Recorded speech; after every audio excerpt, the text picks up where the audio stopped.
Test, test.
Test, test. Yep.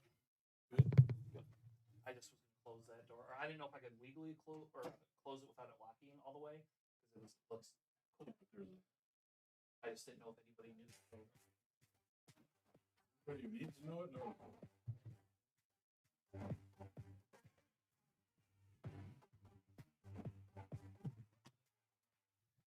Is that? Oh.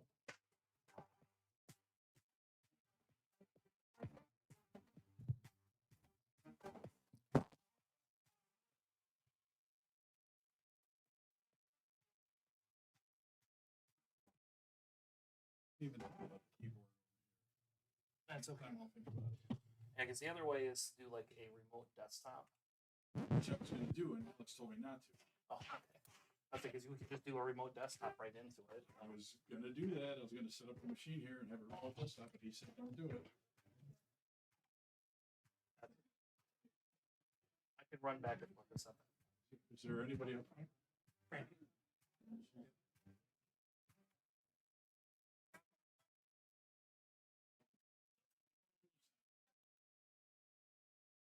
This will work, right? Other than I didn't have a chance to touch your mic. I didn't know if your mic was on or not. I don't think your mic's. This is mine. Test, test, test, test. It seems like it's working just fine. Seems like it's working just fine. All right.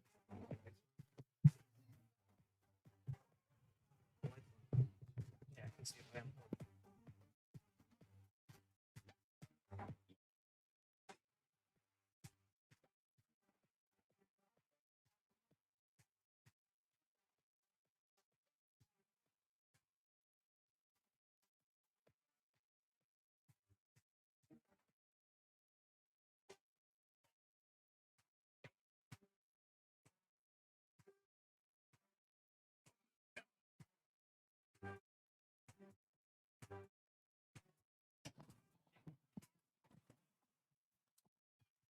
Hello, hello. Better? Yes, I think that. Better, you have enough. Everything else?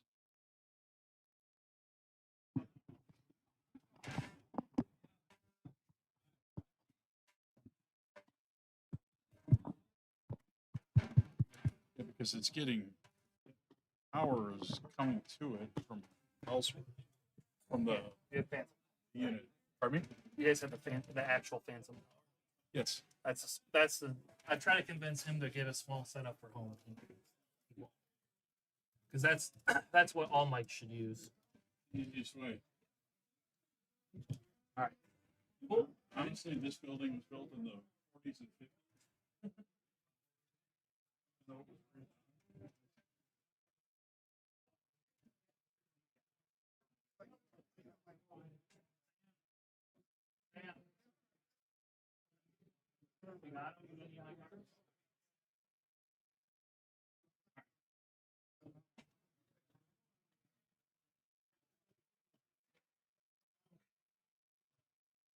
Melee.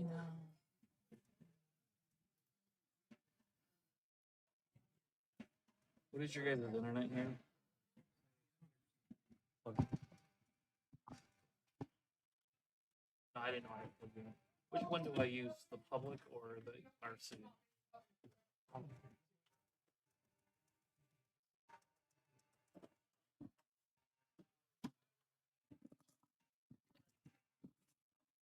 Drones. Okay. One word. And then one, and then the add symbol. What I did is I added us as an admin. Oh, That way we can control it here. I don't think it's like that.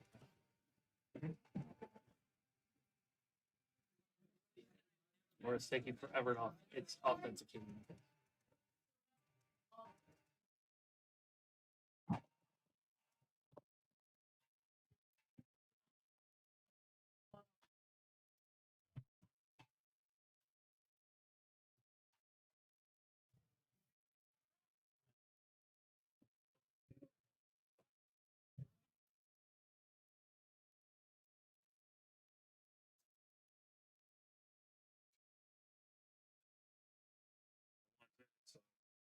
we go. Okay.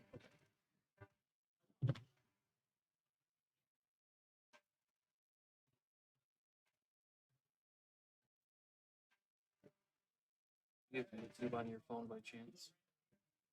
YouTube on my phone. I'm gonna pull up. Oh, I didn't get to test the audio.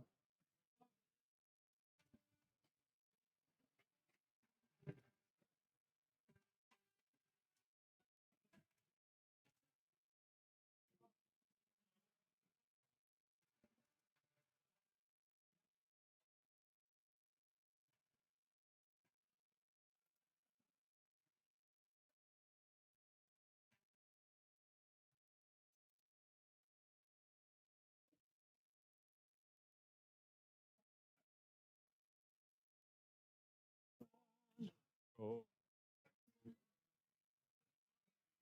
Away there. Space. Space. Oh, what it's on the.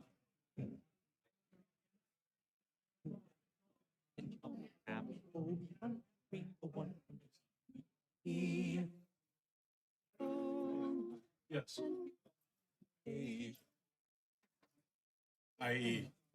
Alex, I thought they were having lunch at noon. It turns out they're having lunch at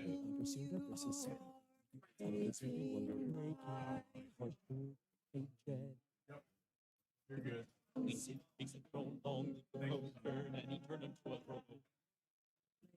Translators, chips, and all the rounds running. You're my only hope. Look, that's us. This walking carpet, princess, but of course, close your eyes. They did not, but I could get it in a minute. It is Chewie versus Thrawn as an FYI. Yeah, that's why I was wondering about the. That's definitely not correct. We're not playing Trench, unfortunately. Dynasty united. Alex is free from listen, Darth.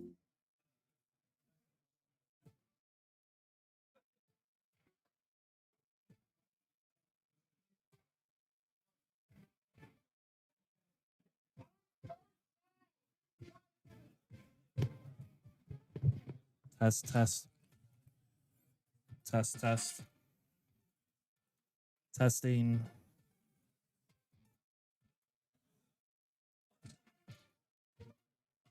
Testing.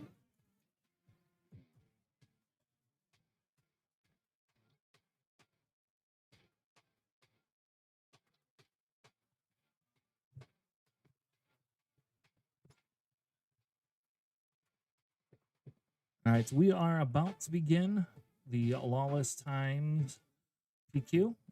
Give me a second, and we will be there.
Yes.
All right, everyone.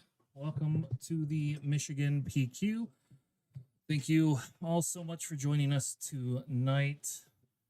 I will have to share out the stream here in just a second. I'm going to wait and hold.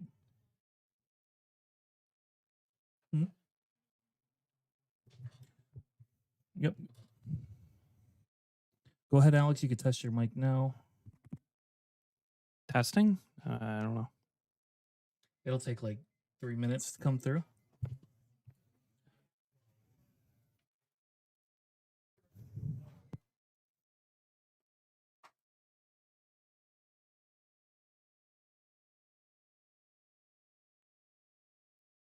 All right, cool.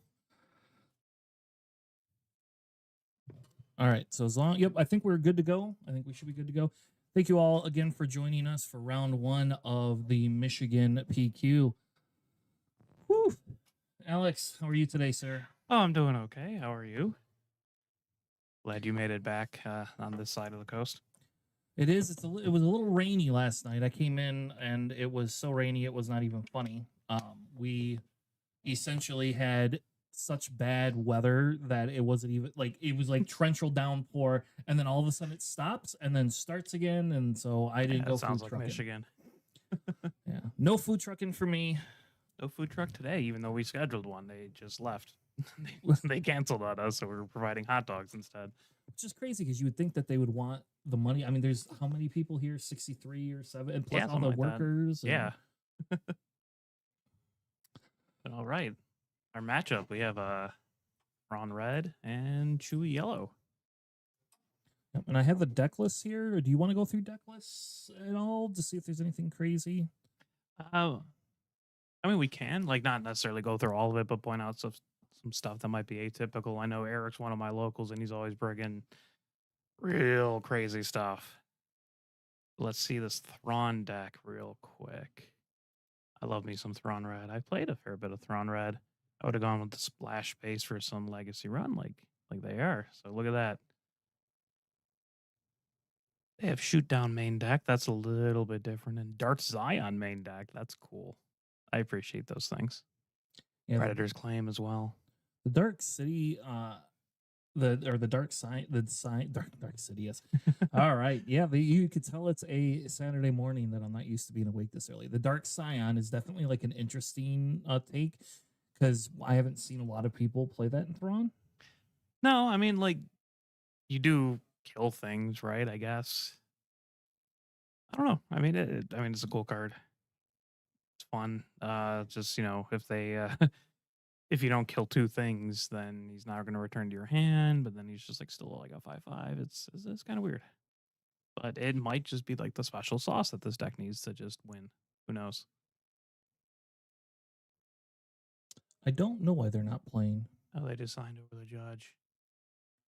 Yeah, it's a little weird. Alex is going to go figure out why they aren't playing, and I'm going to take a look at the Chewbacca list and see what style of Chewbacca list they are running today. Maybe they thought they had to wait for me. That is fair. They were waiting for permission, like normal good folk.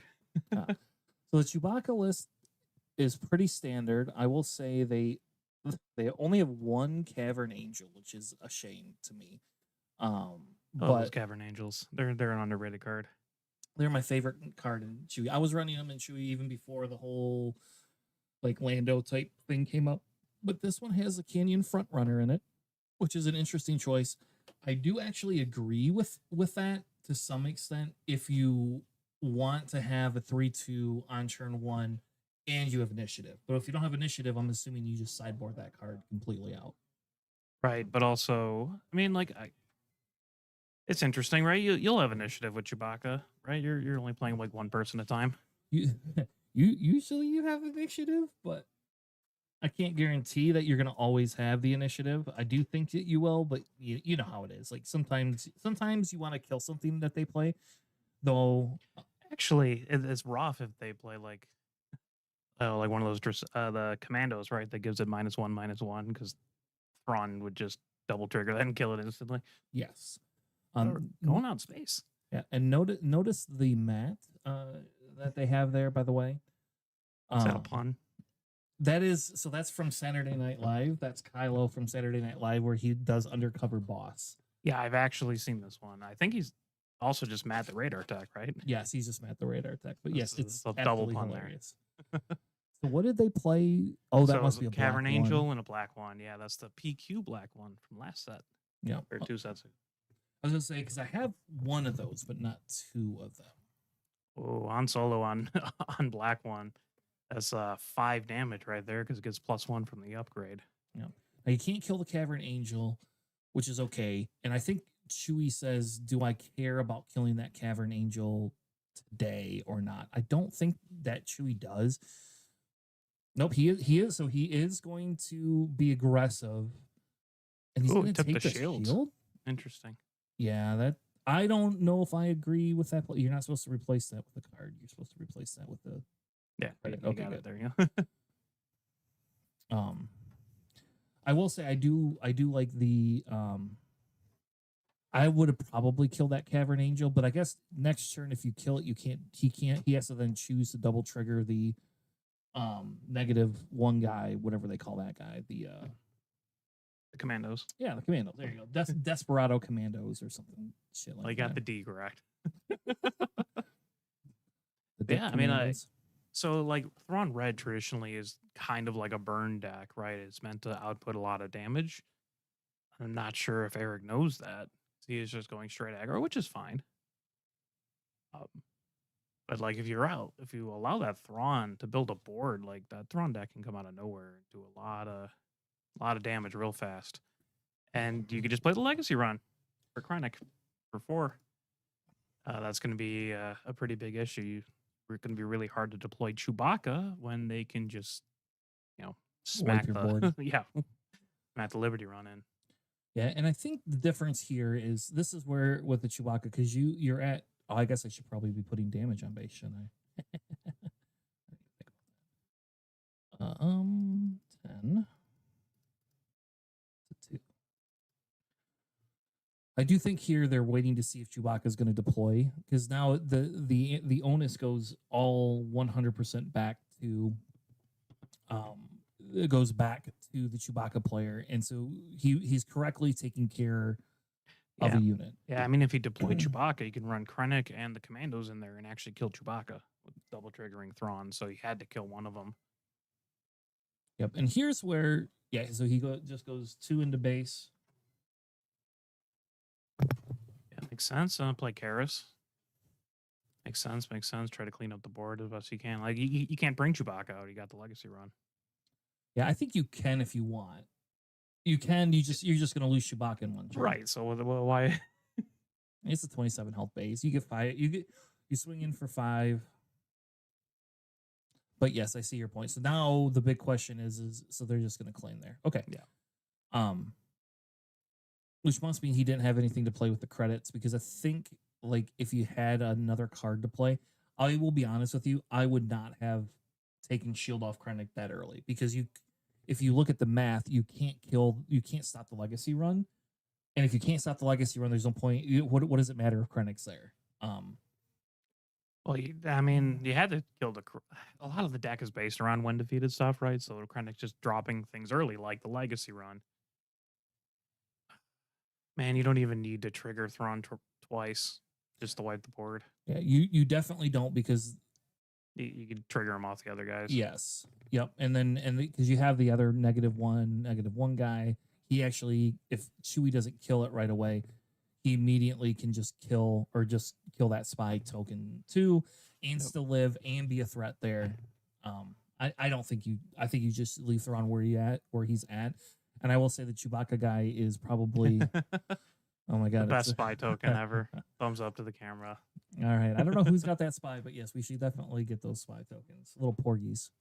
Right. So if I'm the Chewbacca deck, you immediately just swing in with a spy. Otherwise you're just losing the spy, and then you. But do you run into the commander or do you run into the base? If it's me, I run into the commando because there's nobody else out there. You clear the negative threat ahead of time. Let's see where Eric's going. Ooh, Eric's going straight to base. Because I don't believe that you can kill me. I mean, Eric's been a local of mine since set 1. He's always absolutely loved Chewbacca. Played set 1 Chewbacca for a set or so. So here he's going to play the B-Wing. We saw him show us the B-Wing earlier to get the Karis hit. So I think we're fine with that. But the question is again, you should kill that Desperado with Chewie's ability ahead of time. Or you could trigger. Nope. Okay, so he's not going to trigger the TIE fighters. Okay. Yeah, which makes sense. I can respect that. You don't want to eat 4 damage in the base unnecessarily. Yeah. Now, in fairness, with not killing those commandos have to sit up until Chewbacca comes out. So he could be, and see, there's a Sentinel now. So now, really, I mean, Chewie can take care of it, but not really. Like, yep, he's just going to take initiative there. Yeah, I mean, you're that deck really stalling Chewbacca out. Yeah, I will say the overlay is not updating. It looks like I see this. it is updating on my side here, but Updating the time. so I don't know. I couldn't tell you. That's very strange. I mean, minor technical difficulties as per the usual with everything. You actually have to like save it. That'd be super unnecessary. I don't know. So it is 12 to 6. You can see, or 12 to 8 now. You can see that 16 to 8. I swung him the B-Wing. Yep, and he's got to get rid of that Sentinel, but now was Thrawn's deploy turn as well, so Yeah, if you're Thrawn right now, you just run the Cavern Angels with the B-Wing, right? And then do 4 damage to the base. Or trigger the Chimera. That works too, to do that as well. Yep. Plus another 4 to base there, and then there we go. Eric figured it out. Yeah, not 5. No indirect. It's not a Boba play. Right. I mean, like Eric's backpedaling here. He's flipping Chewbacca, but that's only going to go so far. Yeah, because now you have the ability to run your Desperado in there. You could flip Thrawn, which is probably the play, because you could kill with the Desperado and Thrawn. You can kill Chewie in one play, and Chewie can't do anything. So basically, you flip Chewie for nothing. Because right, like Chewie has to hit the Sentinel, right? And then the Desperate Commandos can go into Chewbacca and then double trigger Thrawn and just kill Chewbacca, and then Thrawn's just free. Yeah. Like, it's a real rough spot for Eric here. Yeah, I don't think I would have flipped Chewbacca. I think I would have played other cards. And maybe he doesn't have another card. Yeah, I suppose. Yeah, maybe it's like Stolen Hauler, right? Like, you don't really want to drop that right now with a Chimera out there. Yeah, so I think I think the game, for the most part, is over, but that's just my opinion.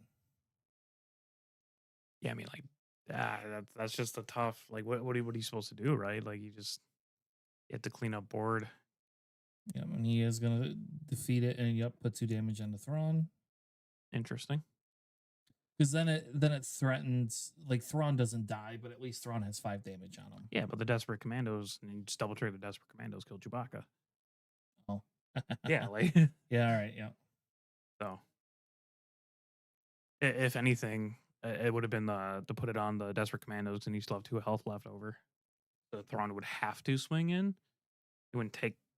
He would still take the 2 damage, but yeah. Yeah. But yeah. I mean, I guess it doesn't force him to double trigger the Cavern Angel, but he's just going face there. So Thrawn is now the beatdown here. Thrawn no longer actually has to worry about Chewie. Because Thrawn actually and a Lawbringer and puts down the Condemns. Got another one in hand. That's wild. Is that a flash? I believe. I think so. Yeah. And so That makes essentially, sense. you just flash the vents, the Cavern Angel X-wing, double trigger it. That's a cool 8 damage. Then you have to stop both arenas, right? Yeah. Yeah. And So Chewie doesn't run Sentinels, so there you go. Let's see what Jamie ends up doing.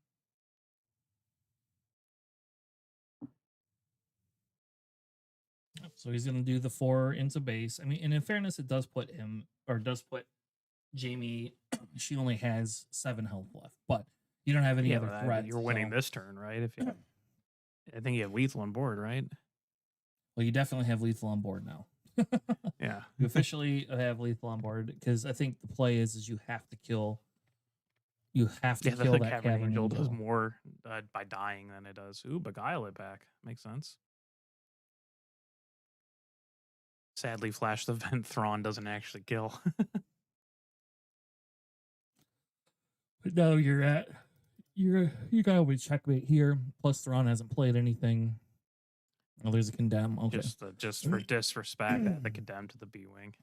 Well, it's so that it's because he claimed, and it's so that he can't AN him. Yeah, yeah. That's all it is. Yeah, I get it. Yep, and looks like that would be game. Maybe he had it, or maybe he was waiting to draw on it. I'm not sure, but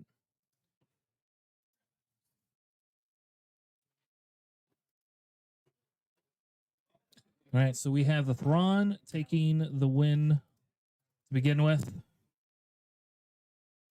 So that's good to see something different win. How about that? There you go. But I will say we are probably Chewie will probably be able to sideboard in for that as well. So we will see kind of how it plays out.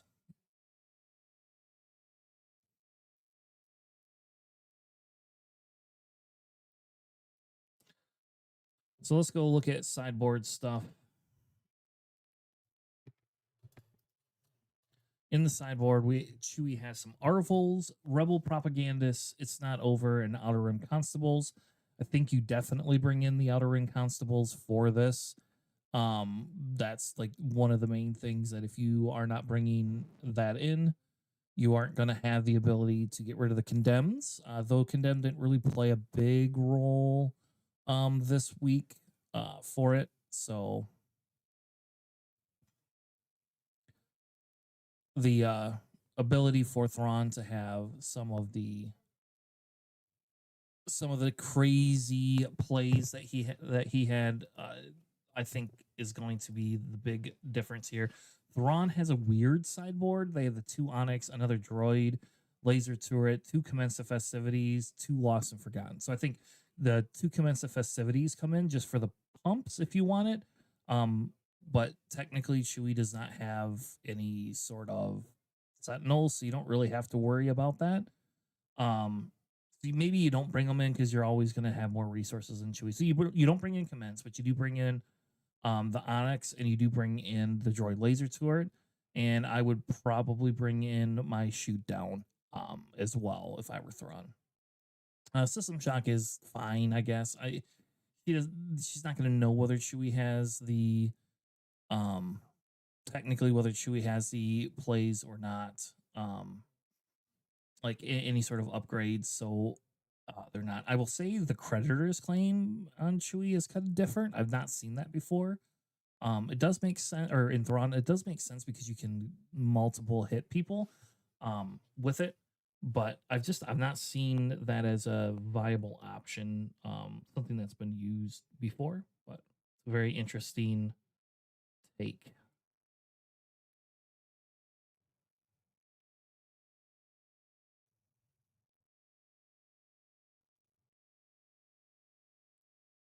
right, just spamming out a couple of things here in case people want to share our stream. We are Planning Phase Syndicate. If you are on our channel, we stream all the time, so it's super fun. But we do so we stream all the time.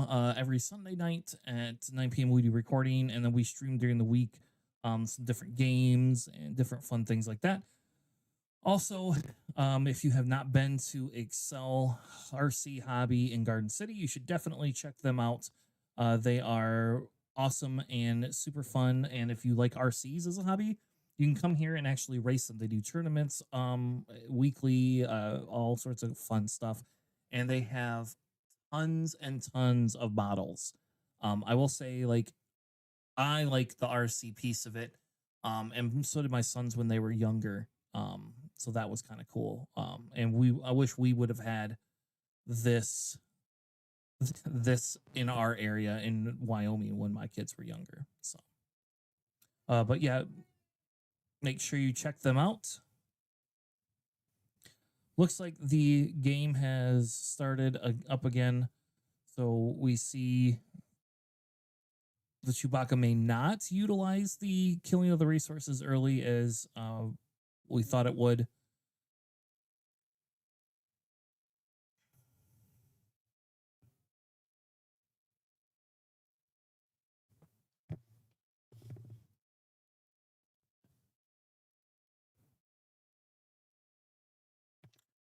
But yeah, so that's just kind of fun.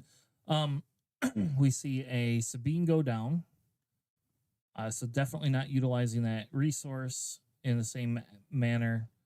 Thrawn looks like Thrawn's going to claim. Or no, Thrawn's going to play something. All right, they made my screen very small.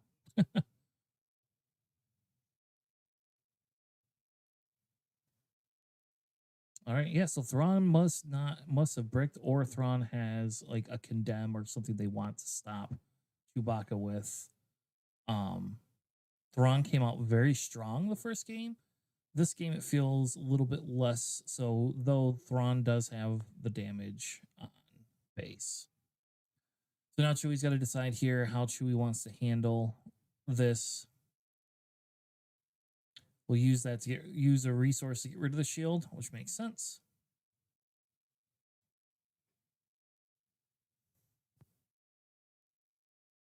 And then we will have Chewbacca deploy, bringing out, spending the resource. Chewie will do the on damage, basically save himself. They don't have to worry because there's no legacy run this turn, but also there is no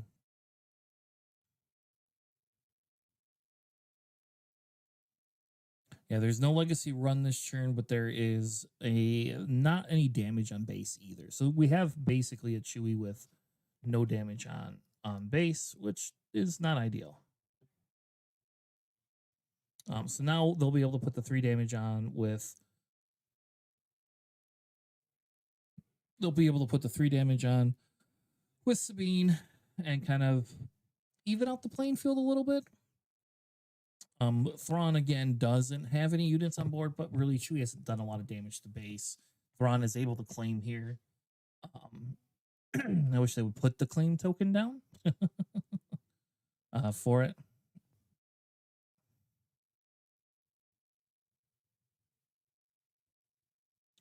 All right.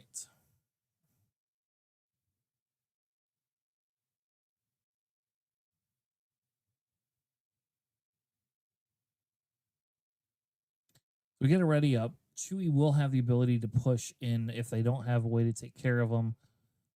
They need like they're going to put a condemn is my guess is what that card is. I should move that camera up a little bit.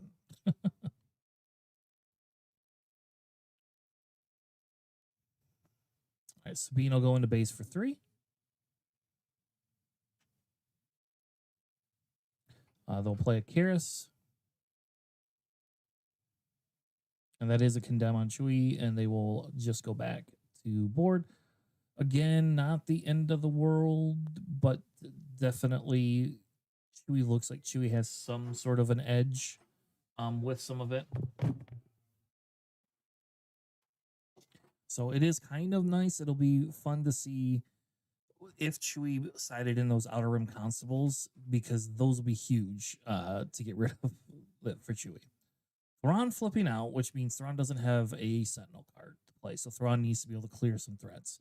So I think with Chewy, you go in for 3 right into base. Yep, there you go. Get that Sabine in. If they kill the Karis, you don't care because you can just throw a spy down. It is 1 less damage, but it does help mitigate. They don't obviously have the legacy run out, so they either did not get it, but they are putting, I think, a creditor's claim. Let's go back to their list. I bet you that's that creditor's claim. Yeah, that they're putting on Thrawn. Chewie will swing in for 3, or Karis will swing in for 3 more damage, putting it at 12-2. Now Thrawn has the ability to take somebody off the board here. I think you just put the creditor's claim in. You could also try to base race them.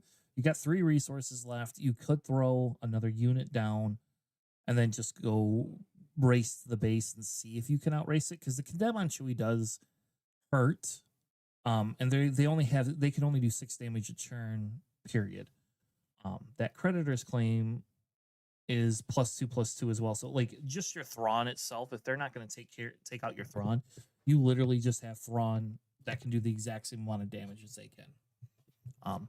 I will say my guess that they haven't played specifically another card is because Chewie hasn't played any other cards either. So they have 1 resource. What is that? Flash the vents. Okay, so they're gonna play Flash the vents with Thrawn, which is gonna defeat.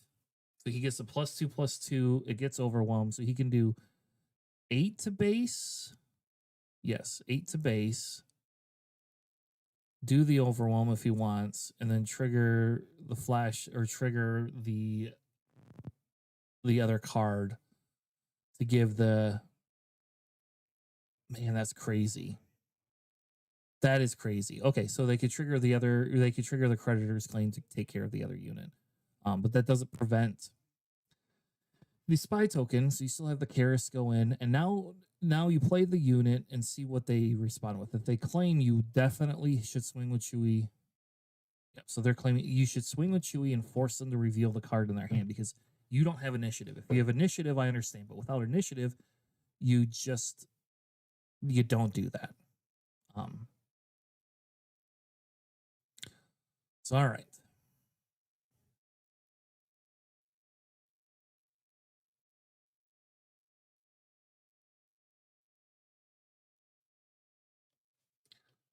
So again, if they did side in those constables, not seeing them right away, so that is definitely not good for them.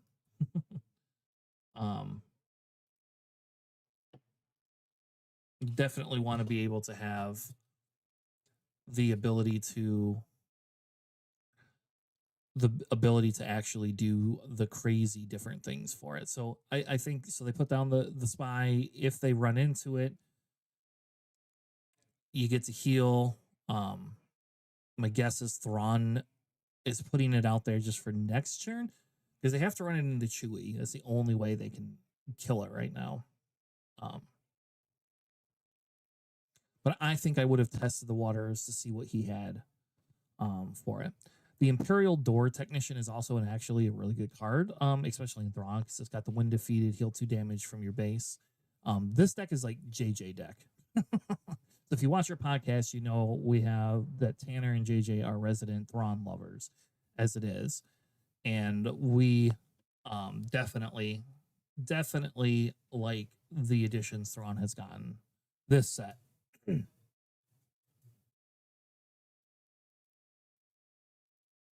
All right, so we get the red 5 swinging in, no secondary damage. Though I think you just put it on Chewy.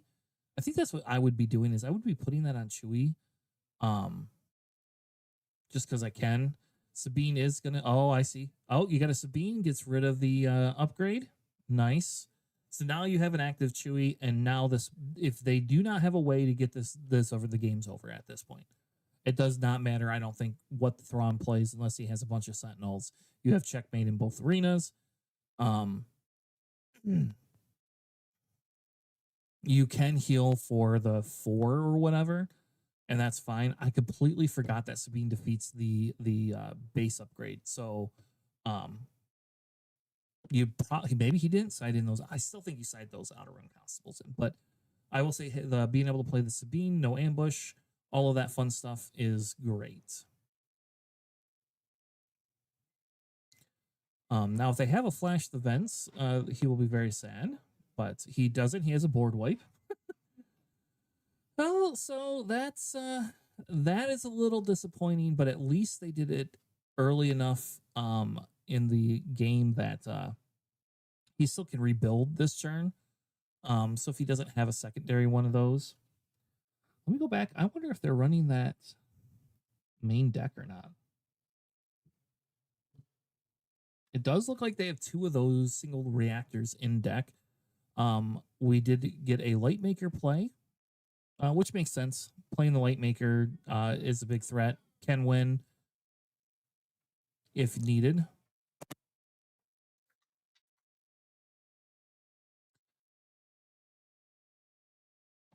So yeah, so we'll see what it is they have to say. Oh, they're just going to go to next game. Okay. Make sure they know they get an extra 5 or 7 minutes to play.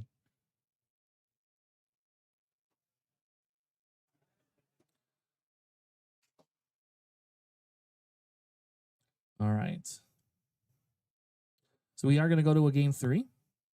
That one, it looked like Thrawn just had no answers at the beginning. And I think that's like the big thing, right? Is if you don't have any answers, you don't have a way of dealing with it. You don't have, there's nothing that anyone can do for it. I think that you just kind of go, throw your hands up and say, oh, don't stop streaming, please.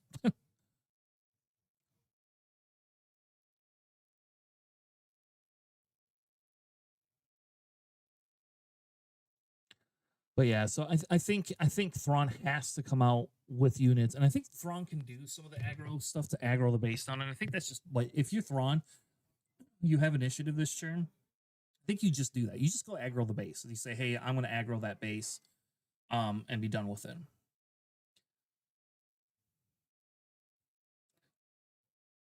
I will apologize. We are working on the overlay to get it. So We tested it yesterday and everything was fine, and now it's just deciding not to work.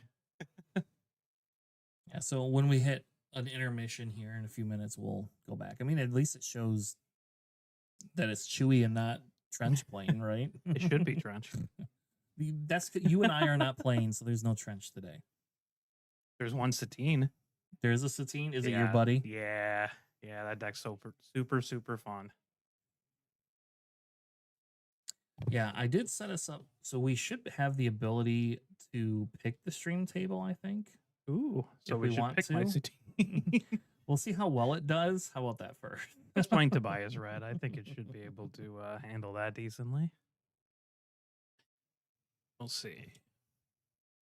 So that was the second game. I'm assuming a lot better than the first one, eh? Yeah, Chewbacca, yeah, it looked like Thrawn didn't have much other than a couple of like control cards for the Chewie, and by the time they got the single reactor out, it was just too late. Like in fairness, it's just there was no. I don't think there. I think once they got rid of the condemn on Chewie, without nobody killed Chewie, so. Oh well, yeah, they'll do it. I would also say in the future, Eric should really, like, if he doesn't have the initiative, I will repeat this again a million times. You force them to have the condemn play every single time if you don't have initiative. Yeah, sometimes they just don't. Yeah. Oh, there goes the door attack. Yeah. And Chewie Killed by the door attack. Yeah, Chewie's being very aggressive here. So this means that she's going to be down. Jamie will be down to 2 cards. And poor Chewie's not Eric even had playing nothing a to card play. now. Nothing to play on turn 1. Yeah, so now Chewie's picked a line, and Chewie now has to go through this line. Like, so just so you know, like there is no Chewie has to kill that door tech sooner than later, or it just heals. I mean, you don't have to do it this turn. Yeah, double door attack is raw for an aggro deck. That's not what you want to see if you're if you're Eric. Yep. Yep, and he still allows him to. He's not. Yeah, he very wisely did not use the credit to do that. But yeah, there you go. Now they have a droid missile platform, and Chewie does not want to see that. Yeah, especially with the Red Squadron Y-wing, like it takes it out and also lives, which is not something you typically see with the droid missile platform. Nothing ever lives with that thing usually, right? Oh, yeah, Flash the Vents would be brutal too, right? Yeah, Do the 3 overwhelm plus the 3 indirect, and then triggered again. yeah, and I will say again, I will argue that I do not think the correct play is to kill something on turn 1 and not play a card for Chewie. I just don't. Oh, I'm assuming he didn't have a first turn play. Maybe, or he didn't. I know why. I know the logic behind getting rid of it is because you stop the heal. Oh, okay. So you stop the heal for it, and that makes some sense. But I don't know. I think the biggest thing here is now you have Chewbacca. You almost have to flip Chewbacca right away. Is it to eat the indirect? Yes, because he's able to double trigger that indirect, and that's 6. That's 6 damage. So that thing can do 10 damage just right there. And Yeah. actually, you do like you should just swing 4 to base. If you're Thrawn, you swing the 4 to base, And then take the indirect from the Red Squadrons. That'd be kind of funny. yes, and then because then you get Ooh, Chewie's killing the indirect. What droid missile? yep. And so he's still gonna eat 4. You know, again, not looking super well for Chewie based on the fact that he has already burned 2 of his resources. He's going to burn it and go down to 1 resource. I mean, that puts you at a very precarious spot. Now, here, I think you have to kill that Cavern Angel, right? Because he can't. Well, I mean, you can swing with the Red Squadron. Maybe Jamie's just going to put the 1 on the Cavern Angel. Maybe. I wouldn't, but Yeah. I mean, and I think like you have to clear Thrawn's board here. Like I think there is zero inability to clear. You have to clear Thrawn's board, and then you're only at 5 to 10, and I think that's fine. See what Eric does here. Going into base, but you kill the door tech with the on attack first. Ooh, no, he's killing the Cavern Angel. Interesting. Yeah, which is weird because now you're allowing Thrawn to be able To to heal 4. heal a whole bunch of stuff. I don't know if I agree with that. He does swing in, and it like Thrawn can just absorb all of that on base. I think. Yeah, I think that's just what Thrawn does. Is he just goes, okay, fine, I'll just absorb. And then this 1 on base." each. Sure. Reserve a little bit of life double. You are against aggro deck. Because it doesn't really matter if your door tech or your Night Sister Warrior die, right? Like that's Yeah. kind of their shtick. And you're still a whole turn away from Thrawn coming out too. So You're down to 3 resources, right? Or 2. 2. Well, Yeah, I'm sure You're in you're here, and here's the problem. If they have it, if he wants to feign something, he could go into Chewie with one of those units, which is probably what I would do to kind of force Chewie to swing in, because otherwise Chewie doesn't get the double resource. Because if Chewie could play a card for 2 and then burn it, now you got a credit, and next turn you're up. Oh, a there's condemn. a condemn. That And was you don't brutal. have Sabine. Does he have the Outer Rim Constable? That's what I want to know. You might also have what is that? Why am I blanking on the red one? System Shock. Yep, he could have System Shock. I don't know if he actually runs System Shock, does he? He does not run System Shock. Ah, fair enough. He has Hot Shot, which isn't going to do anything. It's really that Outer Rim Constable, I think.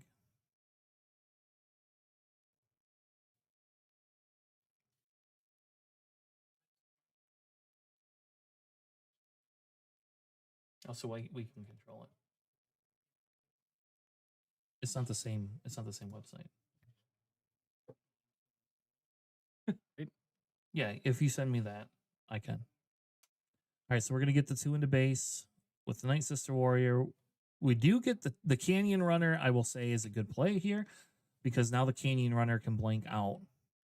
And it does force the Thrawn player to claim if he wants to stop that Canyon Runner. It's the one-off Canyon Runner, right? Yeah.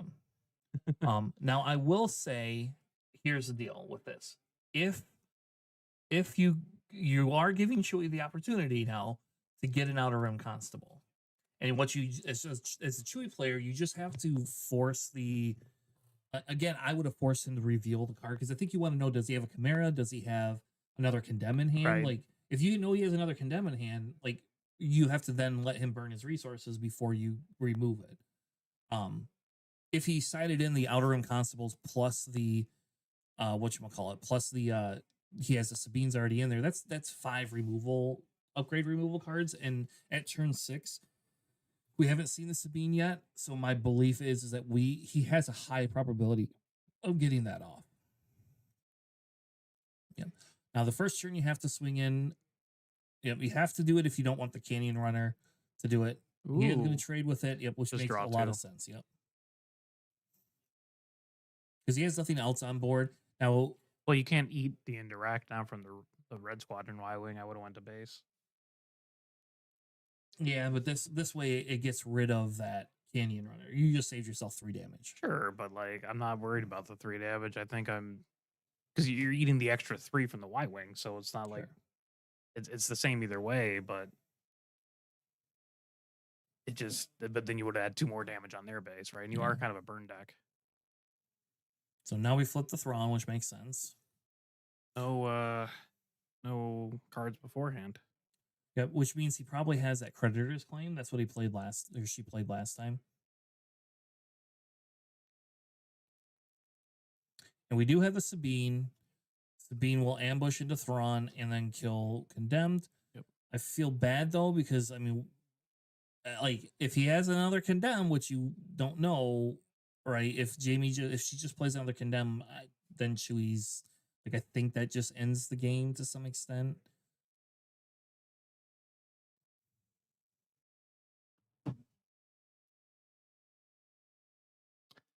Let's see. I see a droid laser turret in hand, but that's the only thing I can glean from Jamie's there. Wondering if you just play the Sentinel. I mean, I guess, right? Or unless you have something more impactful, but like just putting a Sentinel in front of Chewbacca is generally pretty good. Yep. And Chewie's burned through all the. Yep. There you go. Yep. Now Chewie can eat that, but then guess what? Thrawn just eats Chewie. So I think if you're the Chewie player, you just claim here. I think that's a pretty solid trade for Thrawn too. Oh yeah, Like 'cause you don't really have any other units out, but it does leave your board blank for that Red Squadron Y-Wing swinging in for 5 basically every time. Unless you have another Condemn or another laser turret or something.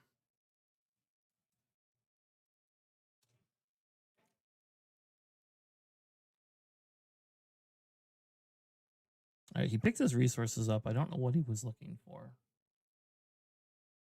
Maybe he was wondering if he already blew through all certain copies of a card.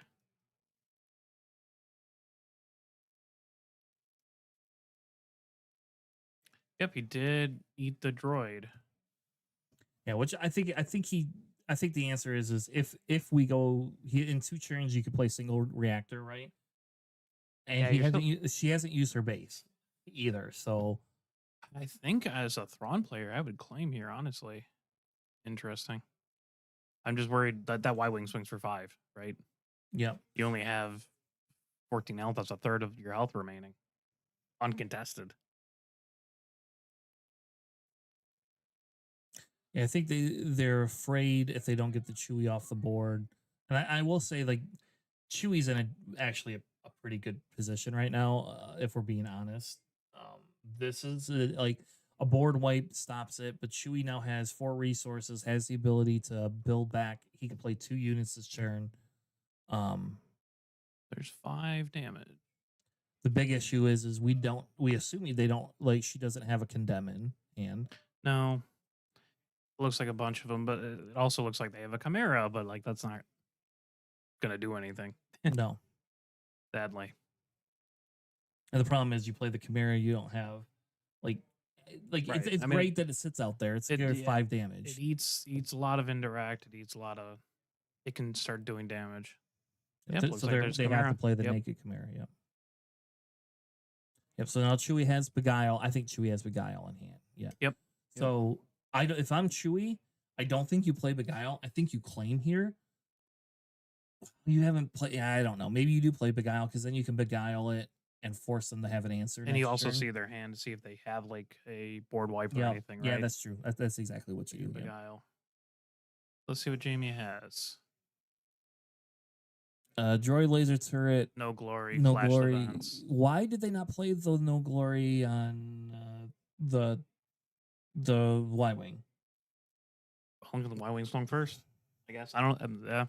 That's Like what I said, I thought. would have claimed was the Thrawn player, and then if I would, you drew the droid laser turret, you could play the droid laser turret, and then you could absorb some of the indirect damage onto Thrawn, and then kill Chewbacca by swinging Thrawn in after you absorbed Yeah. the damage.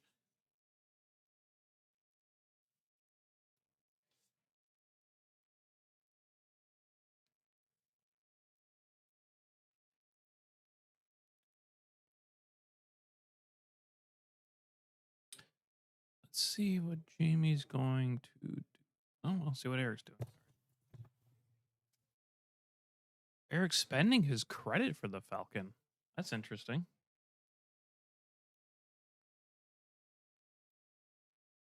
There wasn't any credit hate, I believe, so that's kind of weird.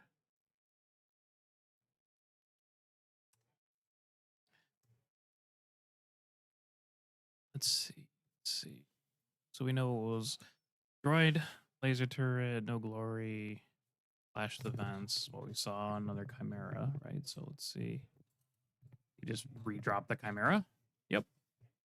Yeah, you just redrop the Chimera, but now Chewie claims if Chewie has Han, you swing in for what, 6?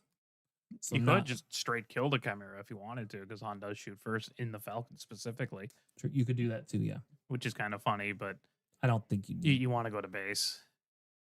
I mean, the only thing it prevents him from doing it. They did have a direct hit though. Did they use their direct? They didn't use their direct hit, so we know there's a direct hit. But there's the Han. I mean, there's no way that's not a Han. There you go. Yep. And let's see what Eric does if he's going to do 6 to base. Yep. Falcon still lives.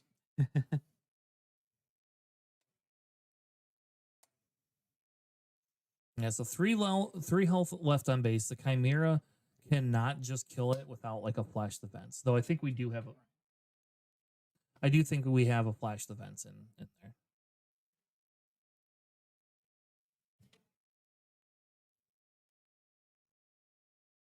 Yeah, so flash events will do 1 and overwhelm and get 2 TIE fighter tokens. Or, well, 4, I guess, with Thrawn's ability. Yeah, and I think the TIE fighter tokens are probably going to be helpful, but I mean, again, it depends on what Chewie plays here, because Chewie has the ability to play another unit. He tapped 2 resources for some reason. I don't know why. Maybe like a Karis? Looks like he's debating on what he wants to do. I also didn't see any overwhelm damage either. So they're missing a damage. So he's taking out 1 TIE fighter token with Chewbacca's ability.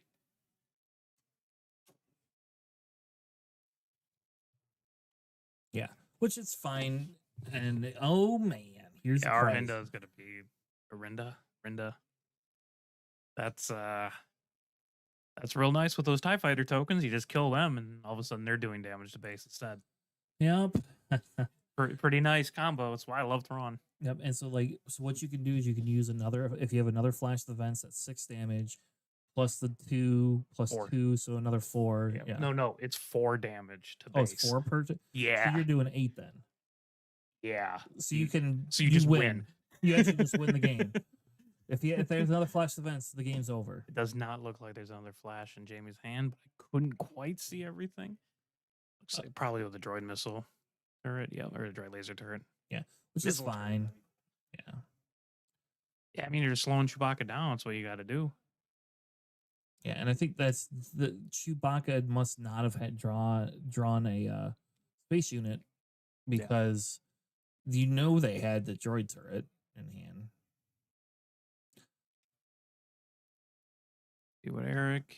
See what Eric does. I mean, he's sitting on nice, comfy 6 If they have a resources. commence, there you go. That's it. All you needed was a commence. Wow, look at that. Good game. Good game. Yep. And now I want to know if Jamie had if Jamie It didn't actually look like. had the other flash, because oh man, that would have just that like that's when you claim. You go, I'm not gonna play anything, I'm gonna claim and win. So all right, folks, well, thank you all. That was round 1. We will be back for round 2 here in just a few minutes. Sure. Can you make sure they switch the stream, the overlay to the other one, to the outside? Switch it to the other scene. If you tell them, switch it to the other scene.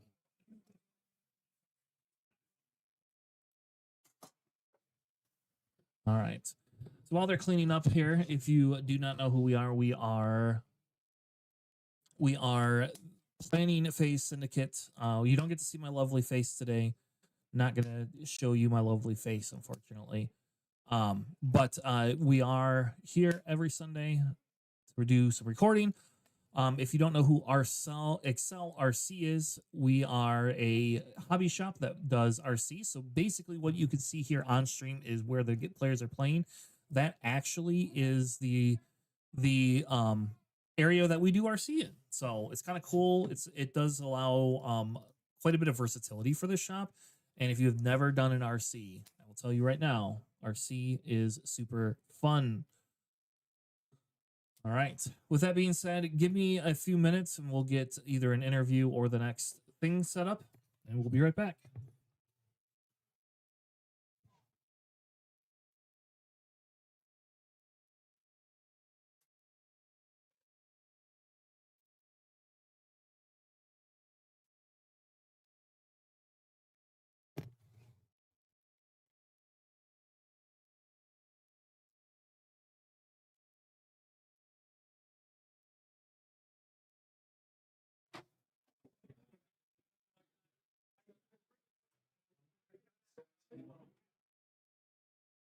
Round timer ended.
right, we are back, and I'm going to fix the overlay.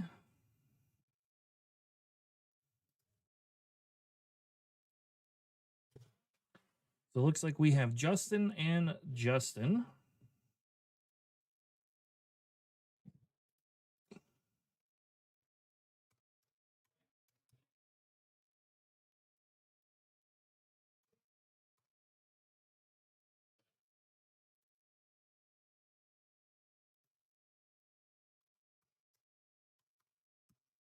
And we will be having a Thrawn versus Aura matchup.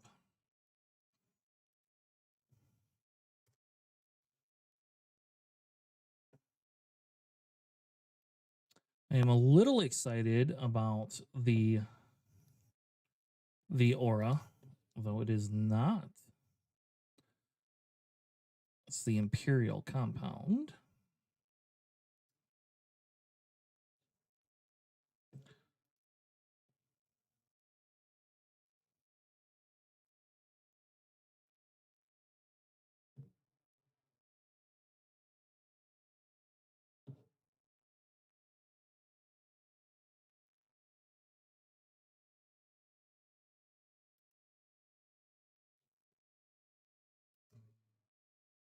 And it will have a force base, it looks like.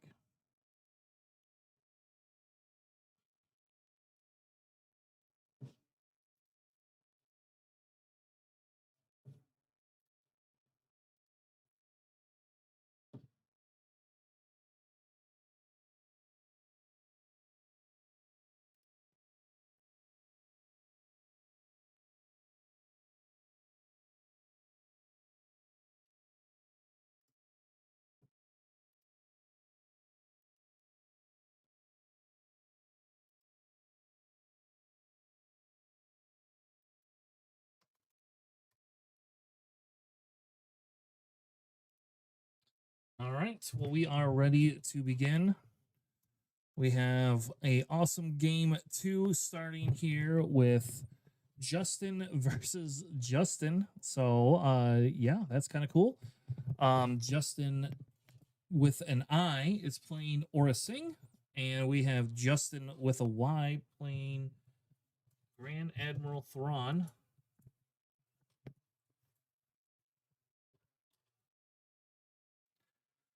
So awesome. They will begin in just a moment.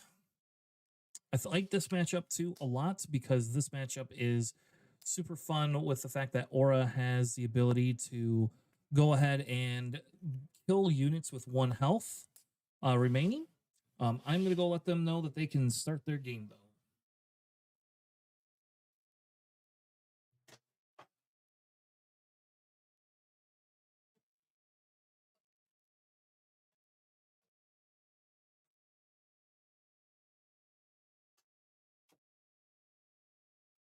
All right, so they're going to start the game off, and we have a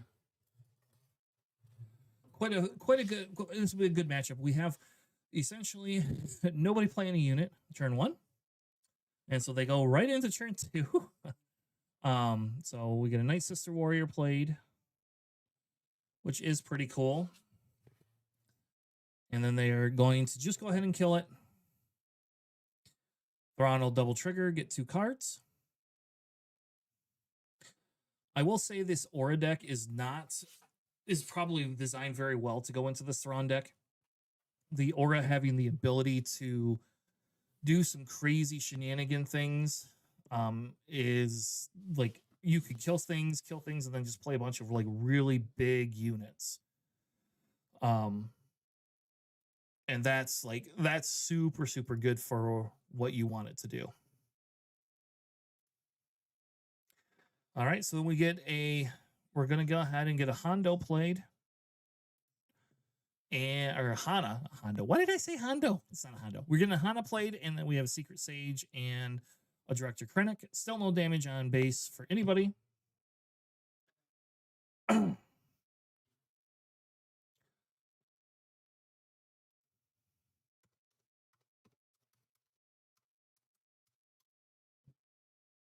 All right, so we're going to go ahead and they will just do the 5 damage directly onto base, which I love.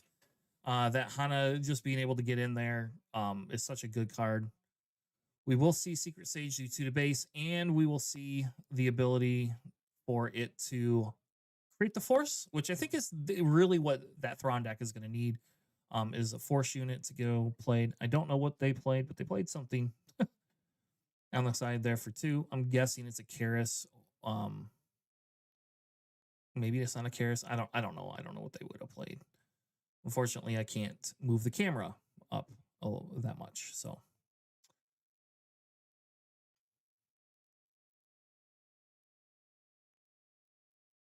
All right, so we are going to see a Thrawn with a no glory.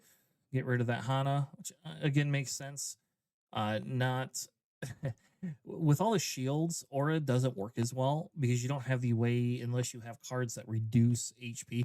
We are going into 6 resources. They could play an Anakin, which will just wipe one of those things off the board. The damage race is very minimal here, comparatively. So not like they're super worried. I think Aura is going to struggle on the damage side of things if they don't get something in to actually do damage. So Aura's just playing another 2-drop unit.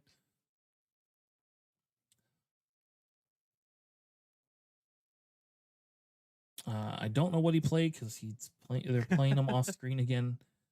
I thought I had that fixed. That seems like, yeah. Why are we so zoomed in? Normally, no, I don't know. it shouldn't be that zoomed in. Give me 1 second. Yeah. All right, so we see no glory. Whatever they played, it's gone. There's no more no glory. So.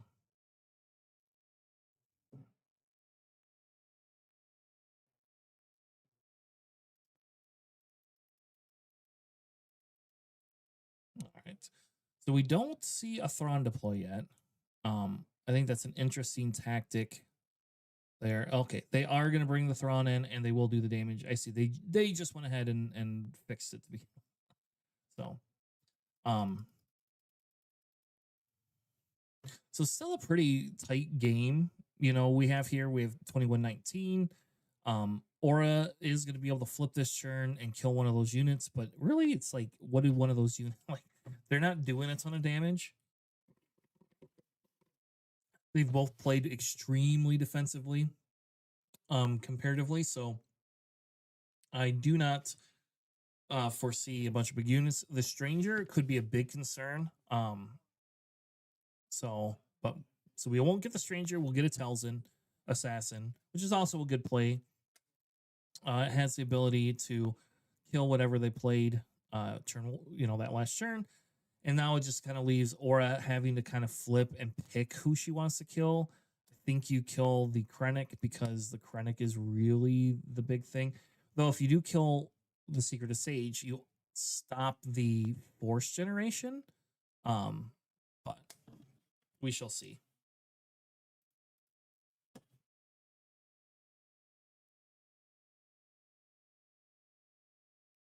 Though I do think I'm going to change the overlay and we're going to count up. I think that's what we're going to do. I think that makes a little bit more sense to me.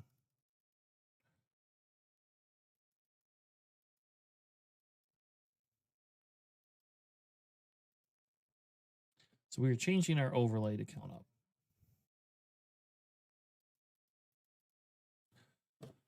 So Thrawn, pretty much in control here. Aura needs to have a board wipe.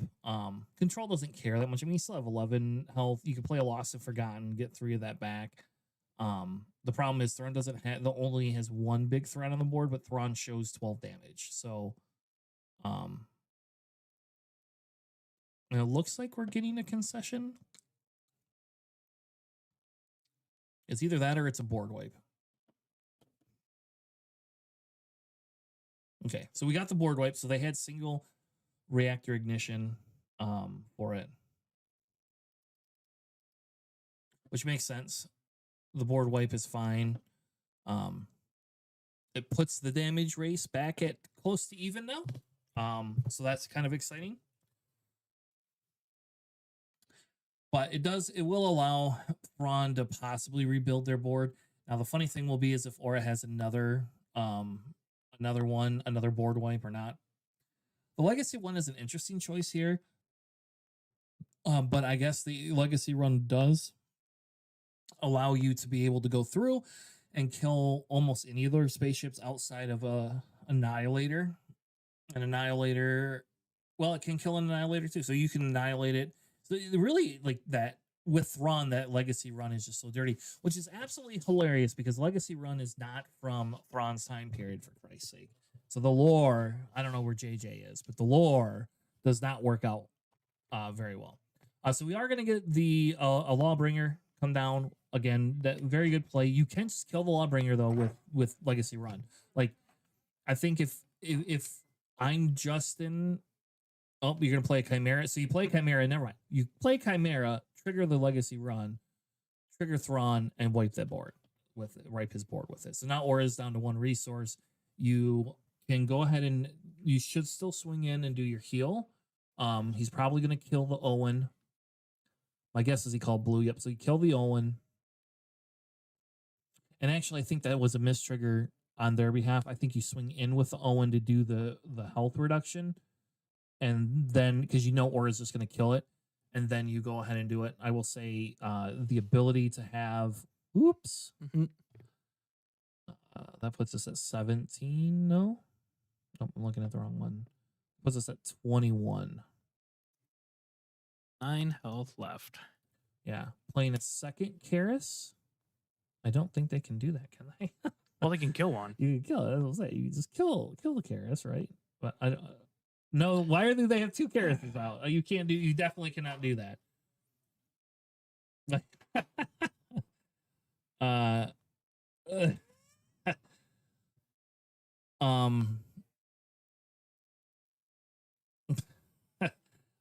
Technically, it does actually say. Ironically enough, it saves the damage. He should not be able to put that back in his hand, though.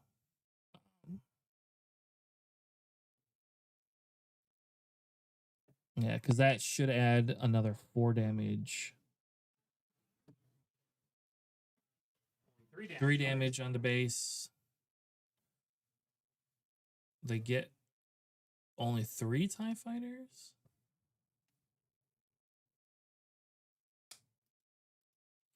I don't think they added the damage yet for it. I don't think he added damage.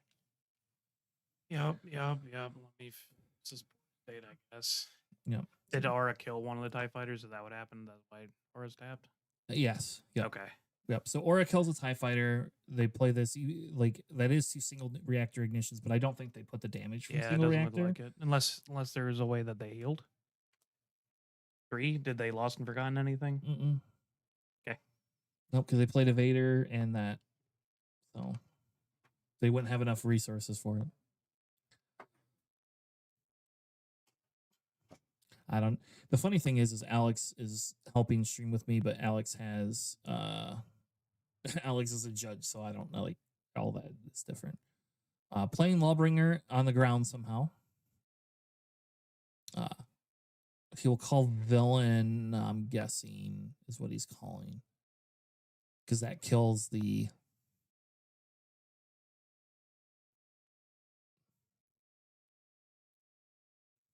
There we go. Now the damage is fixed. So you call villain. So now Vader swings for 3 and the other guy swings for 2. I still think you still swing in with them, right? Like I still think like it's still a valid play. They're getting emergency powers. Well, that is probably game. That would be my guess. Emergency powers is just gonna that Vader itself can swing in. So if they don't have an answer for Vader, 3 resources. for 3 resources, you're out. Like it that definitely. What best case scenario? It's condemn. Or that. Yeah, that works there you too. go. Put a sentinel down. Oh man. So Dirty, you can't even kill the sentinel. I don't think they play. I mean, I think you just kill. I think you have to kill it. the sentinel, right? Like, yeah, I think you kill Because it. Lawbringer only puts you down to like 1, right? So you still live through the Lawbringer. Yeah. No, wait, Yeah, no, Vader no. just You swings in. swing with Vader and then auto kills it, right? So you can Yes. still swing with Dooku. Yeah, and then Dooku still can do 2 damage to base. Which, if as long I assume Aura, yeah, there you go. So 2 more damage to base. Close game. Close game. Yeah, this Aura deck is not as bad as people like. Control is dead in my opinion, but this type of control is not dead. My buddy Jeff from our team is also on this deck. He's doing it over the data vault. Yes, so So you just not want to have fun. Data Vault, in my opinion, is the best. But It's that's more just- fun. That's because I play Blue Green Villain. But this one, this one over the Data Vault has the advantage of in-game quicker than the other one does, and I think that's the big thing. Is like you get your in-game Ooh, lost and forgotten the Vader. Brutal. a lot easier.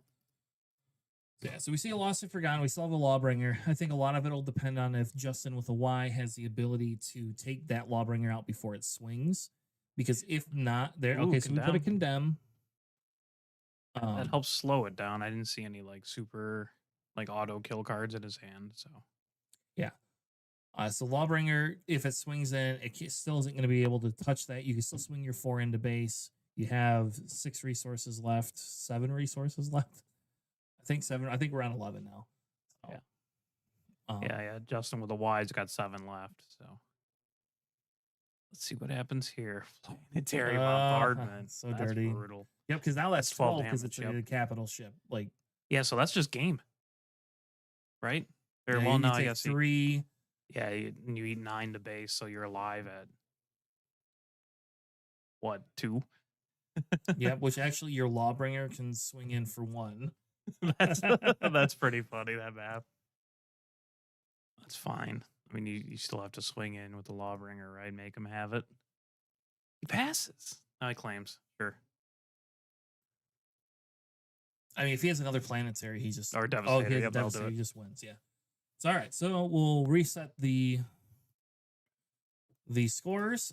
Justin on Aura wins the game, and that's why a lot of people like the Aura. Just so you know, Alex, better than the green one because the end game is less interactive to be able to take it out. Like in the green end Yeah, game, you get the Devastators. I get Yeah. it, but in the green, which you could still play Devastators in the green if you wanted. Like you could afford it typically, but usually you're playing like the like I play Krennic, which I like. I bought Prestige foil Krennics when they Sure. were super cheap just because I could, and like now it sees play, and now I bet those Krennics, if Aura becomes popular, those Krennics will go up. But Krennic just like defeats Lando. Like that's why like I like the green better. It's just because it just defeats Lando. Pretty much no questions asked because like like what is Lando gonna do if Lando can't aggro you by the time it hits your flip turn?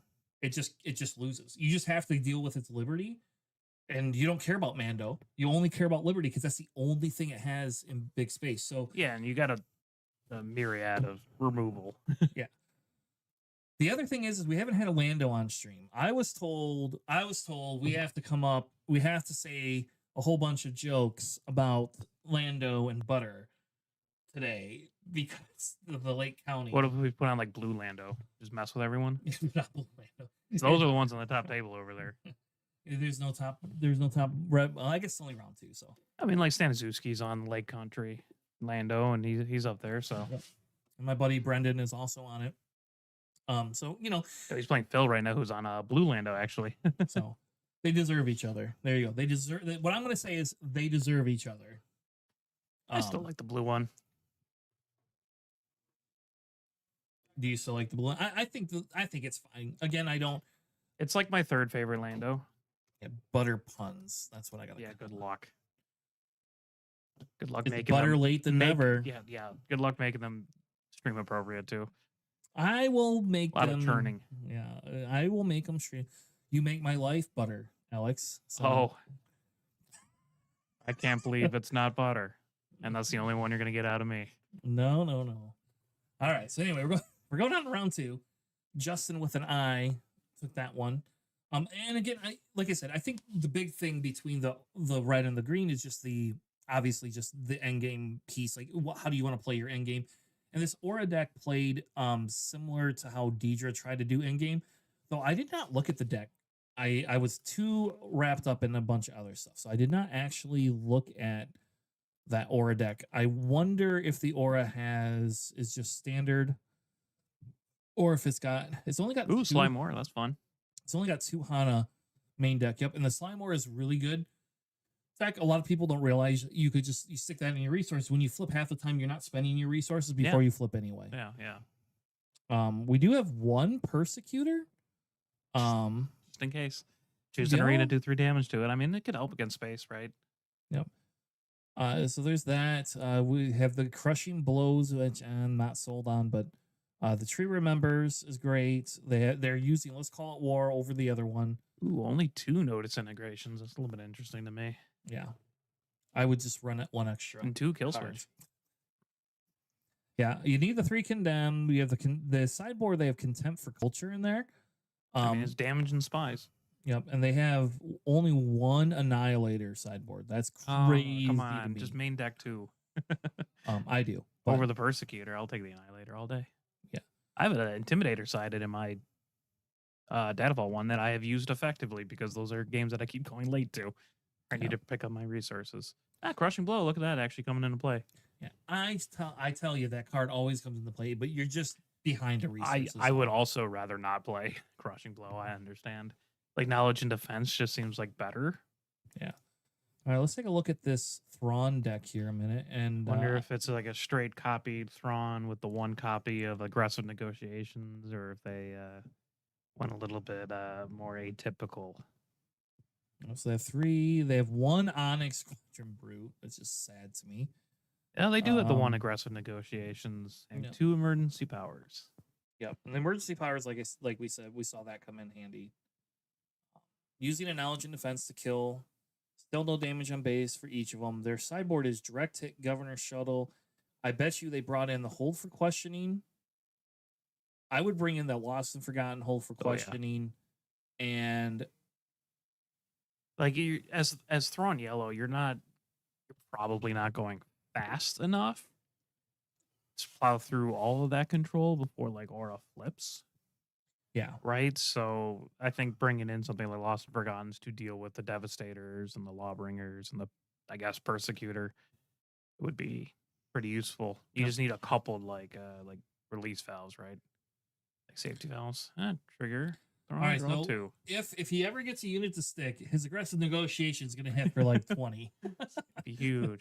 It looks like him draw double cards twice now. Yeah, it looks like he's got like a couple Vader in hand. I saw a Blue Vader. I saw a couple Stranger in there. That looks like Karis right there.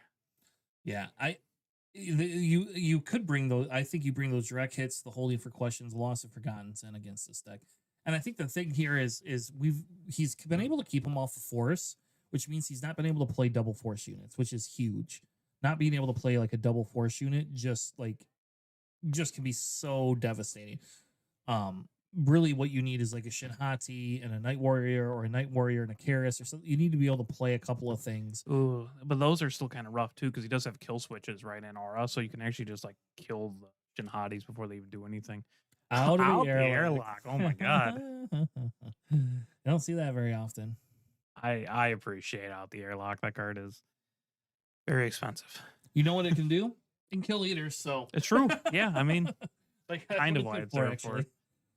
We're gonna play Karis. We still only have 1 Force unit on the board, and see, this is where it tells in. Like, if you also have the Stranger too. Like, it's not. Yeah, so he is finally doing damage to base. All right, let's go back to the actual overlay. I'm counting up, by the way. This time. I see. I feel better this way because the numbers match. Okay. Like they actually match what's on the board. I agree. But yeah, so now Thrawn has a board, but you don't have any damage on base. So I don't know. Like, I think the big thing here is like, do you not have like he's not killing Owen, which means you're not getting your Vader. Canto and now you get a cancel bite, and that's just dirty because now it's gonna take 2 units, 2 swings. Yep. And you're gonna get 2 credits, which means you're gonna be able to play your big ship next turn. Yeah, I mean, even he has Stranger in hand. Oh, he did side in the Lost Forgottens. That's good to know. I would not have lost and forgotten the Canto, right? But that's not the one you worry as much about. Yeah. All right, so they're gonna do that. They still don't have the Force though. By the way, keeping Thrawn off Force.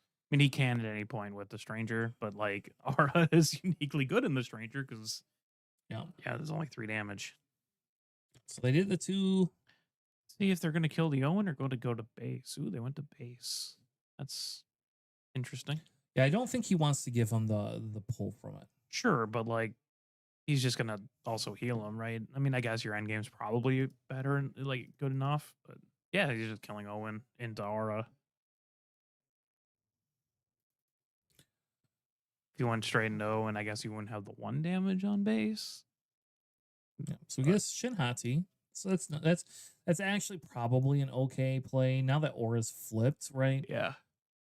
No, he's doing. I Double forgot trigger you get to Owen. do the double trigger for Owen. Yeah, that would make sense why you don't kill him immediately. Double Shinhati. That's rough. Not pulling a Vader. You can play next turn. You can play the 1 Shinhati, right, and you can resource the other one. I guess that's just what I do. There's also like a single reactor ignition turn, right? They're at 8, so you can. But if you play like Shinhati and they have Lawbringer, like you're also screwed, right? Yep, because they just call it. They just call villainy. Yeah. You lose Krennic and Shinhati. Which is what we saw actually last time. There you go.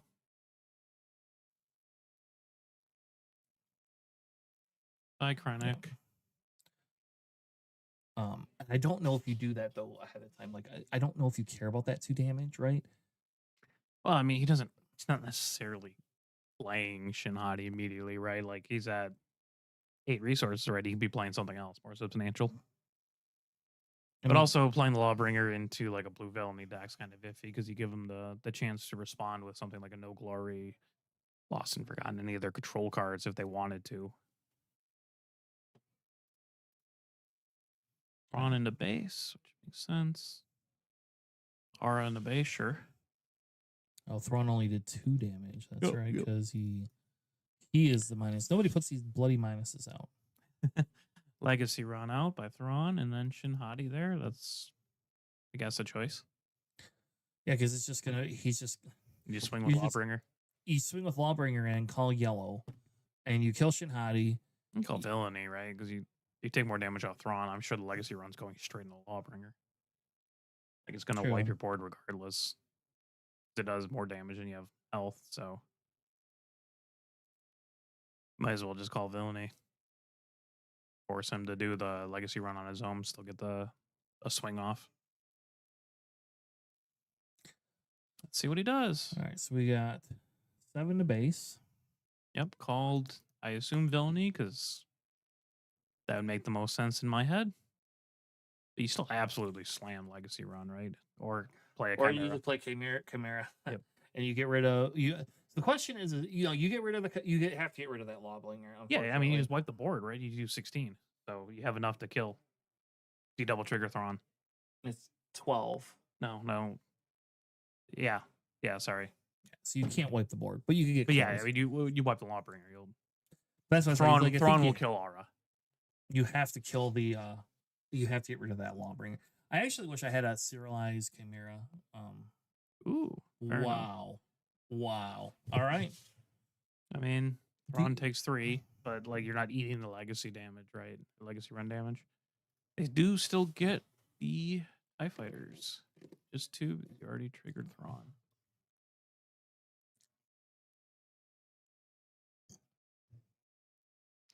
Up to 19 damage, or sorry, 14 damage for Thrawn. Numbers today are hard. Oh my god. Yeah. The best is with Aura, you could just like you get rid of one of the TIE fighters. Not that you care about the TIE fighters, but you can Yeah, just get rid of one of them. you can.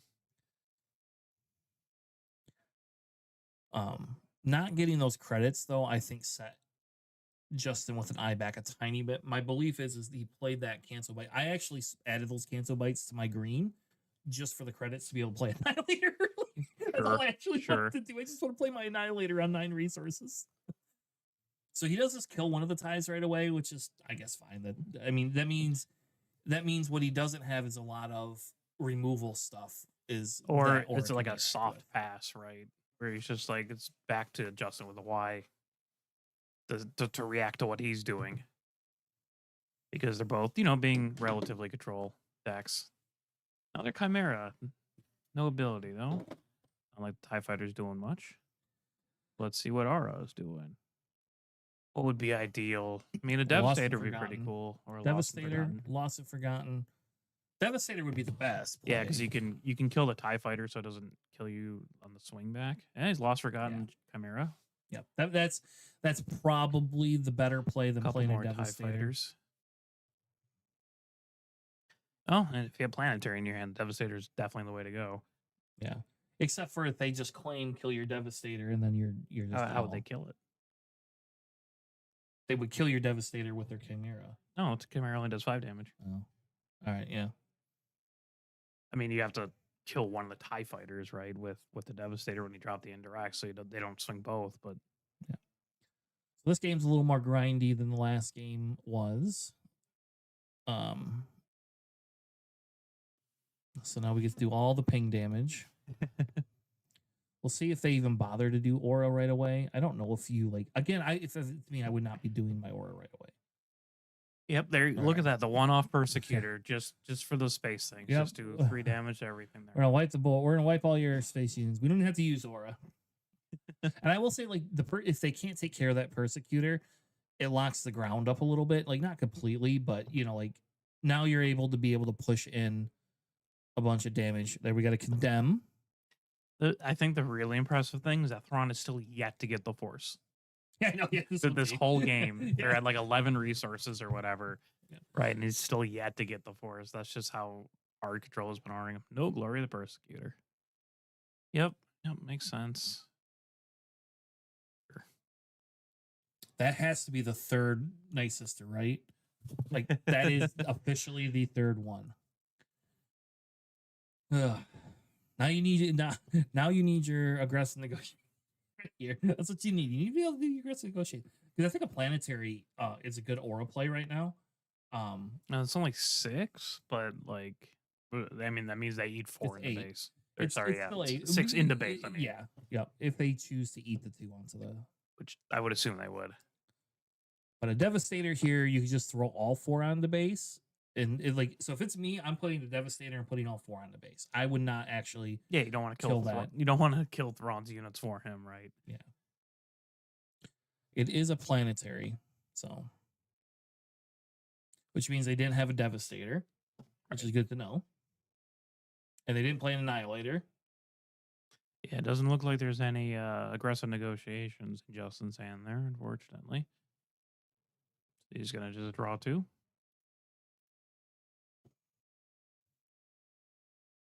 Yeah, and this is now going to play out into Aura's favor, I think, because Aura has the ability. Yeah, to- Aura typically has a better late game than this Thrawn, right? And there's a Karis. It's not threatening, but it could get him the Force back for something like Talzin's Assassin. But he's really not. He's gonna no glory it. Yeah. Still denying him the Force. 3rd Chimera. Let's see. I wonder what removal Justin will play. Either of them. We'll see. Yeah. There should be another Lost and Forgotten he has, though I don't know if you care about this Chimera now. I think like now your goal is how could I get damage on the base? The biggest issue He is only needs 8 left. we see another Condemned. The Arrestor Cruiser. Love it. I wish he would show us what he's telling him. Show us. I want to know what it is. Is it a Condemned? Because if it's a Condemned, you just move it. Okay. Next round. All right, good. All right. So now you got now my belief is it's gonna no glory it, right? Like no, he's gonna play Vader. Okay. Ooh, not giving the shield to the Arrestor Cruiser. That's interesting. Why would you not do that? I don't know, because that rest of cruiser can just come in and it does 6 damage to your base. Yeah, like you would force him to either like swing into the Chimera to lose the shield, thus kind of negating what the Arrestor Cruiser's doing. That Chimera is not ready. Or like, risk losing your Arrestor Cruiser, right? So putting the shield on Han is kind of wonky. Let's see if this matters, and I'm going to yell at him for readying the Chimera. We'll see if they realize it. Or if he's just like dropping a single reactor or something. Nope. I'm guessing that's an annihilator. It's well, I guess. I don't know though. Because I can't see it. They Oh, figured it he figured it out. Well, he dropped something big.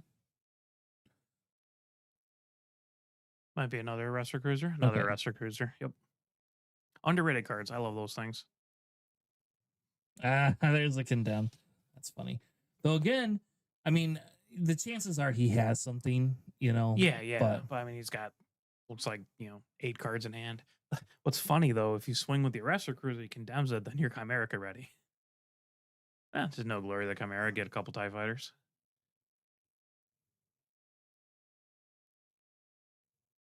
But as the Thrawn player, like what are you gonna do, right?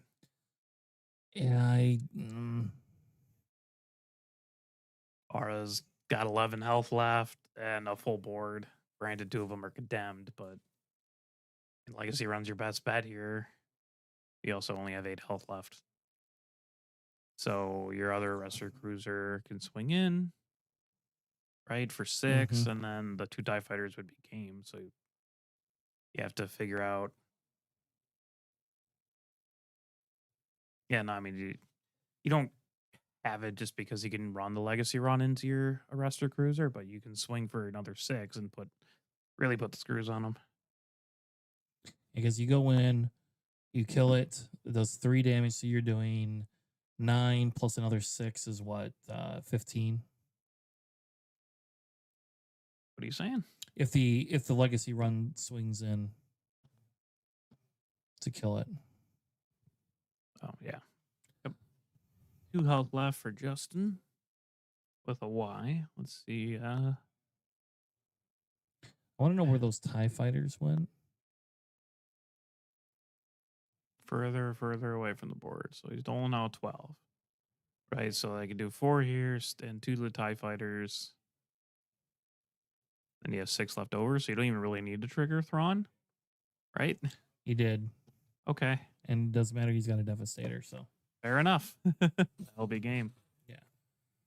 All right, well, that was some good games. Good to see. You can see the aura. We didn't get to see the double condemn trick, which is hilarious because I did not know that existed until last week, Wednesday, and I found that out the hard way and was very unhappy by that.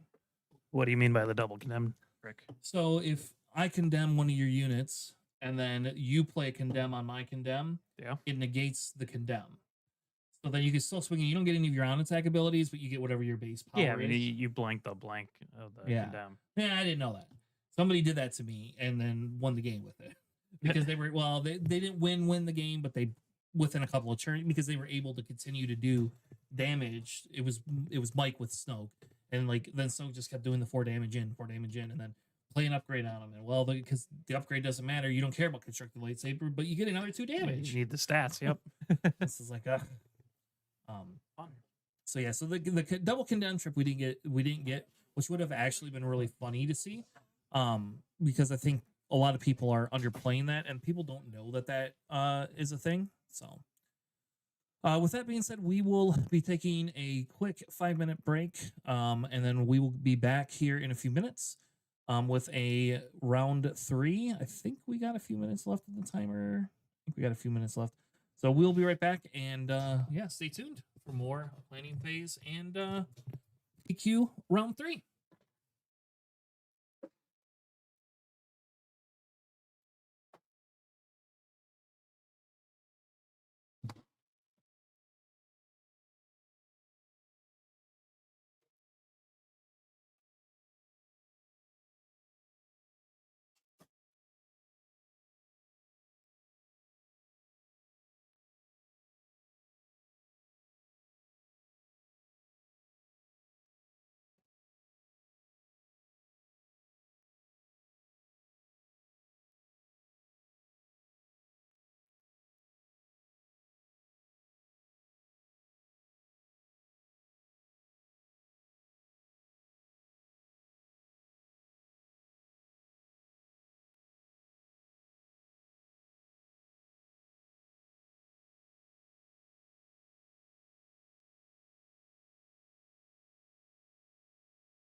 Round timer ended.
All right.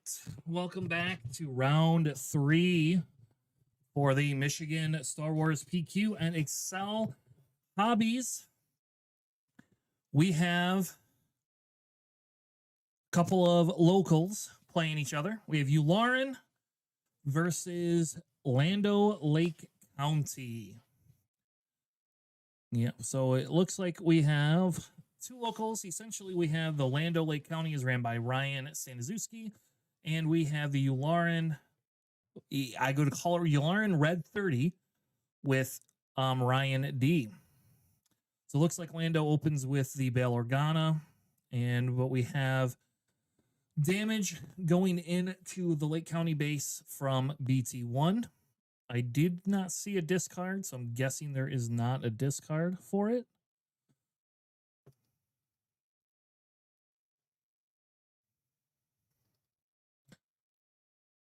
And we'll see if Staniszewski discards a card or not to create a spy token. I think at this point in the game, you can do that.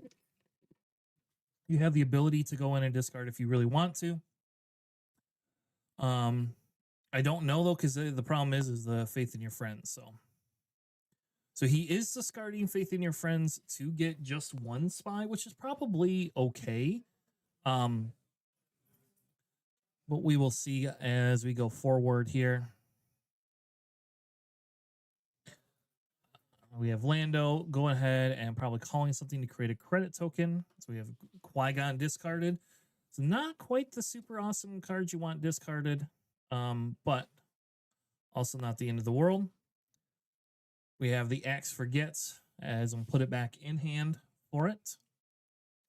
And we'll see Ularen claim there.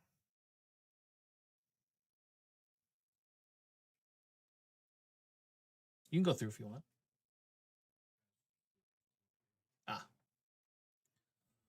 All right.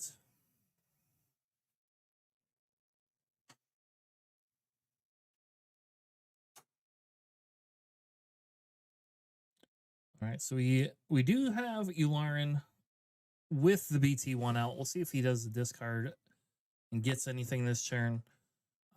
Playing Arvol to kill the credit. I think Arvol also triggers a damage somewhere, so it looks like they're putting the damage on the spy. The spy will put 2 into Arvol. And then we have the BT. I'm assuming with BT, we'll just go to base. Yeah, that would make sense, putting the BT into base there. Discarding, being able to do the 1 damage. We have Codebreaker being played. Super fun. I had to put a Lando on stream for everybody, though. I had to put a Lando on. Could not have a Lando not be on stream. So you better believe it.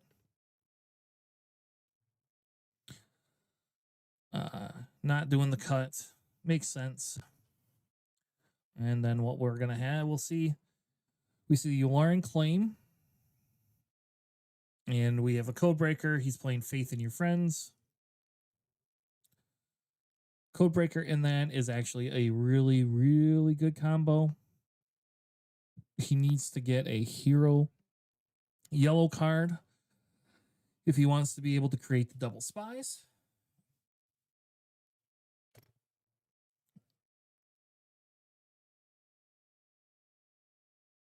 And he has the ability to create the double spies. The question is if Lando is going to play the other one. He's not, but he is going to get a credit token out of it. And then he will trade Bail into Arvol to stop all the credit hate, which makes sense. My belief is he's not discarding the card. Yeah, he's not going to discard the card because he can use the Faith in Your Friends again, pay 1 for it, get 2 spies, which is probably really good.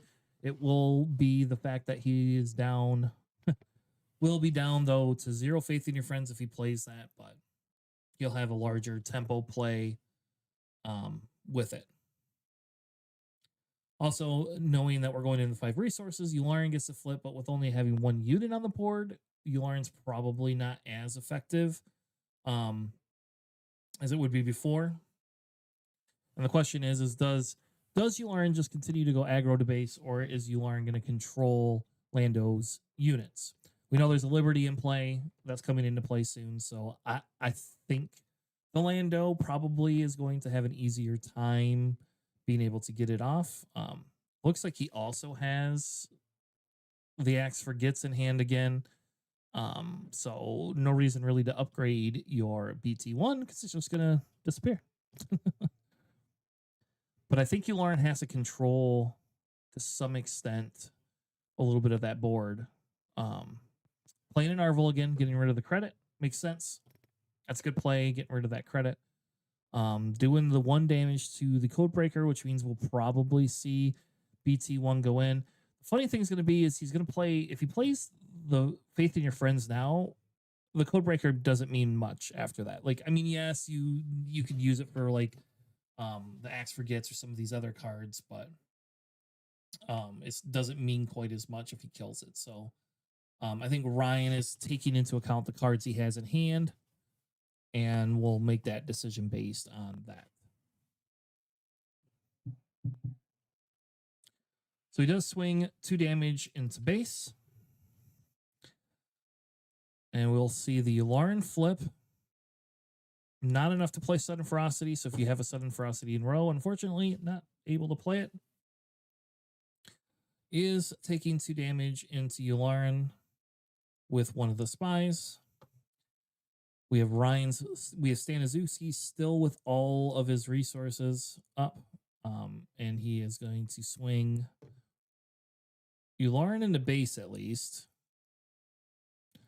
And BT1 into base. Okay, so we're getting both of them into base for it. And then we will see the unit come down and kill Yularen. We'll see an HK get played. With Yularen off the board, though, it's going to be hard. This is Lando's flip turn. So, you know, like you could play the Liberty. I don't know how much you need to play the Liberty. You do have to kill that bloody Arvel, or you aren't going to get your credit back, or let him burn his resources to be able to do that. I think we'll see here, though, because I think, you know, like if I'm the Yularen player, I still play Yularen, or not Yularen, Arvel. I still play the Arvel no matter what. So I think we'll see here. The Rose is a really good play too right here. Save that Liberty. It looks like we also have a Qui-Gon in hand too. So I mean, Ryan Staniszewski has quite a bit of play here. You can't use Yularen though, buddy. You can't use your Yularen to tap both of them. I mean, he can. He just only swings with one guy. Okay, fine. But yeah, he's still not taking that Codebreaker off. I mean, I guess it makes sense, right? Because technically you only have the 1 Faith in Your Friends left and you can afford it. So I don't know if it matters that much. But we get the Codebreaker going to base. Staniszewski just doing the little stall thing here. Top guard, another HK. One Yep. more. Yep.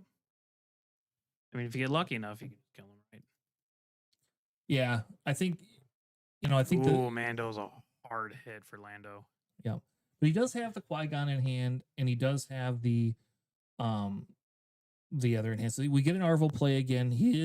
Ryan is playing around the like stopping the Lando credit creation. Now the question becomes: does Lando just flip naked?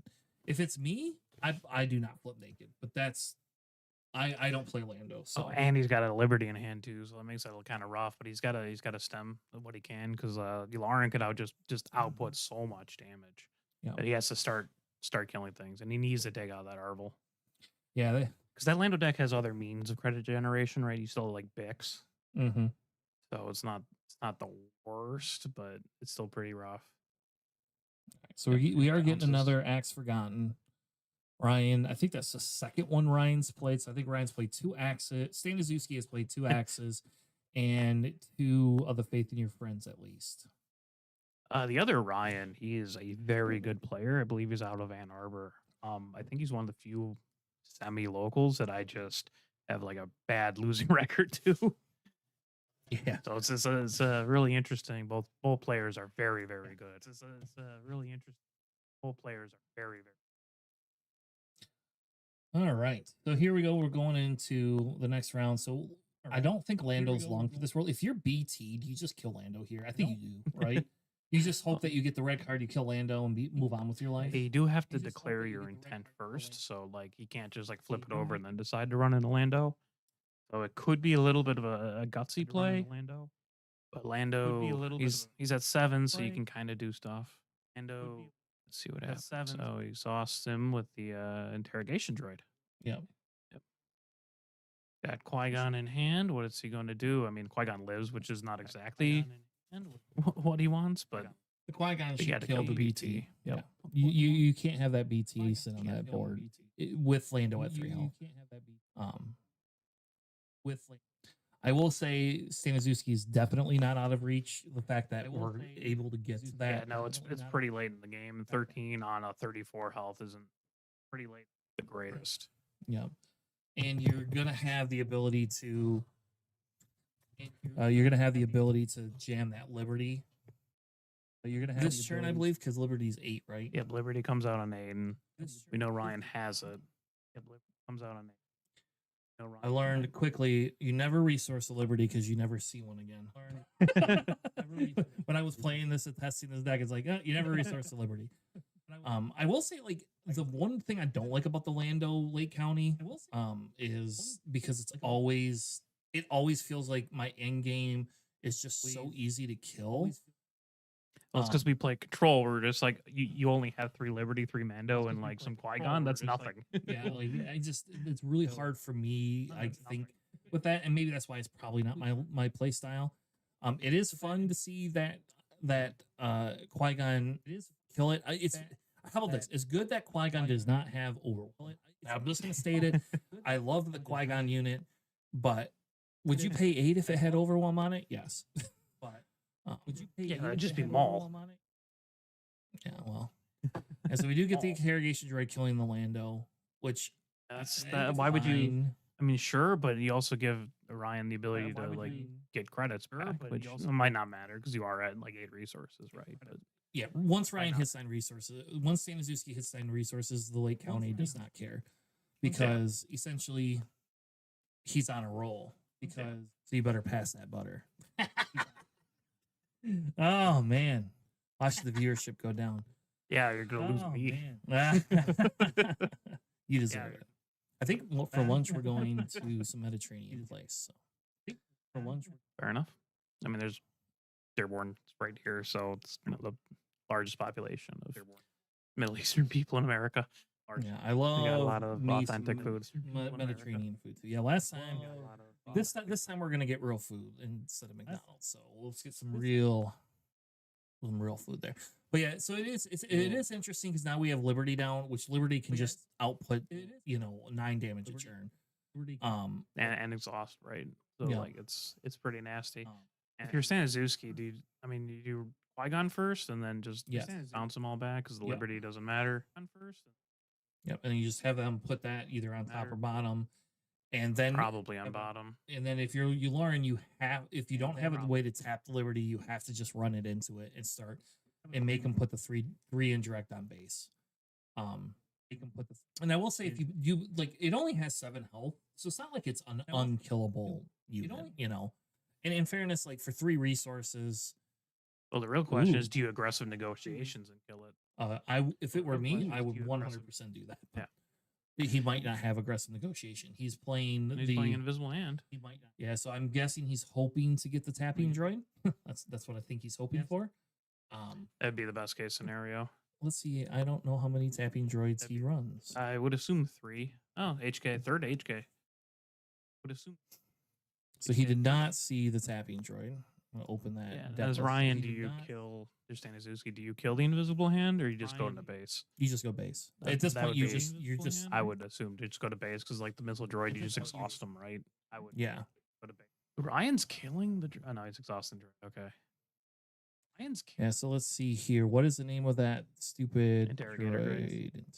So there is 3. Yep, yeah, you're right. Yeah, typically, there's 3 there just because you want that consistency off Invisible Hand. Yeah. So now basically they're pulling even damage wise at this point. So I think Staniszewski it has if they cannot get rid of that Yep, so he's doing Liberty. 7. Does he have another Qui-Gon? Oof, so dirty.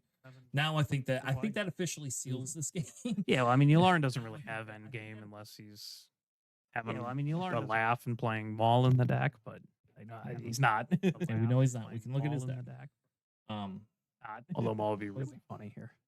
But see now your droid missile platform does nothing. Like you can run 4 into it and that's fine, but like the Indra can just get absorbed onto like 2 of them gets put onto the Liberty and 1 onto base, and then you or the Qui-Gon, because you don't. I mean, you kind of care if Qui-Gon dies, but like you don't, because it will just like bounce something back on the board. Well, right now there's lethal. So this like right now the Liberty being able to do just the 9 damage plus the Qui-Gon damage just puts you at like that just ends the game. Yeah, but Yularen can just use Yularen's ability, right, and kill the Liberty. But Yularen can swing an invisible hand and then right missile platform, what he looks like he's doing. He has to do the invisible hand first, and that is on attack. Right? Or no, it's when it completes it, right? Yes. So then he takes 3 indirect, put it to base because there's no reason. Yeah, he could have put probably 2 onto Qui-Gon there, but yeah, it's fine. He is kind of your end piece now. He is kind of 7 to base. 9 health left for 7. Not Staniszewski, the other Ryan. I don't know his last name. Ryan D.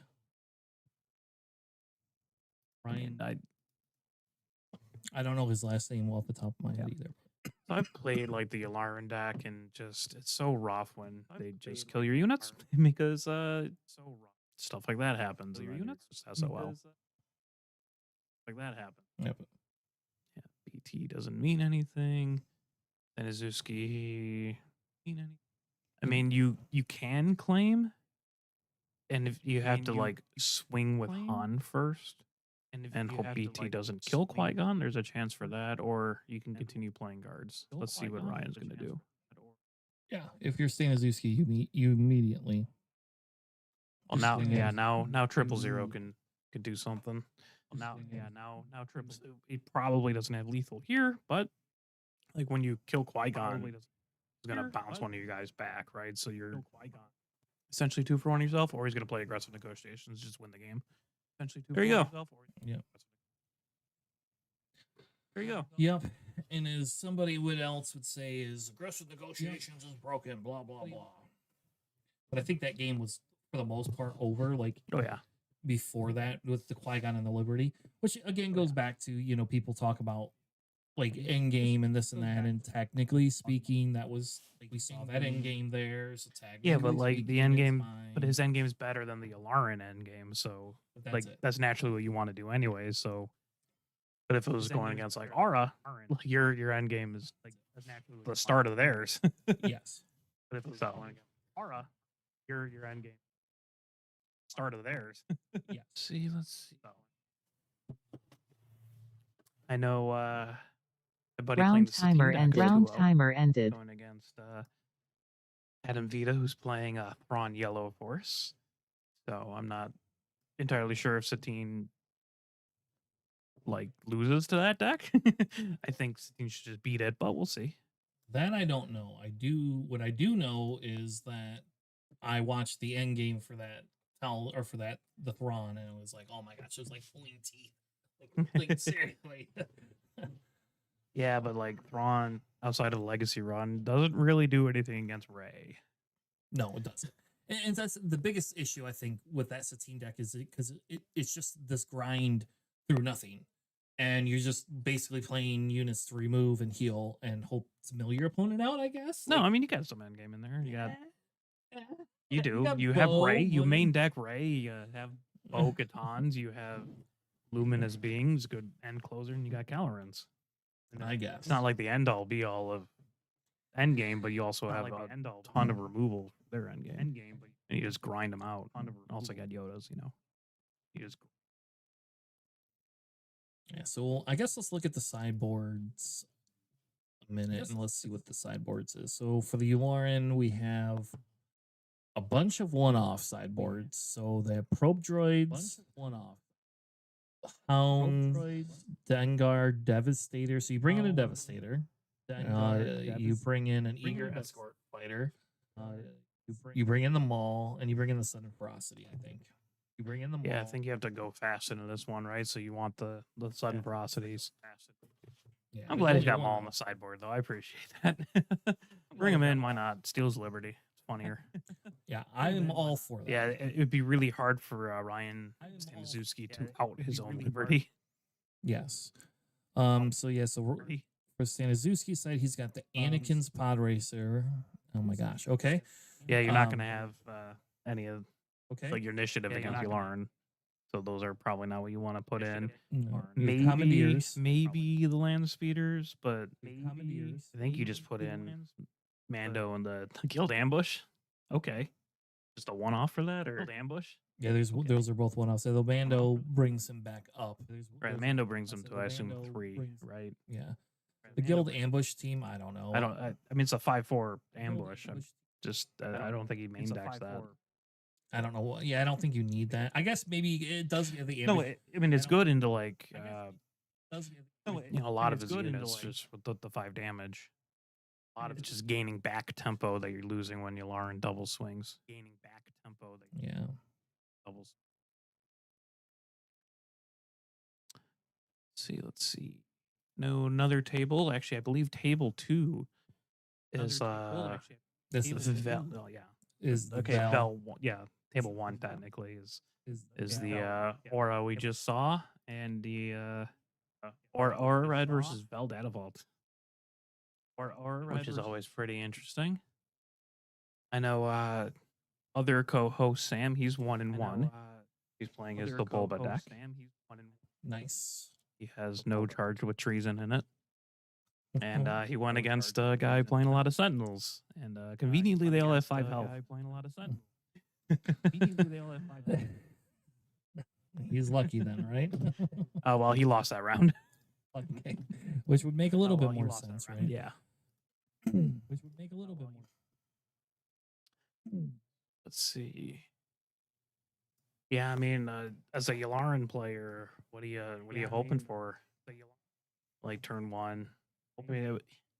For me, if I'm playing Yularen, the best is the BT1s really. Like I want my BT1s over my HKs because my BT1 can do push that 3 damage and kill those spies, or I want like an Imperial Dark Trooper. Give me an Imperial Dark Trooper is pretty good round 1. I mean, HK's not bad if he has like Faith in Your Friends, right? Because he's not taking damage from those spies, and he's doing 1 damage to base by killing them. Yeah, but so it's not the worst. I think you don't care if Lando goes base. I think you just want you need to make up that extra 4 damage quickly.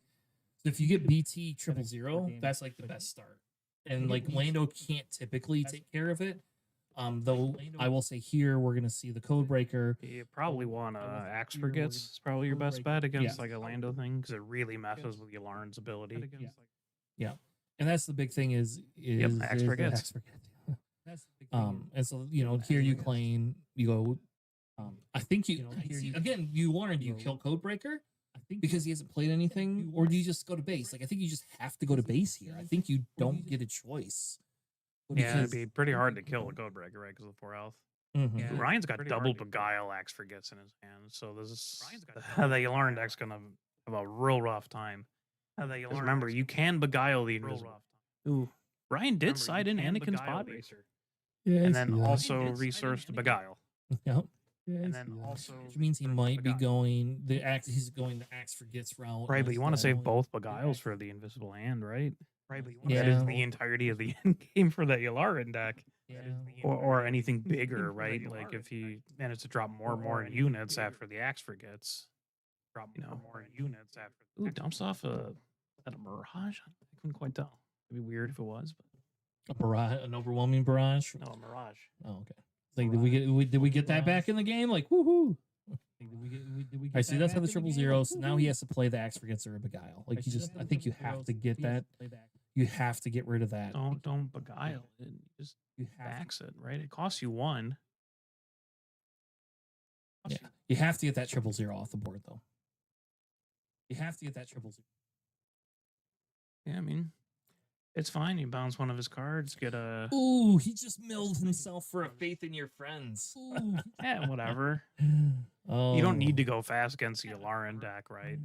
You don't need to go. It would be helpful to take out his units, but it's not like the craziest hit. It's not like it's you're hitting a Liberty. It's not like it's or like a Qui-Gon or any like really solid pieces. I don't understand the logic for the Anakin. Just get rid of the Anakin. Understand the logic. Like you're never gonna have initiative by and large against Yularen, especially if you're focusing on killing all of his units. And he's not swinging, so he's not gonna have the initiative. So you're never gonna get the ability off. So you just brought a 3/2 ambush for never gonna get the ability off. So 3 for no reason.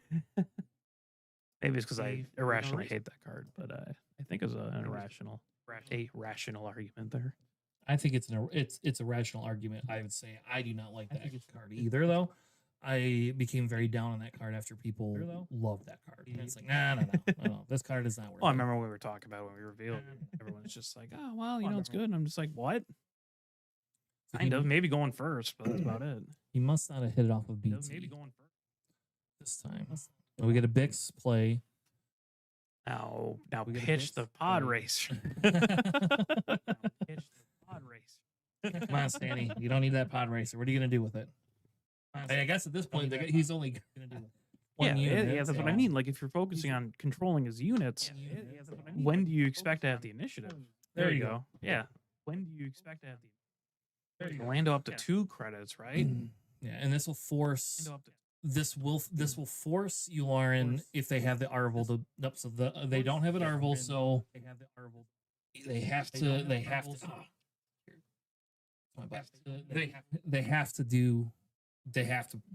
that. So and we see Sanders basically take initiative. Put the other Beguile down. You should never get rid of Beguile. Not 2 of them. Not when your opponent relies heavily on their 6-costed unit being in play. Yeah.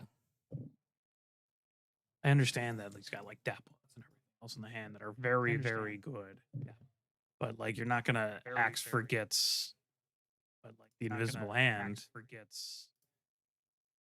And so we'll see. Let's see what happens here. You can't. I mean, you can kind of kill Bix. Yep. So Bix just kills 000, which makes sense. We'll see if he mills a red card off at BT1. We'll see. We'll see what Yularen flip he has. Right? If he had like. See what Chancellor Palpatine that would kind of help catch it up, but Stanley's only got 4 on base. Yeah, the problem is not being able to do any of the damage to the base. Like you're not pushing any damage. That's why you can't get rid of that Beguile either. Like you might as well just keep him down because then once you flip Lando, then he has to take care of Lando. So he's looking for his Sudden Ferocity, which he does have. Looking for his Ferocity. Remember when we used to have that card called Hot Shot Blaster? Not anymore. No more Hot Shot Blaster. Not anymore. That's not too big of a loss. Well, in this deck, it would work out. Not very well. Yeah, you'd have to pay 5 for it. Yeah, just like people. I mean, people put it in Dark Saxon, but that's a question of choice.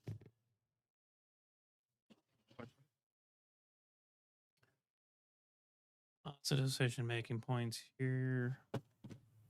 It's like, he does not look like he has Qui-Gon, right? But he can play watch this, pay 1 credit, and like exhaust Yularen, but I guess not. He's just doing 1 with Codebreaker.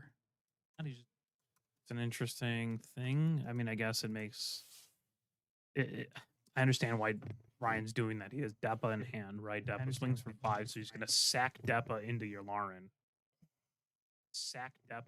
Yularen swinging for 7, PT1, presumably going to base. Let's see if it's managed to kill Bix. It does not. That's a haymaker. Bix is alive. Not a haymaker. Yeah, especially like having that haymaker. Yep, so Depa will trade into Yularen. And we reset the board. Yep. And then, but Lando can still deploy. Yep. Now, see here, we didn't have anybody. We didn't have Yularen use the rest of his credits. So if he had to pay 5 for a Hot Shot Blaster, it wouldn't have mattered. Yeah, just but saying. I'm But, just but saying. the problem is you're putting Hot Shot Blaster in the deck. Oh That's wait, the there issue. you go. There you go. He's playing it too. Ooh, does Okay. Ryan does not have a credit? I There thought you he go. had one off Bix and one off hitting Lando earlier. Maybe he spent it at some point. Yeah, he might have. He spent didn't some. deploy Lando, so Ryan's didn't stand. He's probably, not forgotten about it. So Well, that's because we were only on 5 Not resources. We weren't on forgotten 6. about This is 6 resources. oh, okay, my bad. We're only on 5. Yeah, that would make significantly more sense. Yeah. Yeah, that would make significantly. Let's see what he does. Yeah. So he trades with Bix. Does. I think you discard a card and get your credit. Like You already have 2, or I yeah, think or you you already just have got 1 a credit, credit. right? So like you already yep. need 2. Yes, because if he plays an Arvel, you lose your 1. Now you still can burn a resource with Right. Lando, but this you still this can burn this a basically says, okay, Right. here you go. Now play your Arvel. I don't care. I'm gonna flip and play a Liberty and tap. BT1. I don't care. And then I want to swing in. There's the invisible hand. Only there's a way you can get rid of that. There's a way. You know, he did save the 1. He didn't put the other Beguile down, did he? I'm pretty sure he put both of them down. You should go over and look at his resources. Let's go see if he put the other Beguile down. We are in game 3 because I'm not smart and don't know how to change. Oh, I didn't realize. Or round 3 or game? Oh, I Round didn't- 3. Round 3, yes. Round Yep, 3? I'm not smart and didn't change the round Round number. 3. I was going to say, I'm pretty sure I was here for the game. Yeah, you were. Pretty sure I was here for All right, so we got an HK off of the pull. We're gonna get the flip. I don't know if he has the Liberty in hand. I think he does. If he doesn't, he has. I do know he has a Liberty or a Mando. He has something big in his hand. I just couldn't grasp what it was. I didn't see anything huge. All right, so he does get the BT1 off this time. Not again super impactful, but again, Yep, so kill Ryan's just gonna HK. kill the HK. Ryan's just gonna kill the HK. And then we do get the credit burn. It is a Mando. We do get the credit burn. So he does ambush into the Mando, pick up the whatchamacallit, the invisible hand, which now leaves a Yularen on a naked board, and not really a good way to turn back the clock. Not really a good way.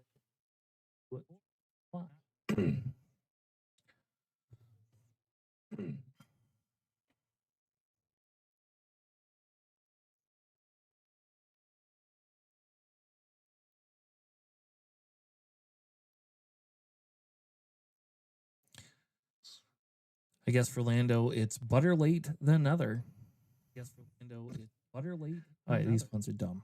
I do not like these puns.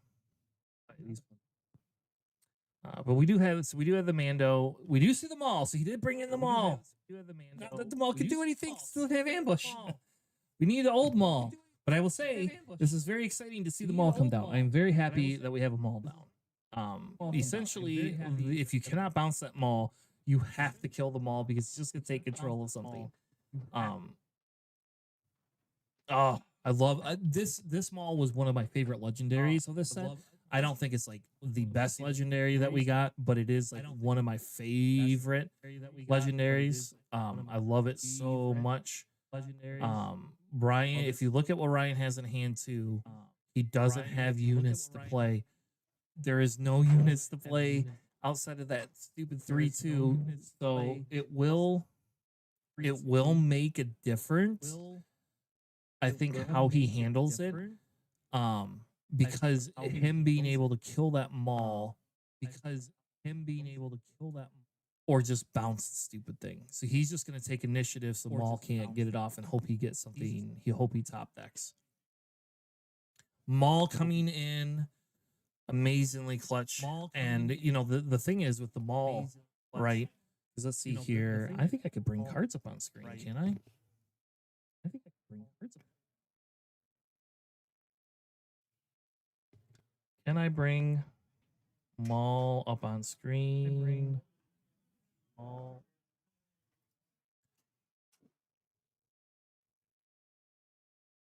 I can. So there you have what the Maul does, right? So we know the Maul is extremely impactful in this side of things because of that.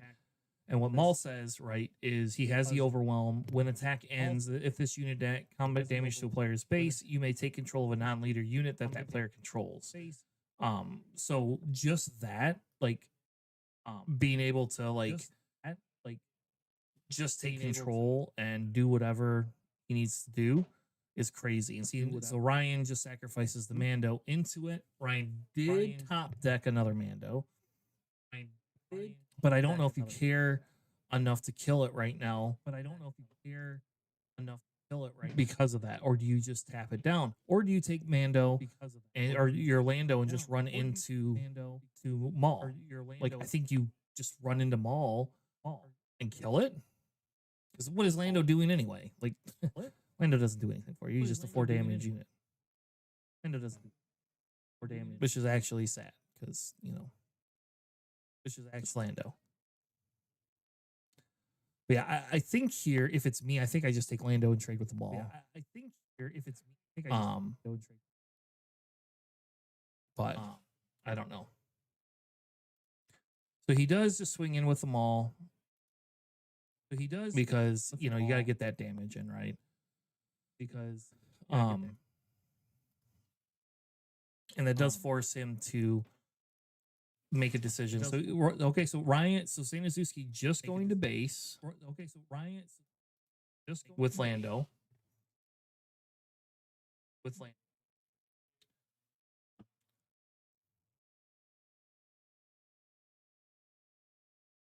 I'm very confused how he healed 4 damage. I'm very confused.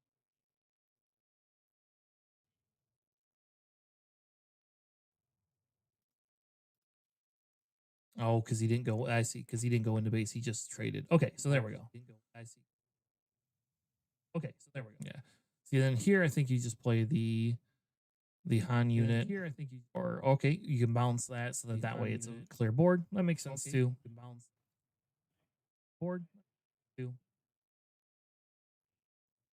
It's weird he didn't use any of his resources though.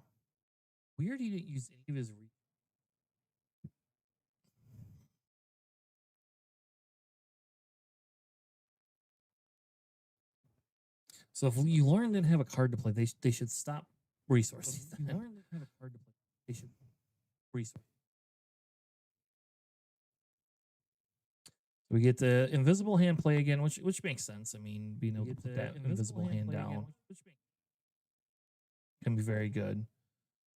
Playing a VT.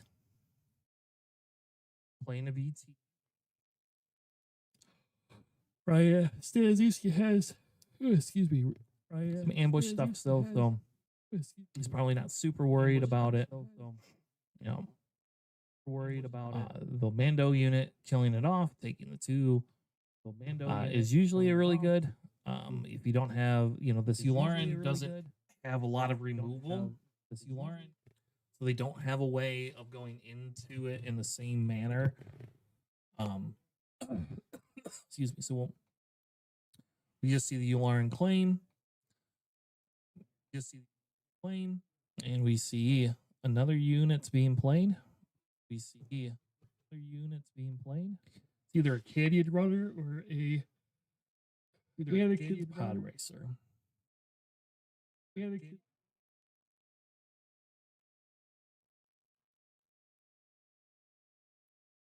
But now Yularen's on the back foot. Yularen has to be able to get rid of that Mando unit to get their invisible hand back. You really want that invisible hand back.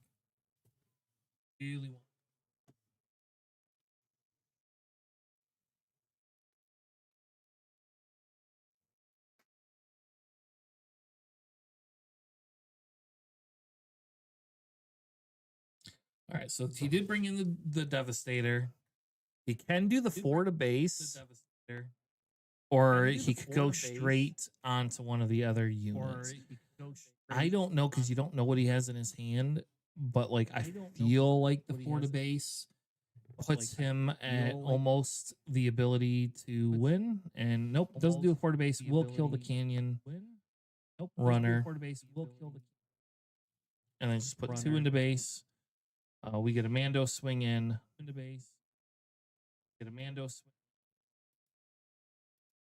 here for 6. Just gonna claim. Yeah. And so now playing the Bix, and that doesn't have a lot. I don't know if Staniszewski has the B-Wing in his deck. That would be actually interesting to see. We know there's not a planetary but we do get aggressive negotiation, and that ends that round or that game there, giving Ryan D, and now they are tied. Giving Ryan D.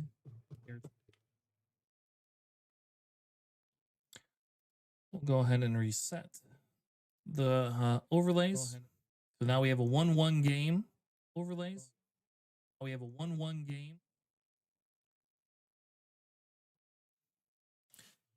It's about to get whipped up real good in here. See if Staniszewski can get that butter off or not. Let's go back to the board and kind of see what else we have going on here. So it looks like another match we have is a Lando Lake County versus an Aura Singh. It looks like we have another Yularen. We have a Hera. A Hera Blue. That looks pretty cool. We have an Aura Data Vault and versus a Vader. Another Thrawn and a Satine, like Alex had said earlier. And then we have the Piat and Mother Talzin. We do have a Boba Lake County. Look at that. Somebody did run Boba.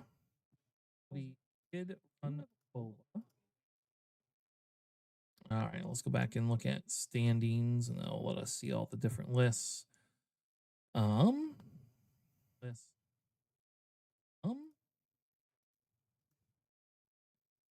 Yep, so we have Satine is actually technically the #1 list. I guess we should have pulled them and put them on stream. So we'll see if Evan wins. If Evan wins, maybe we'll put Evan on stream for the Satine deck.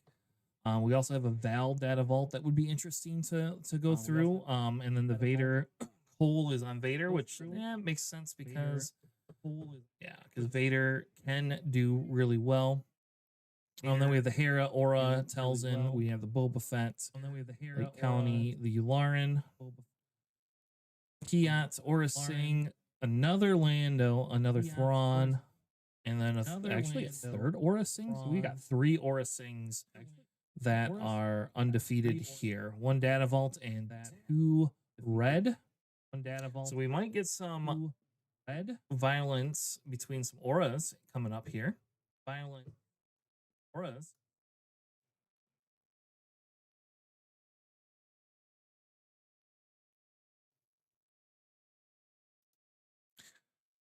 All right, so we get the Canyon Runner. We get Han. Han will just take out the HK. Makes sense. HK. Play 3PO, which doesn't really matter much. It will take a couple of damage from it, but the Lando really can just control this board here. It's just weird. You don't think of Lando as a control deck, but sometimes that butter just sticks more than it should.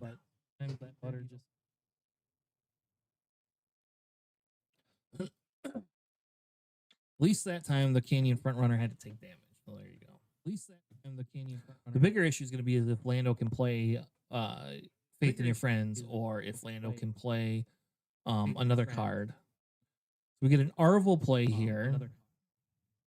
The Codebreaker. And if the Codebreaker hits Faith in Your Friends, or he already has a Faith in his friends in his deck or his hand, that is really good. And it looks like he whiffed. Oh man, it's not the end of the world for Lando, but also not super good.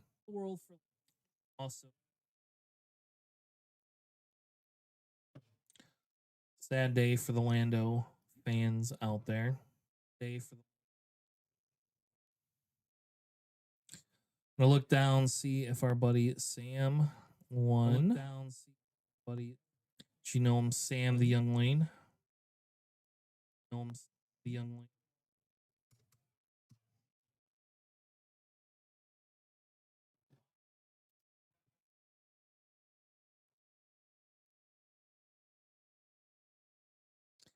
Sam did not win. The last one lost to a Elorn, it looks like.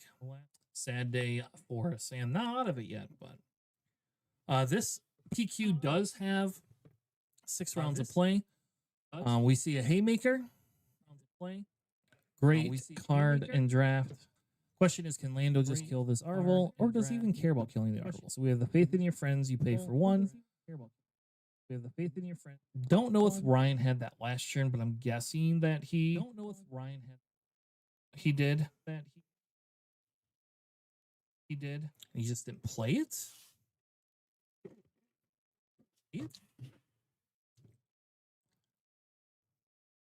He's got to see if he wants to get a faith in your friends, or if he wants. Got to see if he wants to get a faith in your friends. The other piece.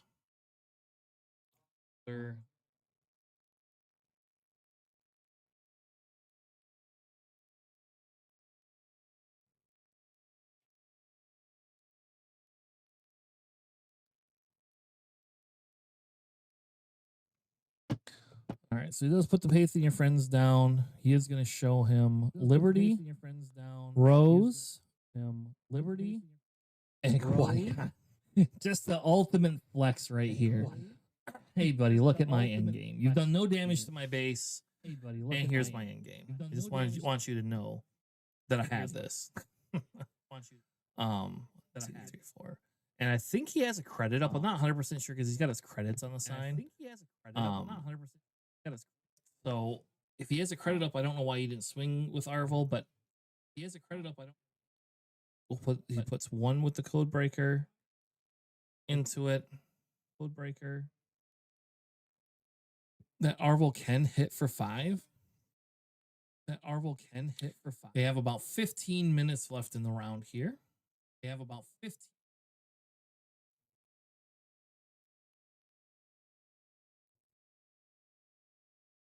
So we will see the Lauren and the Arvel just swing straight into base, getting that damage in while he can.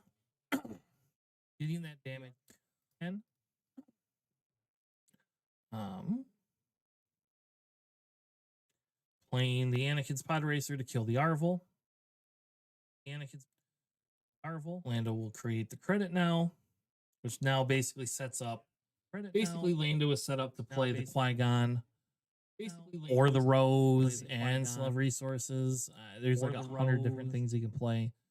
He did resource a. He did resource. It looks like the. I don't know, whatever that 3 drop ship is, the stolen AT hauler. He did resource that, which is I guess it makes sense because you have better plays. But at the same time, I don't know if I would do that because I would want that smaller drop unit to be able to play in case Lauren has a way to get rid of something.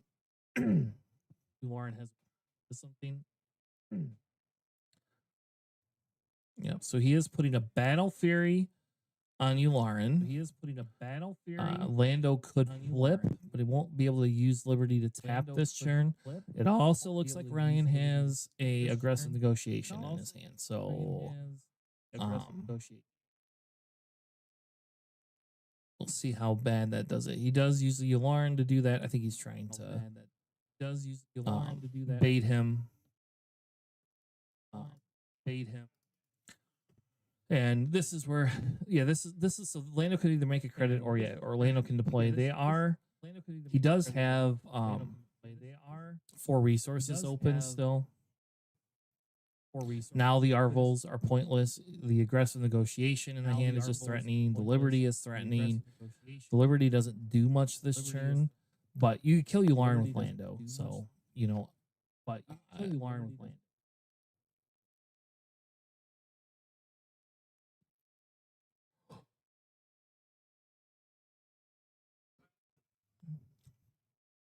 All right, so he is probably playing the Qui-Gon. Yeah, he is probably playing Qui-Gon because the Qui-Gon then forces. The death, and you can either top deck or bottom deck your unit.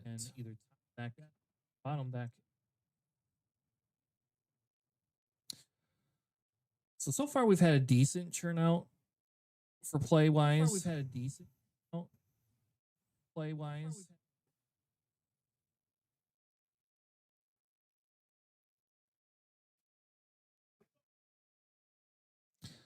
Yeah. And because it's putting it on the deck, you don't get to use the base thing. Putting it on the deck, you don't get because he's not being defeated technically.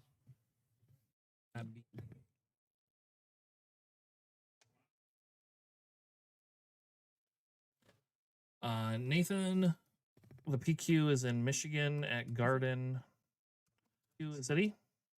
Garden at Excel RC.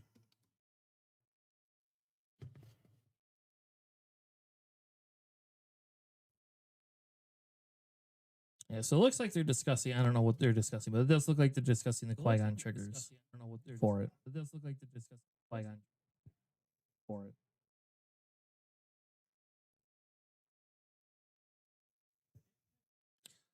Okay, we will see what he does. Okay, we do have a lunch break coming up after this stream, just as an FYI. So there will be a lunch break. For it, they had to bring a judge in to talk about the interaction between Qui-Gon and the board. Qui-Gon, he is just going to put it on the bottom of his deck.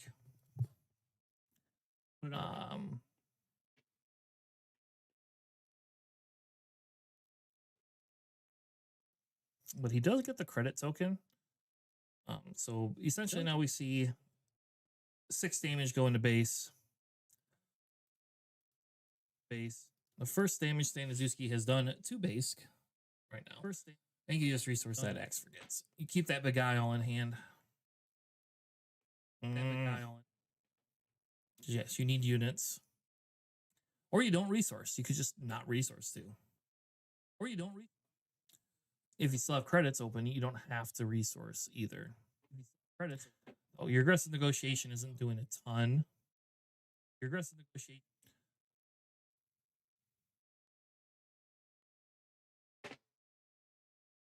All right. So we're going to see the L337, which he brought in to the smash as a one-off. So there is that. As a one-off.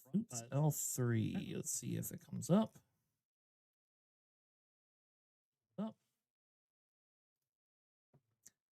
There you go. That is L337. There you go. Which is it's weird seeing as a one-off, but it comes in hidden, so you can't kill it. So he has to bounce it. So he has the guy on hand. He can just bounce it. But you do get to search the top 10 cards of your deck for any number of droid units with a combination of 5 or less, and then play each of them for free. So you're going to be able to rebuild the board. And actually, I kind of wonder like why L3 would not be more of a staple in this deck. Maybe it's just because there's not enough room. I don't know. I like the L33 in this deck. I think it is really good. Personally, but now he gets the ability to have the 3 units on board again, and so you could beguile 1. But does that matter? I don't know. But did they get a late does that start matter on the stream? Yes. How late? 5 minutes. Yes. Cool. We just hit time. Oh, okay. Yep. So they got 5 minutes left. Yeah. Or 4 now. Oh, okay. 4. Yep. They got 5 minutes. Yep.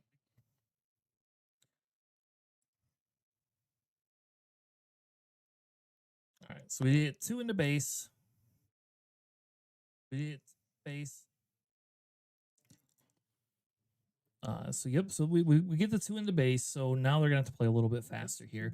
But I think that L337 like dramatically helps the base, or helps dramatically the base Ryan D, because now you have the ability to just Ryan D try and go a little bit more into as aggressive as you can get. I don't know if he has any pumps in hand. We can't really see Ryan D's hand. But you probably don't have to resource if you don't want to. And you have the 337 that can go into stuff. You have your interrogation droid, which is crazy good.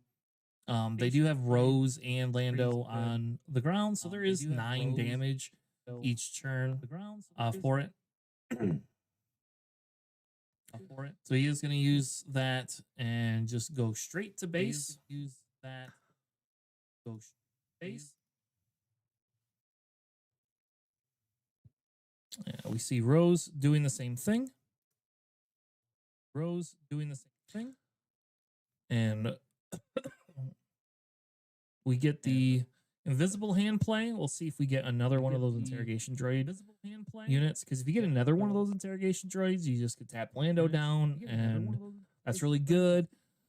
He does still tech. Oh, he did. He got one off the draw. He did. He got one off the draw. Which will force a discard as well.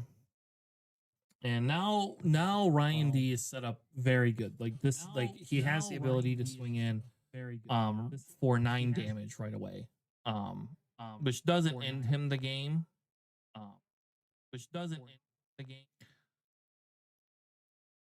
Yeah. So okay, so we put a Liberty down. Which does prevent that 6 damage. So that does reduce it. So now you can only do 6 damage. That does reduce versus the other one. It puts them at 18. Which then the Liberty can do 9 and probably 3. So you could do 12 damage, and that wins the game. So if Ryan has AN and the other, you just don't resource. Yeah, so he's not. It looks like he's probably not resourcing. So if they don't have a way to stop that that as well. Now, an aggressive negotiation on the other side could also be lethal, if depending on how many cards he has. So essentially, he can do 6. That puts him at 28, and he has to have 6 cards in hand. Then, and I don't know if he does. If he does have the 6 cards in hand, so he has an aggressive negotiation. We're gonna see how much he has. So that's 3.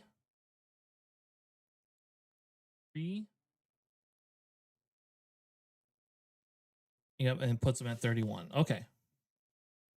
Yep, and puts him at 31. Okay.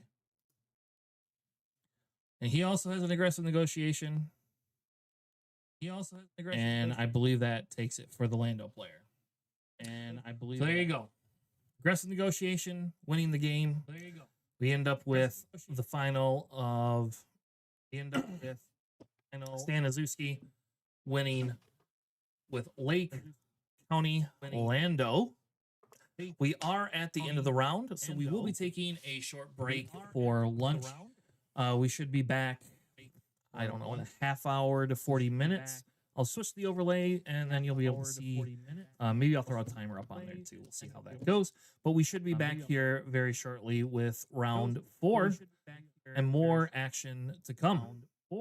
Thank you all. Have a good day, and we'll be right back. Thank you all. Good day.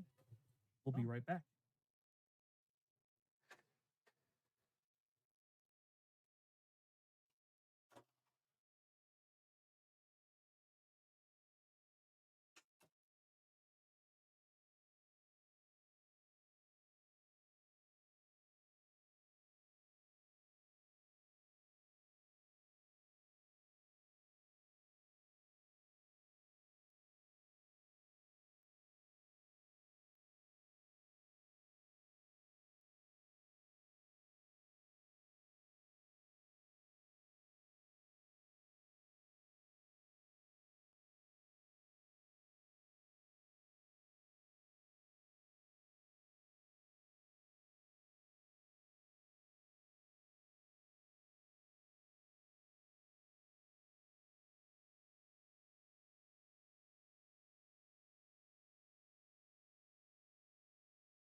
All right, we are back with the next go around. Give me just one more second to let them know that they can start, and we will begin.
I'm sorry for having my son. You wait.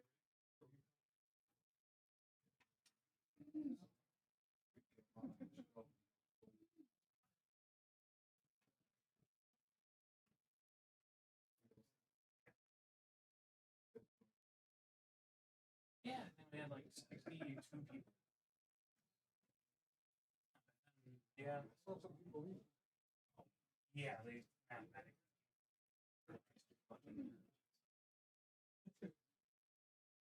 It looks like there's.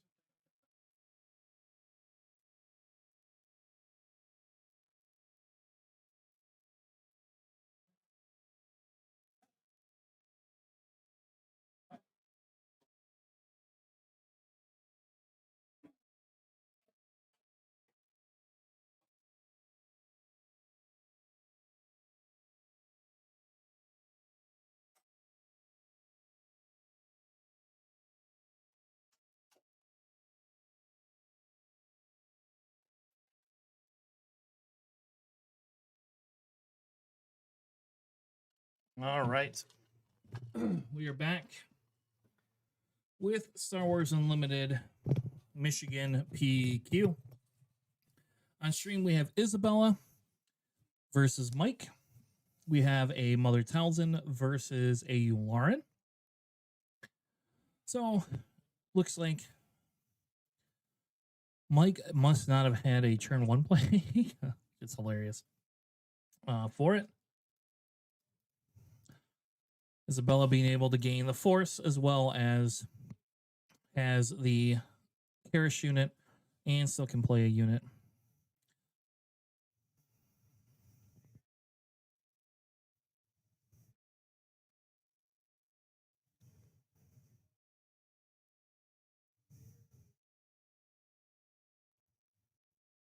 about to go get my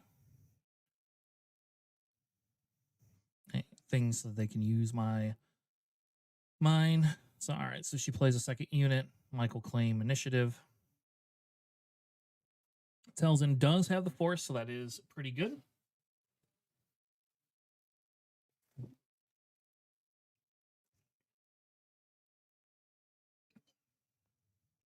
And we'll see what Mike does. If Mike just goes straight into base, which he does, Mike just going straight into base. I'm going to play it out as more of an aggro match for it. We also have Isabella going straight into base.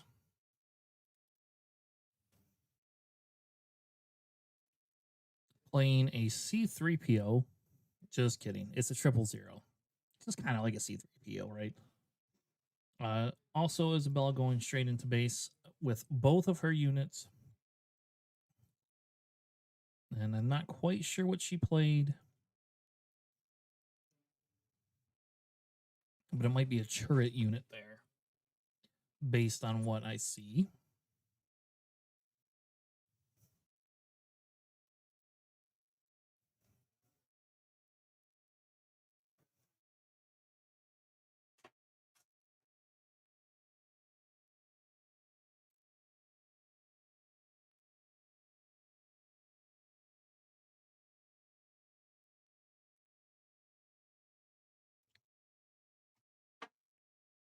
All right, so we have Yularen flip come out. He must not have any plot cards.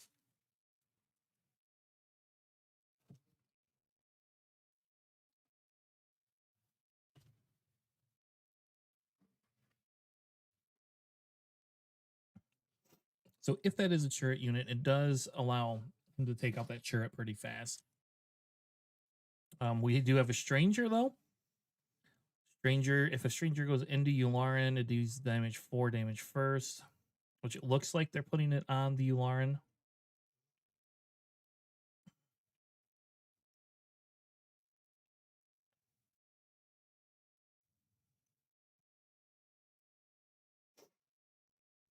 Yep. Yep. We have something going in and killing the turret there.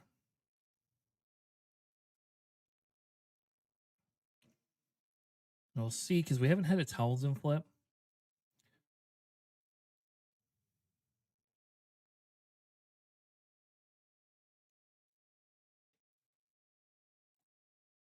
Yep. Getting rid of the Yularen, which makes sense. You don't want to keep that Yularen out. Mike going ahead and just saying, fine, I'll just go 4 into your base.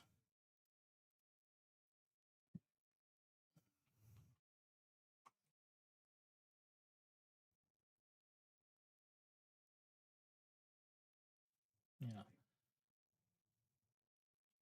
Yeah, that stranger can do a lot of work. I think Mike has to kill that stranger. I don't know if you could just let that stranger keep living.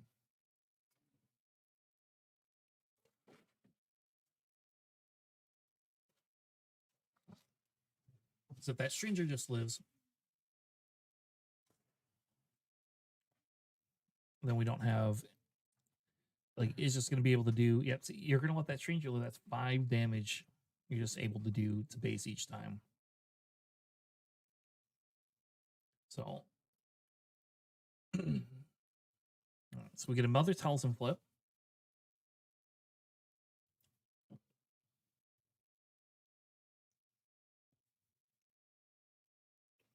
And we'll get rid of the C3 or the 000. And we'll go to the next round.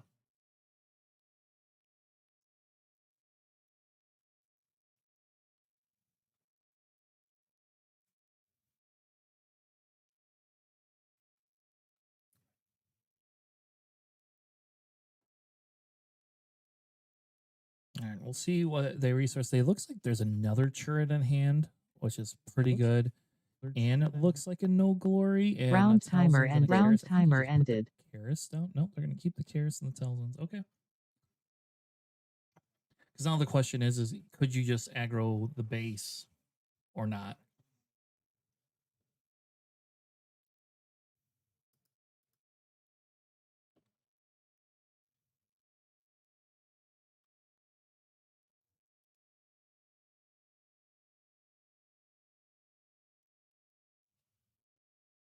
Yeah, I don't like Mike's dice. I'll have to go have Mike switch that.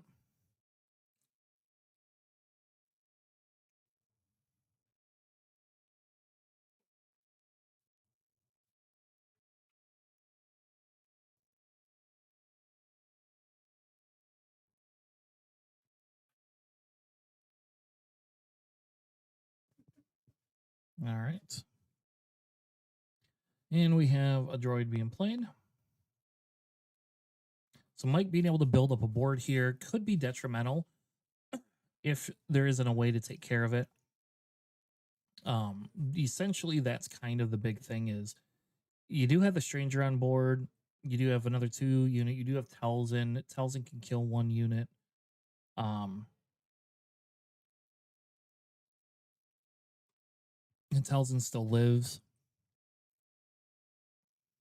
So, but Mike could just claim here and then be able to either, I guess he's not going to kill that stranger, so.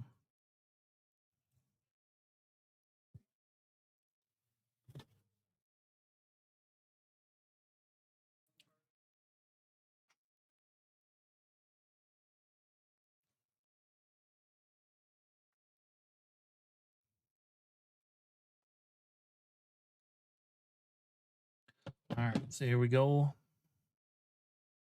Going back to the next round.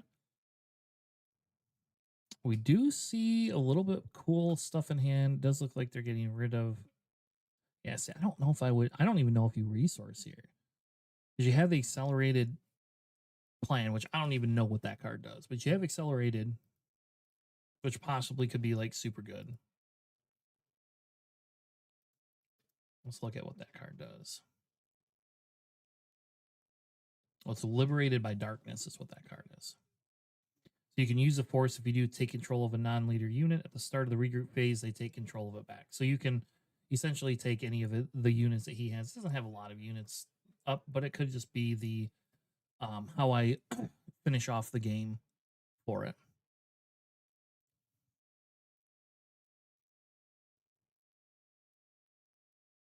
All right, so he is going to go into the turret, take care of the turret, which obviously is needed.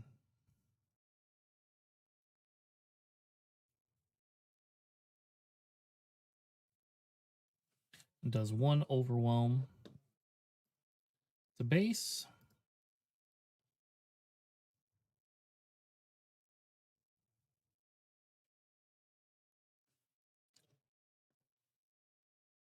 I think they're debating if they have if they are going to be able to get murdered by like an aggressive negotiations or something. Mike could just use that. You could do the commence as a thing that could happen. Not having another sentinel can make it very hard.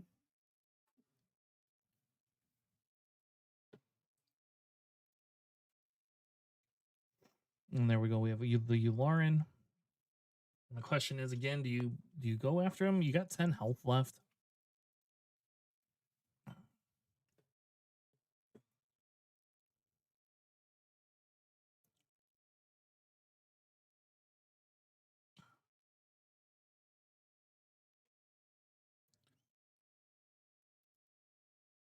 And is Mike going to go in with the other one?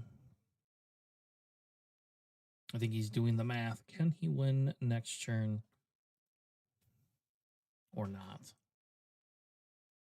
Nope, so he changed his mind.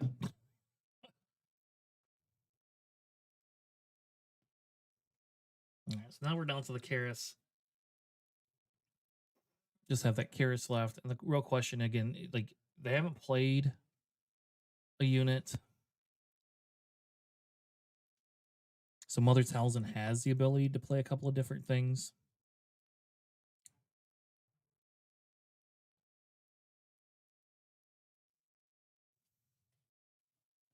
No, I don't think they know what they're doing.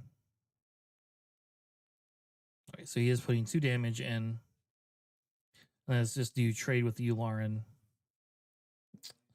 Then he has a C3PO, or I'm sorry, a 000. And I think you just play like,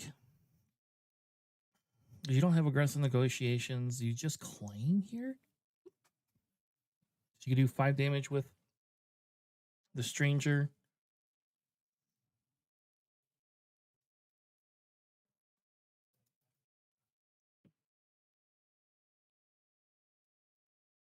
And then they are going to play the tells in. Kill the L3 7, which is the smart move. Then it stops Mike from being able to do some shenanigans, and then they'll pass.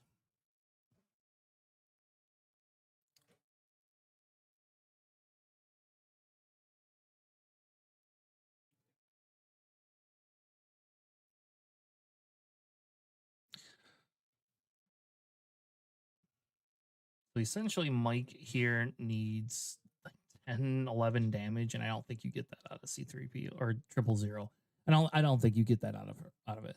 Yeah, there's another stranger, a constructed lightsaber, and a no glory. I don't think you bothered the resource personally if I were the Tellsome player, but that's just me.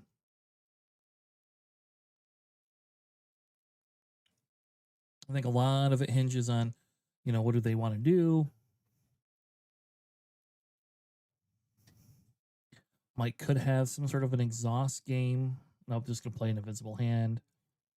I think that's game then. I mean, I guess if you hit the interrogation droid that can tap something down, you could tap the stranger down. And then it is not quite, so it's not quite game yet. But I think here is where you swing in.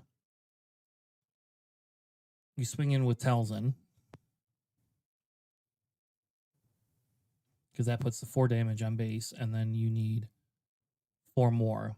So C3PO has to trade with something, and you can just claim.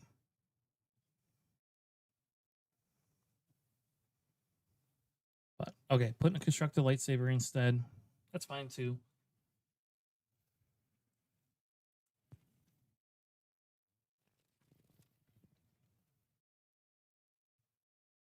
No.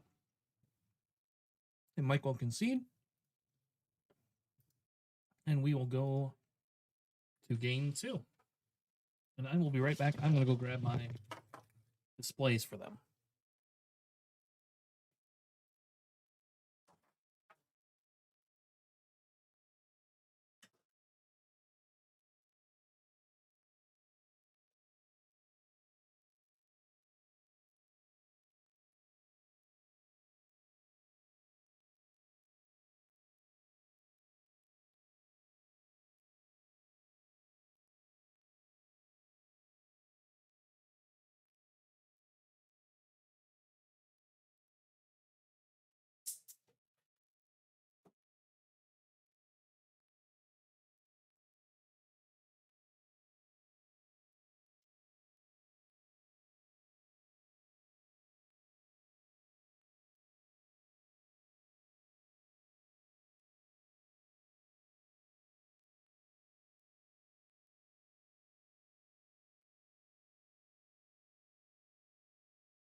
All right, so now we'll have them use life pucks so we can actually see.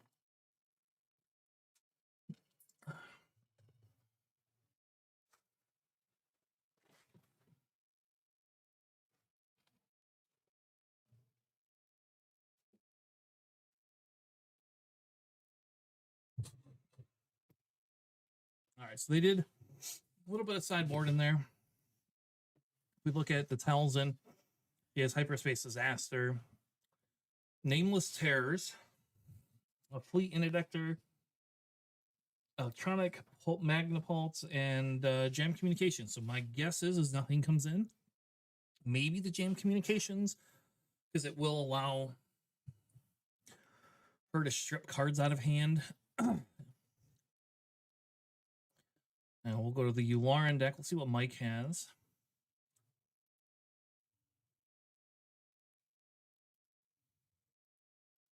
All right, Mike's sideboard has Charged with Treason, which makes sense. That's probably something that comes in. Commence the Festivities 100% will come in. She probably doesn't need the System Shock and probably doesn't need the Devastators. But I think you bring in those 2 Charged with Treasons and the 2 Commence. And I think that the Commence is the big one. That's because it allows you to get past Churret if needed to end the game, or it allow you to sacrifice a cheaper unit to end the game as needed. But we did see Mike resource a lot, so I don't know.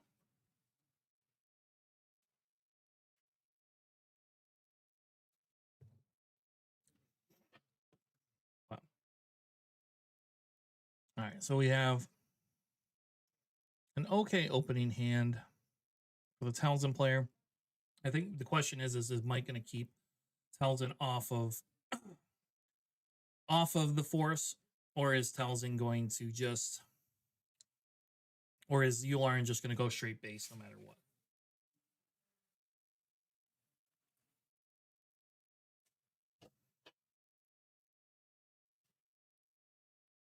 So we see an HK go down, and we have Talzin playing the Karis. Makes sense.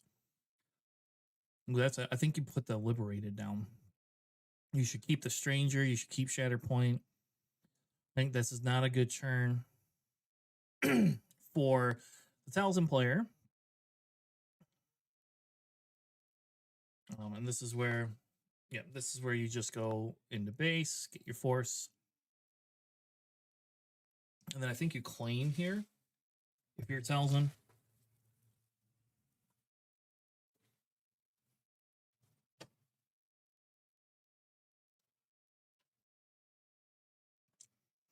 And it looks like he's playing a Highsinger, which definitely is probably something you want to get rid of. But he doesn't know. See, as the funny thing is he doesn't know she doesn't have a turn to play. Oof. Well, I think it's Anakin. I think you put the Anakin down now. You're gonna put a No Glory down. Oh my gosh. All right. And I guess they don't play a ton of big units. So here you can ambush, kill the Heisinger, leave the shield off. You could also just run Karis into it, put -2. That's probably, it should, because you could run Karis.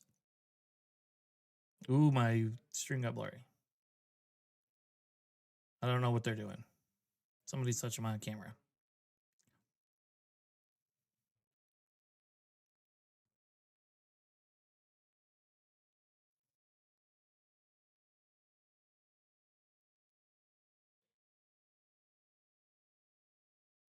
Well, they are fixing something on the camera.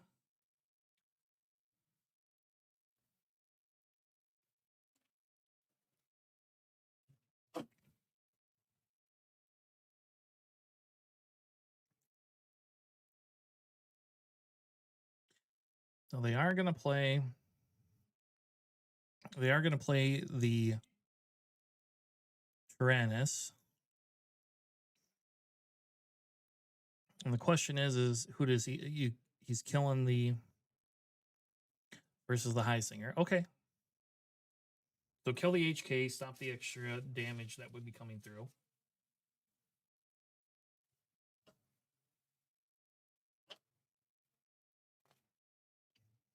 Let's see what Mike plays.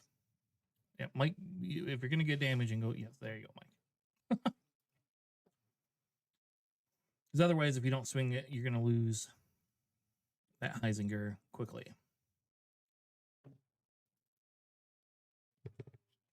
All right, well, look, now we got a little bit more clear. That's nice. Thank you to whoever fixed my camera. We will use Talzin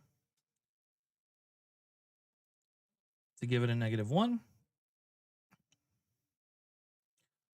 Yeah, Mike will play the unit that basically will get damage in, so she can either claim or go ahead and kill the Heisinger. I think you still kill the Heisinger. I think the play is you still kill the Heisinger. You are down on damage, but you prevent him from being able to swing in. And I just don't think you go to base with that. I mean, I guess you could go to base, but it seems very risky.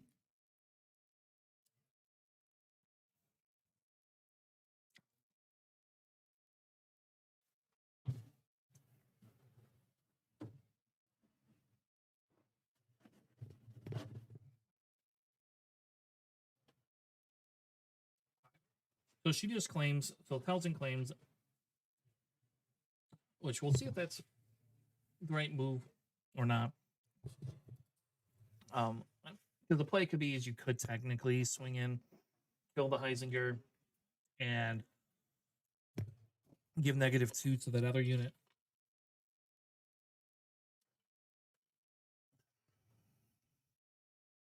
Because we know Mike's not going to. Mike is strictly going to go into base. We know she has a stranger too, so that's also the consideration is you just pay 5 for the stranger. You get your force token back.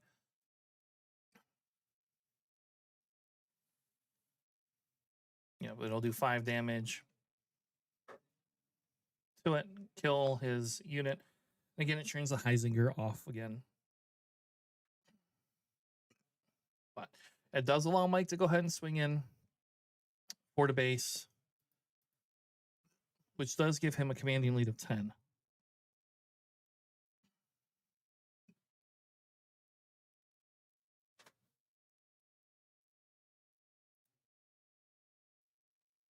Yeah.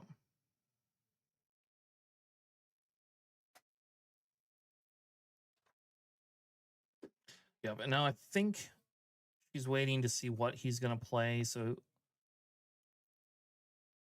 Mike has the ability to play. Yep, so he's going to play Dengar.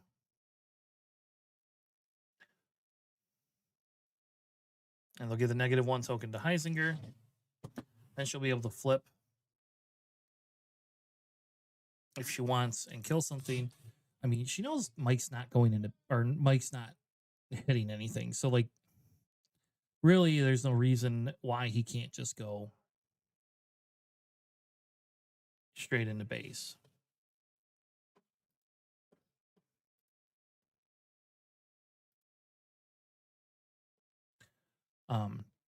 So, yep, so he'll do another 4 damage into base.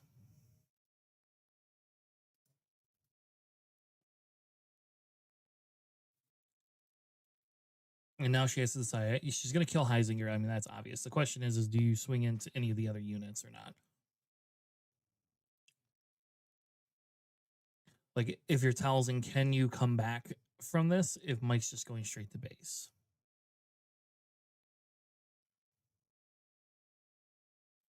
Yeah, and so she will do the trade. And then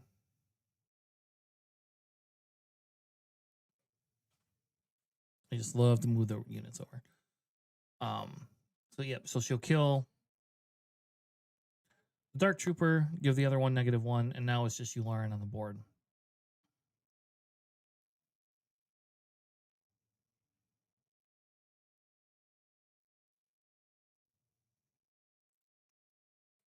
Yep, and that's a really good hand for Talzin there. Talzin's got the Qui-Gon unit and an Anakin and the sun. So in teacher, once the sun comes down, it's almost game over. So Mike not resourcing here. I would have thought he would have. Oops. But maybe not. So now the question is does she try to kill something or not? She has Shatterpoint in her hand too. So I think you just go base here. Yeah.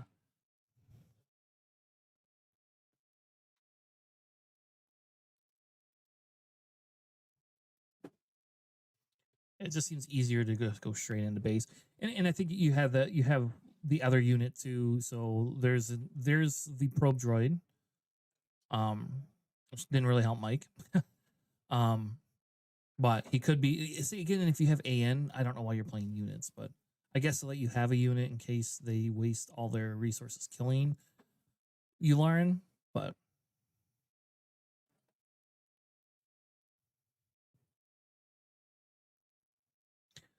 you could just play the Anakin, give the -3 to Yularen, and swing into it with Duke, or well, it's not Dooku yet, Tyrannus. Or you could just go straight into board. Like you could just kill the interrogation droid, go straight into board. I don't know how much he has in his hand, but he essentially would have to have 9 cards, 9 minus 4. He'd have to have like 6 cards in hand to deal with it. So okay, so instead she takes Talzin and swings Talzin into Yularen. Mike's playing another unit that I have no idea what it is. Talzin still has not spent any resources. And see, she's got a Qui-Gon here too. Like, do you put a constructed lightsaber and a Qui-Gon down? Or do you just put the Qui-Gon down to stop the damage? But she has to worry about commence the festivities, so.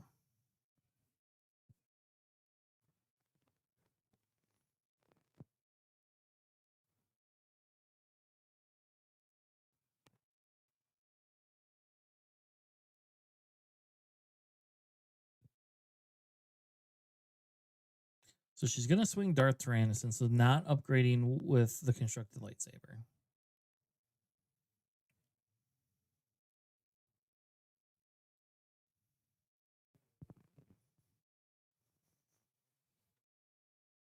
I think Mike's going to have to claim here. She has Anakin. Yep, just kill the Yularen. That does leave Mike with the ability to do 3 damage with AN. I don't know how many cards he has in hand, but the 3 would put him at 21. And then the 21, you would have to essentially have 7 cards in hand. So he does not.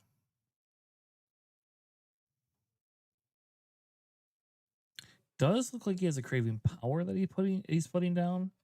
Which I don't know if I would do that or not. Because the craving power can be good. He's just gonna scoop. All right. Crazy plays there. Go ahead and just scoop. I mean, in fairness, she does have a Qui-Gon, so.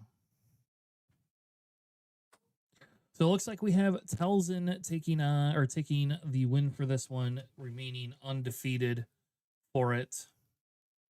Good job to Isabella and being able to carry on the tradition. I do like Talzin quite a bit, and it'll be exciting to see if Talzin can make top cut or not. With that being said, we're going to take a quick break, and we will be back in a few minutes.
both of mine out there. I have 2 over now.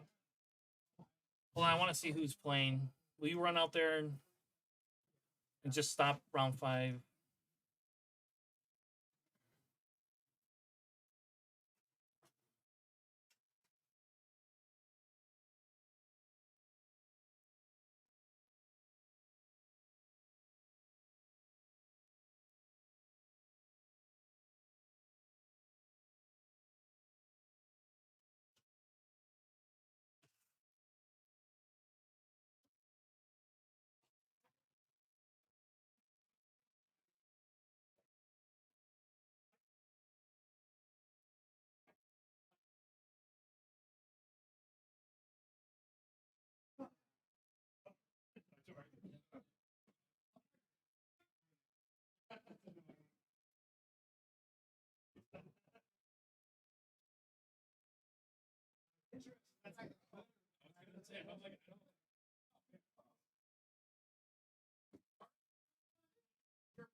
All right. We are going to be back in just a second.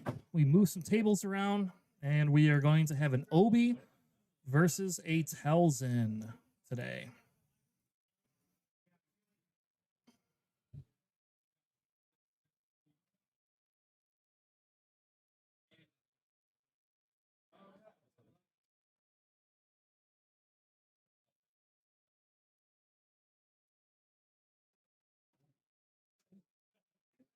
Oh, you're fine. Yes, just shut the door, please. All right. So we're going to have an Obi versus another Telzin. So should be pretty easy stream setup, right? I'm also going to be joined by one of my co-hosts, Sam, who Scrubbed out. might have scrubbed out a little bit. Go ahead and talk into it, Sam. Did that work? Yep, there we go. Perfect. Awesome. So hopefully you sound good. I don't know if you do or not, but I'll just try and move it up a little bit so I'm not so far away. There we go. It's better. all right. So we have a Telzin red. Ooh, look at that. Even better. So we have Telzin red, and that is going to be ran by Oh. Stewart. And that number 1 dice roll is not really that what you want to see there.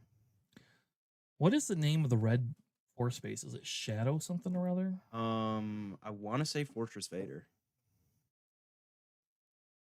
Fortress Vader. Crazy.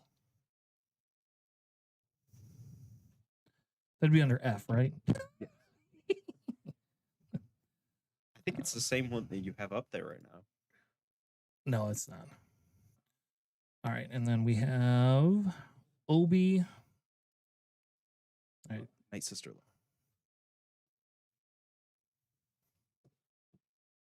And his name is Corey. And they are waiting for us on stream.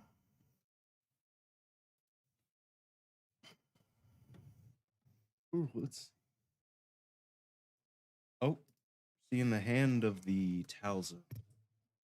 Got Obi, or not Obi, Owen, no disintegrations, Talzin's Assassin. It doesn't look like a solid turn 1 play at all. Yep. All right. So if you want to go if you walk out to the stream table and just say, hey, you guys are good to go, that would be awesome. All right. So we have an Obi and a Talzin. Very nice being able to play a couple of different, have a couple of different decks. I guess it's not Night Sister Lair. I guess technically it's a Shadow one. Oops. All right, so we have a Yaddle as the opening play, and an Arculite, or however you say that, an Aculite? Acolyte of the Beyond.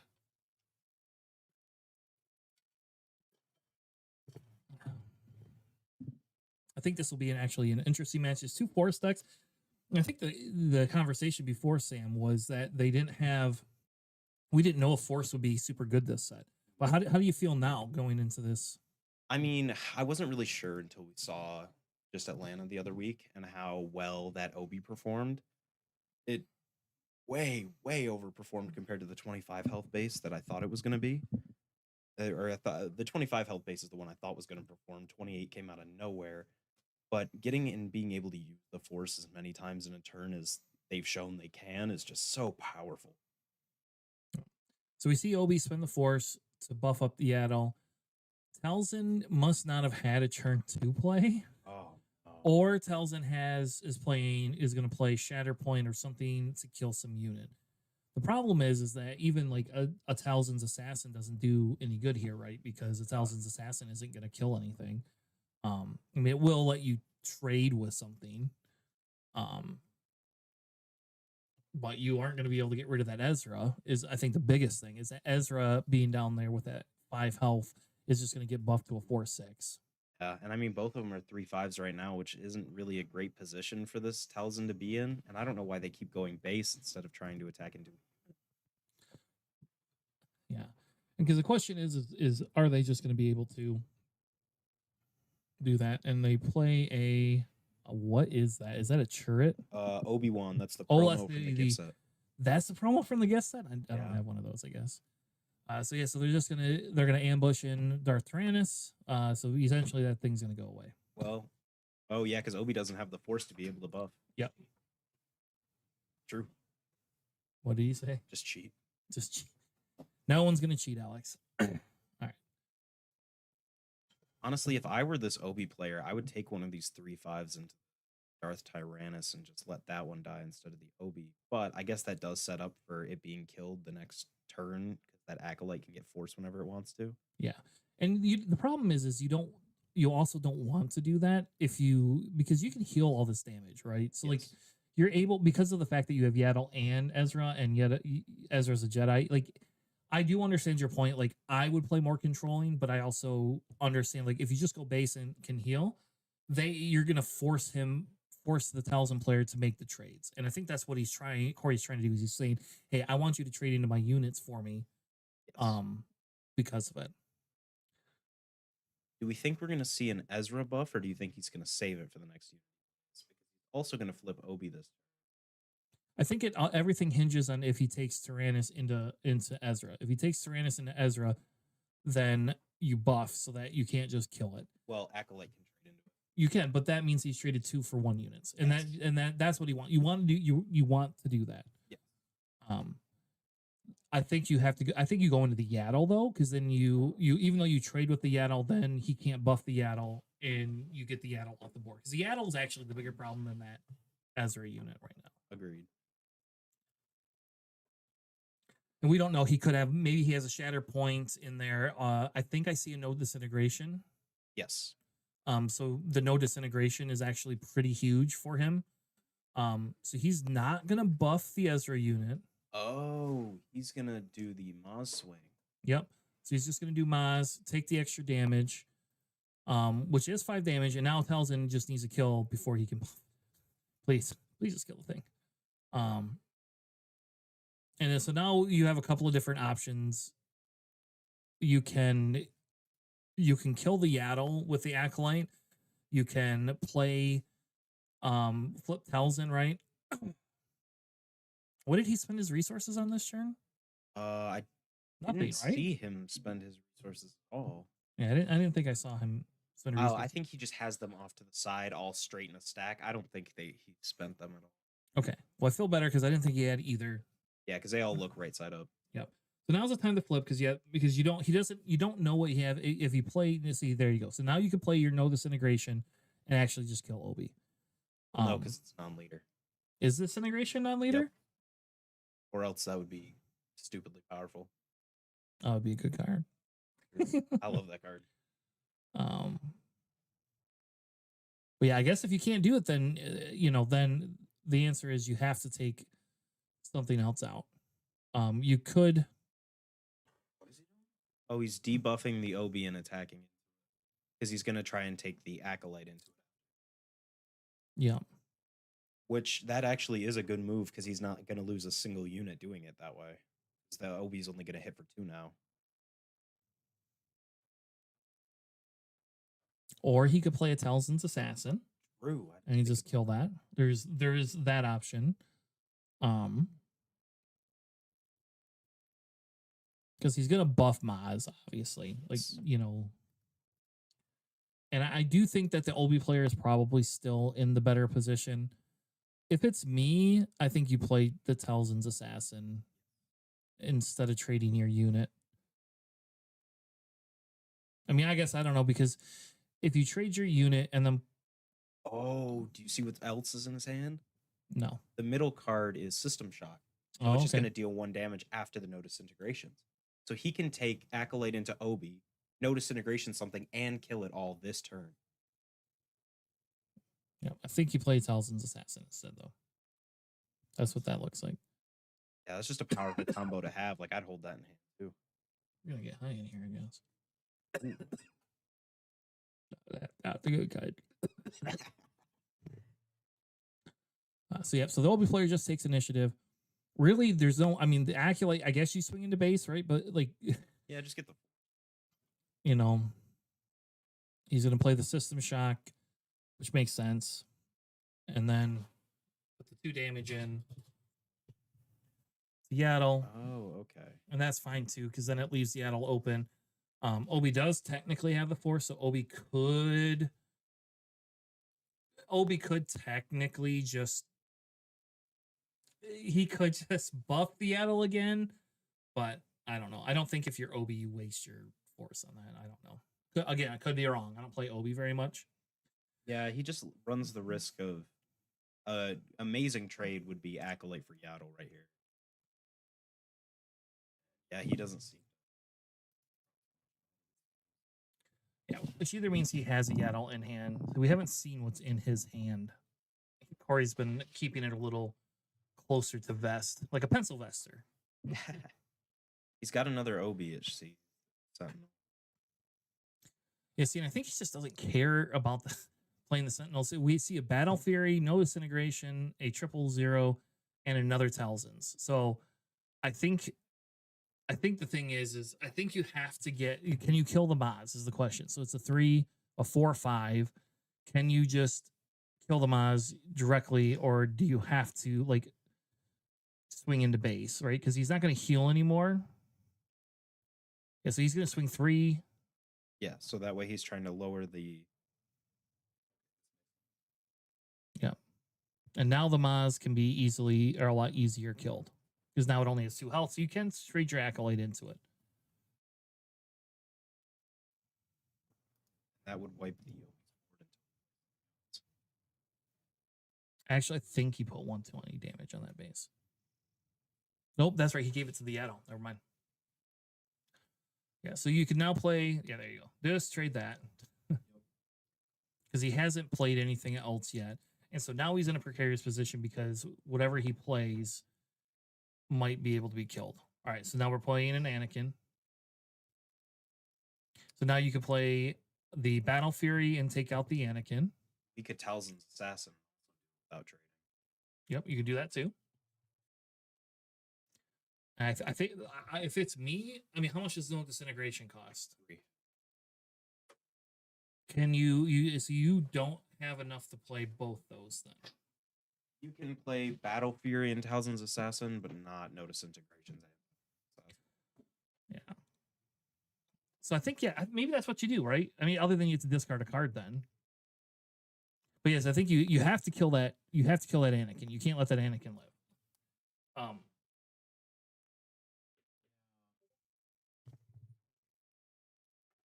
I mean, he doesn't really have any bad lines here as long as the Anakin is still. Well, oh wait. Yeah, so he needs to do this. Obi's gonna buff, and then Talzin needs to still Talzin's Assassin this turn to debuff it if he wants to take it out. Yeah, because now it's a 6/8. Yep.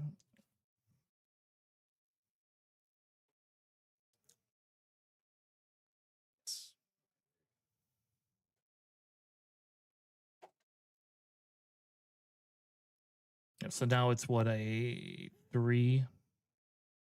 Yeah, it's a 5. Yeah. Yep, and so he's gonna pitch the one unit, Missed the the triple force zero. trigger. Which I don't think it's a May, but I'm sure they'll figure that part out. Yeah. Oh, see the old DACA in hand? Yeah. That's gonna be really important.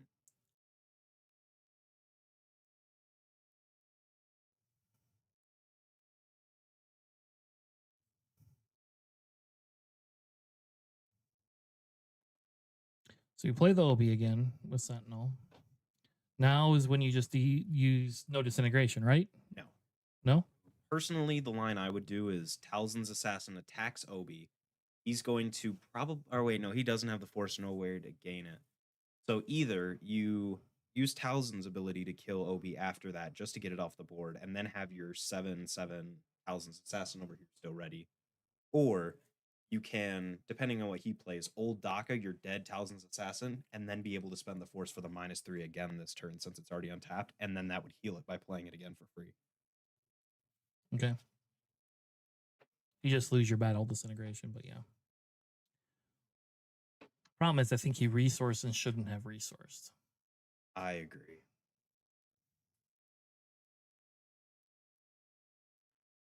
Yeah. Because now if he finds any way to buff it or lightsabers it or anything, that's the main way to get out of it. Yeah, because now you can just Talzin it. And if he plays another unit, like that's the problem, is if he plays another unit that can do 4 damage. Yeah, so there you go. So now you have a huge conundrum. Because if you don't claim here, you pretty much are, I think you've pretty much lost anyway. Well, actually, he can kill both units this turn. What he needs to do is reduce with Talzin first, and then attack Talzin's Assassin into Obi. Then he plays old DACA to get rid of the damaged Talzin's Assassin and replay it, which would -4/-4 the. It only internet -3s it. Yes, but you already have the -1 from Talzin before. Yeah, but you can't attack it because he's got Sentinel up. Yes, but you attack it with that Talzin's. So you reduce right now, and that would bring it down to 3/3 shield. You attack with Talzin into Obi to get the force I back. see. Yep. And do it that way.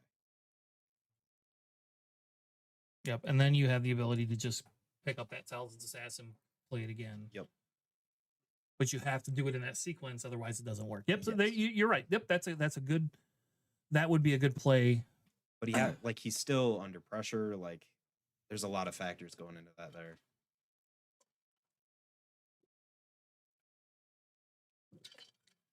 Like whatever you do, don't play that. Oh, he can also do. He can also do no disintegrations. Because if he does the damage to thousands, or if he does the damage to Internet Warrior, he can -1/-1 the Obi and then just straight up attack and trade into the. He has 2 different lines he could take here.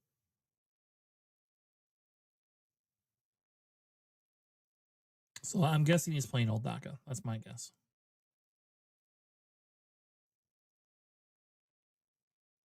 And I don't know why he's putting the exclamation mark. Because that was the -3. -3, the old Daka must be to the right of the Talzin's assassin. Yeah, he just attacks into that. And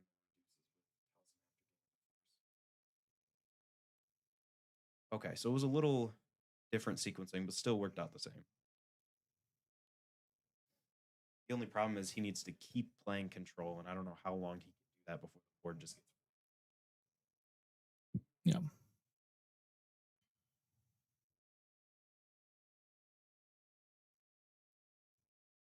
But we do see a Devastator in hand. He did resource to 8. Changes it. So now you have the Devastator that can do the indirect damage. So essentially, even playing a shielded unit is inconsequential now.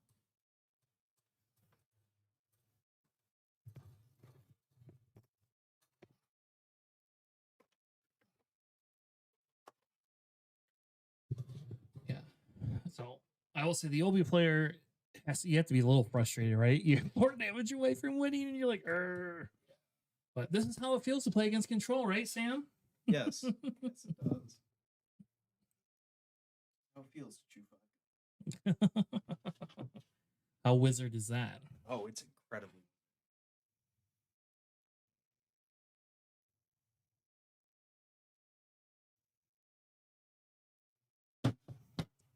All right, so we'll see. I mean, because essentially he's representing, what, 8 plus 8, 9, 10. I mean, he's representing almost half the base. Okay. So we get a shatter point, which he doesn't know he has a Devastator in hand. So now is where I think you swing with old Daka 6 to base. Yeah, you just get as much damage. Oh. Well, okay, that's a good point. He has a turret. He doesn't have the force, so he still wants to be. Oh yeah. See, now you have to either kill it with old Daka. Well, does Corey have a hand? Yes, Corey has stuff in hand. He only has 1. Yeah. So not quite the exchange. He's really turned things around in the past 2 turns. Yes. Welcome to Control Deck Land. But yeah, so I think now the question is Corey doesn't have any out of hand damage. So if you don't have anything that's hidden, like what do you play? Right? Like you could play the turret that'll stop some damage, but then you're just swinging in with 9. I mean, I don't know if he runs Planetary. We can look, but Planetary would be like the other thing that could possibly be there. So we have a Kelleran, which I think is a decent play because it puts 2 units down. He needs to try and grab a Sentinel. He sees a blue leader though, so he could. Yeah. Oh. Okay. Yeah.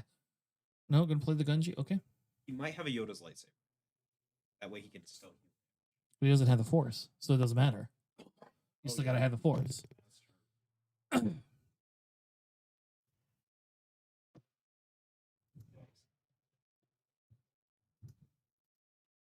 He has fatal this turn. Yeah, because now you just swing in with both of your units and you're 1 damage over. Because yeah, you're right. You could have played that blue leader and killed the Talzin at least. I don't think that that doesn't win you the game or save you the game, but then now they don't have an ability to cleanse. Yeah, he figured it out. He got there. All right, so Talzin takes the first match. We'll reset scores. Now let's look at some sideboards, shall we, Sam? Yeah. What are they running? So let's look at the Obi first. So in the Obi sideboard, he has 2 of the other Ezra Bridgers, 2 Heirloom Lightsabers, 2 Lost and Forgottens, another Turret Array, a Tamarin, and a Yoda. So I think you bring in the Lost and Forgottens. Oh, right. For sure. And the turret. Like if you're facing another space ground deck, like you definitely want to. Yeah. So bring in your turret, bring in the. I would bring in the. If it were me, I would bring in the Churret, the Yoda, and the Lost and Forgottens. That's probably what I would bring in. But at minimum, you have to bring in the Lost and Forgottens. So it looks like he's pulling Galen's out. Yeah, you probably don't need the Galen against this deck. Could be wrong, but you probably don't need it. All right, so the other one, the Telzin, let's look at the sideboard for the Telzin. We have 3 Arvals, 3 Condemn, 3 Hyperspace Disaster, and 1 Devastator. So you're bringing in Condemn and a Devastator. Yep. And maybe not the Condemns. Like, you might not need those, but yeah, like, I think you pull the battle, maybe you pull Battle Furies out and put Condemns in. That's probably what I would do, because he doesn't have a way to get rid of his own Condemn. So that's always probably a huge benefit. Yeah, I mean, in blue-green Condemn is red. I don't know what all the numbers are for like either. But I imagine probably a blue villain centric. Yeah, you'll have enough. I don't think he has to worry too much. It is heavier on red, that's why Condemns are not in there. But you do the Hanas, right? And he has Marins in there, which we didn't see him play. He also has the Suns in there, which we didn't see him play either. But I think to me, the Devastator and probably at least your 2 Condemns come in. Because yeah, I mean, you could bring all 3 in and get rid of a Battle Fury too. Like, that's just. I'm not high on the Battle Fury. I think that Battle Fury, he got very lucky that game in what it did. But I think he also wasn't trading in as heavily. He didn't have as good of a. I think he missed his turn 2 play. So. Yeah. But that's probably what I would bring in if it were me. So. Oh, I didn't even look their records up. Probably should have done that. You know what we did see in the Telzin? What's that? A one-off emergency powers. Yeah, you gotta pull the thing closer to you, buddy. Oh, yeah. What did we see in the Telzin list? A one-off emergency powers. Ah, that is true. I would not get rid of that. Beautiful. I love that card. I know you do. You like that card more than anybody else should. Not even really that powerful. Yeah.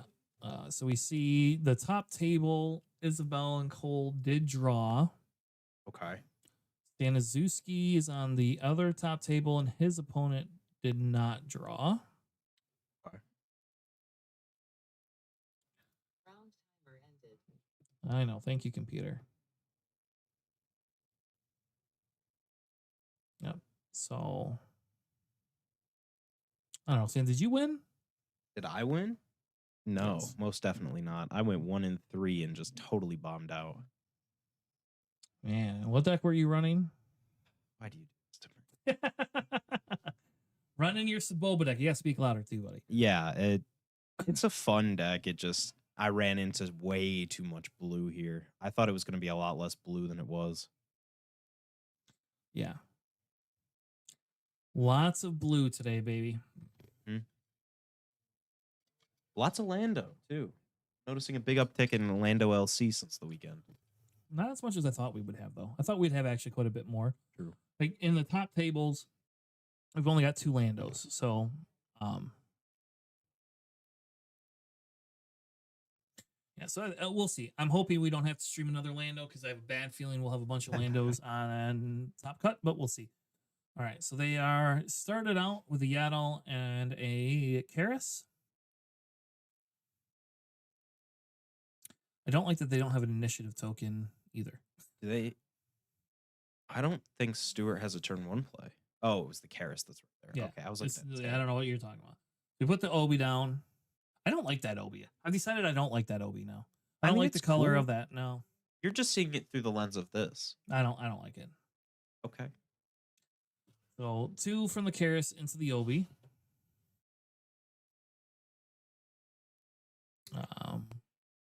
The Obi just going to take the 2 damage, and then we see a good old Grand Inquisitor. So I think Grand Inquisitor is decent, right? You start out with that nobody can kill it technically. He didn't use Obi to buff, which I thought was a little strange, but I mean, he doesn't really have a great buff target. Even if he does buff here, it just makes Grand Inquisitor trade into Obi. He doesn't actually get a swing off if he does. It would be a benefit because it would be a clean trade, but other than that, right now, there's not a huge added benefit. yeah. Just doing the 3 into the base. See, now he has a big decision. Do you, because the problem is if he goes into base, he can put 4 in the base, but then Yaddle's going to restore the 2 or the 1, right? Yeah, so we just kill the Yaddle before we can buff anything. And now if he chooses to use Obi to buff, he doesn't have the force any longer. So we have an idiot warrior coming down. Itinerant warrior, excuse me. Idiot warrior. Coming down, which then does the sentinel. And so now the question, I mean, because now you know what he's going to do. Is he going to buff the itinerant warrior? And you can't get rid of that itinerant warrior, but you do got system shock in hand, right? And what does system shock do? Defeats a non-unique upgrade and does damage. Yep. So he is going to spend the 2, get rid of the Obi unit, and he played another unit, not system shock. So it was Hana. Oof. So we're seeing the Obi deck get off to kind of like a beginning start, but we don't have Obi. I don't think has enough units on it for an end style game, and we don't have any of the healing. Obi immediately trading with that Grand Inquisitor. He says, "No more for you." Okay, Talzin is off the force though. Yep, and that's part of the reason with Talzin being off the force. Now you could just kill the idiot warrior if you wanted. Here's the question: like, do you just buff the idiot warrior now? Yeah, the sudden ferocity coming in. Yep. I was not expecting that. I guess I didn't see it in his deck list originally. Yeah, he has sudden ferocity in there, and I think like here's the big thing is like, yeah, when Talzin starts upgrading herself, it's harder to get rid of. So now Obi has to decide, you know, what do I want to do? Now you could just kill, like right here, you could just kill the idiot warrior. Either which way, the difference is one trades with the other. So I think instead of now he's just going to go into base, which I guess is okay, right? I guess it's okay to go into base, and you know, like because it puts you. Oops. Well, he's holding Obi's flip hostage. So now Yes. Obi can't flip, or else he's just going to immediately die and only take 2 back, which isn't going to be anything substantial for that Talzin player to care about. Yep. And they still has a system shock in there. So so there you go. So now is when you now you can play your system shock. He has 2 in hand and 2 open resources. Yeah. You can't get rid of the buff, but you can get rid of the constructed lightsaber. Yeah, and now I think if you're the Obi player, you just pass, right? Nope. Oh, you be playing Yoda's lightsaber. It's like, yeah, you ain't getting anything. Oh, you wait. got another system shock. There you go. It's non-unique. Oh, is it? Wait, hold on. Google that real quick. Okay, well, let's bring up system shock. Hold on a second. We can do that. System.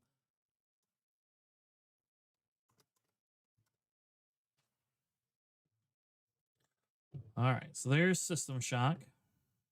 Oh, it's non-leader. Okay, it's not unique. It's just Yeah. I remember there's something. Defeat a non-leader upgrade. Okay. Oh, so he did kill that Obi while we were doing that. Yes. Which I mean, I don't know. I don't like you don't know what else do you do, right? You know. That was the right call for both players. Like, I don't think that he wanted that Obi to live very long. But then again, this Eye Warrior is just going to immediately trade with Talzin. So that just leaves Ahana on board after everything's said and done. But that's really not a bad spot for either of them to be in. Yeah. Yeah. So that because not a lot of damage has been done either which way. The question is whether the Obi sided in their top end or not. Yeah.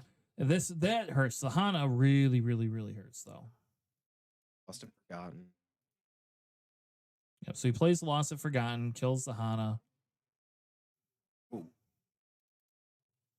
And now we have a Battle Fury on a Inquisitor. So there you go. That's pretty good.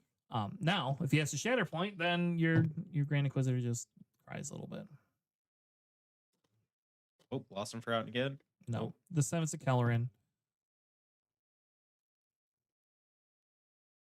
Here's the problem: if you attack with the Grand Inquisitor with that Battle Fury and haven't played your units, like, yeah, and then now he's blocking him up with that. Yes, but he does have no disintegrations.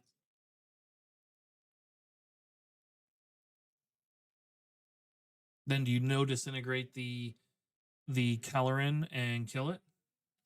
Personally, yes, but I still think you don't swing with Grand Inquisitor. You just let board state be board state because the only other card his hand is Devastate. I know, and you don't want to get rid of Devastator. That's his problem. I think you have to no disintegrate the Kellerin. Yep. If you don't want to, I mean, the problem is because the Obi. If the Obi wasn't Sentinel, I would say maybe just swing to base, discard the disintegration, and play Devastator next turn and force him to start trading with you. But I would not get rid of my Devastator in any way, shape, or form. Like, that is not a card I want to actually get rid of. Yeah. Because then he can lock him down with this 8/8 Grand Inquisitor on the ground and the 9/6 Devastator in space. Yeah. And now you can only Shatter Point 1. Yep. And if you do your no disintegration now, you aren't eating 7 damage. True. We still haven't seen him play the Yoda yet, so Yoda could still be coming next turn.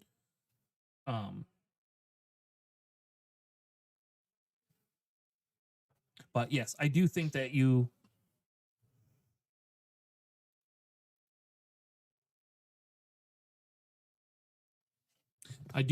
have to do something like that. But he is thinking. He's in that tank. No, it's smart. They're both fast players. Like, they're not in any time hurry. Well, we don't know. That I don't know. I didn't pay attention to time. So let's go back to while they're making a decision. Go back and check out a couple other games. Don't have any other stuff reported. Did you see that? He just claimed he didn't do anything. Yeah. So I don't know if that's the correct play. I feel that it's still not the correct play. Oh, he just attacked base. Yeah. So he's going to try to base race him now. That's what he's going to do.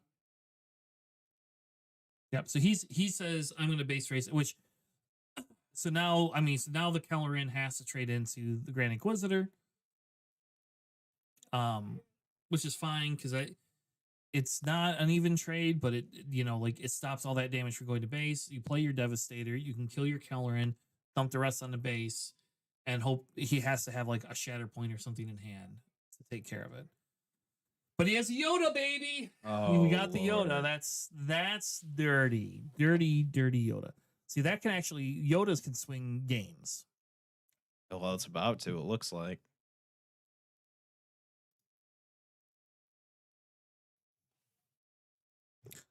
Yes. And the 6 damage being put onto the Grand Inquisitor.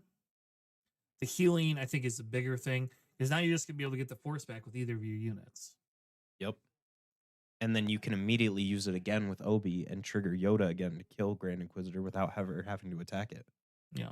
Or he can kill that Devastator in space now. Yeah, and I think that's the big thing is you have to put 4 damage onto something. The problem is all of it's a bad call for Stewart. Like, if you put it on the Obi, he could just swing in with the Obi into the Grand Inquisitor, which is going to trade anyway. I think you put it on base or on Yoda. I agree. Because Kellerin, we already know he has answers for.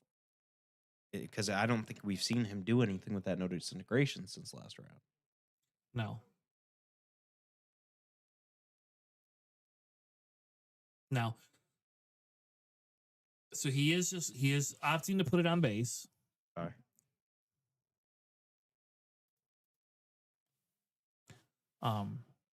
Which now gives Obi the force back. Devastator's gone. Go to trades.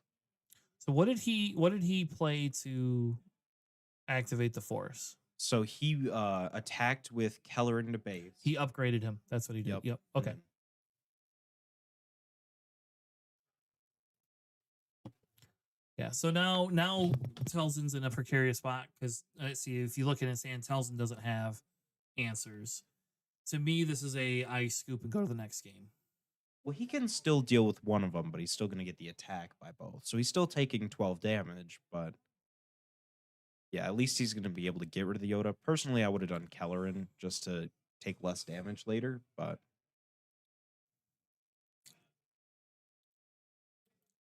oh, he's thinking about it. Oh, he's buffing. Yep, because now Talzin really can't do a whole lot. Oh, actually, Yeah. You can still trade, and that's fine. But yeah. So he missed out on 5 damage. But it does save the 4 damage going into the Kellerin. And look, we have another Yoda. yes. Now that is the point where I would scoop. I wouldn't have done it before, but now it looks a little bleak. Draws another Devastator and Talzin's Assassin. But see, now you don't have an answer for the Yoda, and I think that's the thing is if you don't have Shatterpoint in hand, maybe he's not running Shatterpoint. My guess is he should be running it. We'll find out. I'm gonna look and see if he's running Shatterpoint. But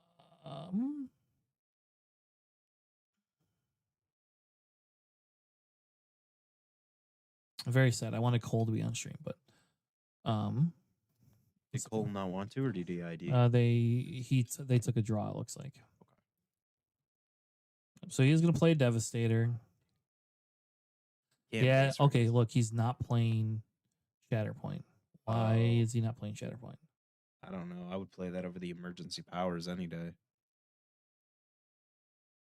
And those Marins, like they don't seem like they're doing a whole lot.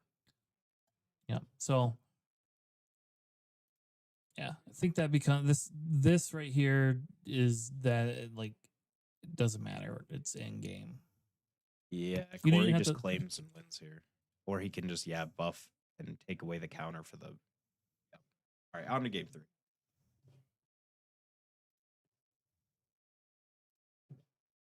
All right, so we have a 1-1 game. A little bit better than before. A couple of those other games felt a little more lopsided.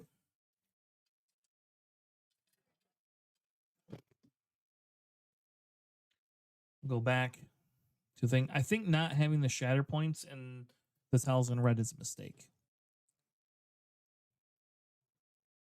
Like it feels like it's a full aggro deck, but then he was using it as a control piece.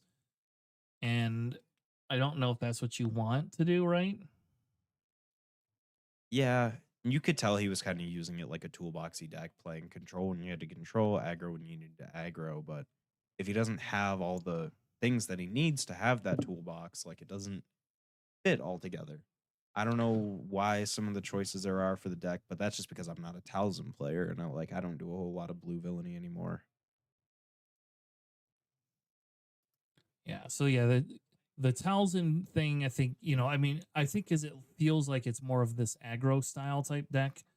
Using Marin, using a little bit of that. You have the Sun, which just kind of like helps end games.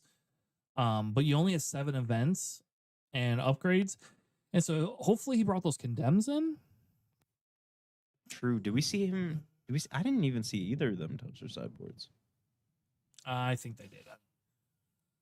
I think they did because he brought in the Lost Forgottens, right? Yeah. I don't think those were main decked. We need new chairs. I'm gonna go get my camping chair in my car. You want this one? No, I think that one's just as uncomfortable as this one is. So it probably would help if I stood up a little bit more. We need to get a stand-up table in here. There you go. Well, we could just tilt Mike up, you know? No.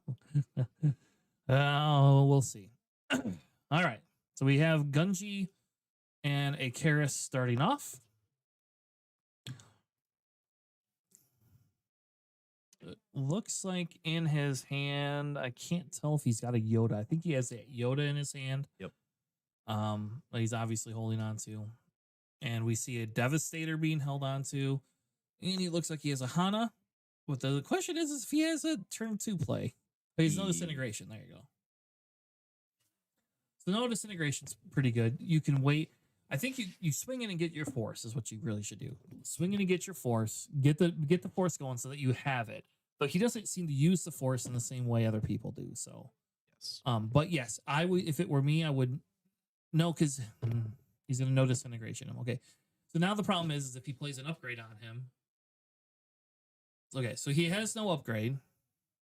Oh, he's just going to kill it. He's not even going to reduce it because he wants to keep that force for later on. Yeah. Okay. I mean, if he has a Talzin's Assassin here, he's going to jump up and down for joy. Plays a 3/3 in space. Yeah. And we do not see it. We see duplicates of what was already in his hand. Yep, feels bad. Don't put the Devastator down. Get rid of the DACA. You don't need 2 DACAs. Keep those Devastators. You want to have need 2 them. Devastators over 2 DACAs? Wouldn't want 2 DACAs, no. I want my Devastators if we're going to go late game. That is true. And both of these decks have been. Based on what we've done already.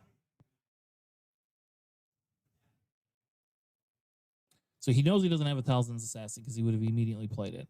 We do get the Hana down. So he's going aggro is what he's going to do. So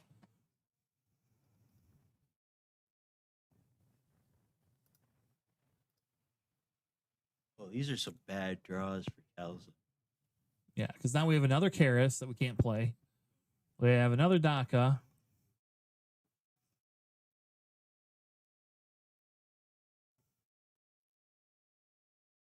Yeah, see, now we have a System Shock in hand, which just is pretty good because you can use Karis to trade, or yeah, you can use Karis to trade. Okay, so he didn't go to base, or he did go to base, which is a smart move. At least for his deck, it's a smart because he's not a control deck, I guess. But yes, I will say the Talzin player's hand is probably a mistake. And here you don't use the force. You're going to be able to flip Talzin. We don't know. He could have a Son of Ferocity too this turn, right? Yeah, I guess that's true. And he does have Karis in hand. Yeah, so the Son of Ferocity is probably the better piece. The question is with, like, are you going to try to kill something? He doesn't have the shield on him anymore, you know. Oh, he did spend the force. He was just thinking about it. I see. Okay. So he's still going to flip and Sudden Ferocity after that. And probably kill the Eye Warrior and then finish the blue leader all in one attack. Oh, Not if you put a turret down, baby. Ooh. But I think you have to swing into that turret, right? Like, I think you don't get a choice. I think you already gave the -2 to that ship. If you want to kill that ship, you have to swing into the turret. Yes, but if you swing into the turret, you don't kill it. Because it's a 6 attack, and then he just spends the force and goes down to 4. Gotcha. You have but you have System Shock though, right? Yes. Can you play System Shock without removing an upgrade? Yes. Okay. So just kill the stupid thing in the air with System Shock. Yes. That's what you do. You kill it with System Shock, then swing into the turret with your Talzin, reduce it by 1. So it's a 2/4. You guaranteed to kill it, even if they use the force. The only problem is Obi is either going to buff or come out or both this turn. So he still does want to keep that in check, because if he buffs the Eye Warrior, then he's going to be able to immediately clean trade with Talzin no matter what Talzin kills. So like every time that Obi has flipped, both of their leaders seem to be dead by turn 5 or 6. Yeah. Or resource 5 or 6. So he takes 2 back. He is going to give it to the turret, the -1. I don't know why they flipped the force. Yeah. I don't think you would. Well, I think he let him trigger the turret first to be able to see if he was going to make him spend the force and then Gotcha. use the reduction. And then it bounced.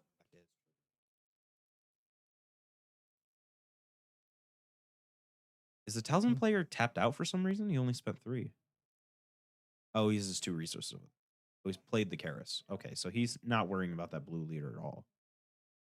Yeah, and maybe it's just that's a problem for another day.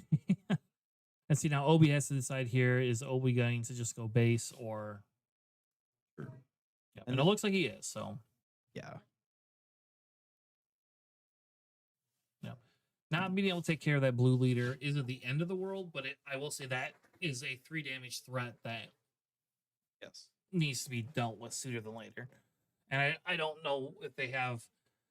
I mean, can you eat 3 damage a turn? And he's gonna buff it this turn, so what he should be doing is using the system shock. Is that what you use first? Or do you use notice you the problem is that you use system shock, it stops him from trading into the Talzin.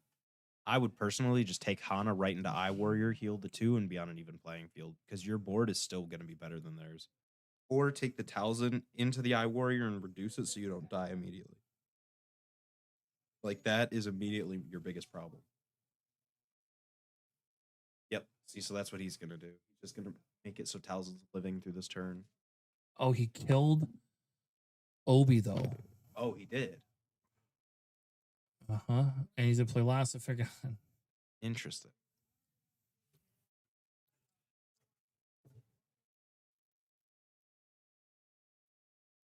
Because now how do you have to put I guess you take Karis in, spend the force, then you could kill the idiot warrior. Yep.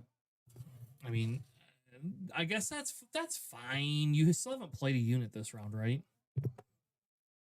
You still have 6 resources. You can play Daka, not gonna. Yeah, just have a 6/6 body. Yeah, you wanna return your Talzin back to hand, buddy.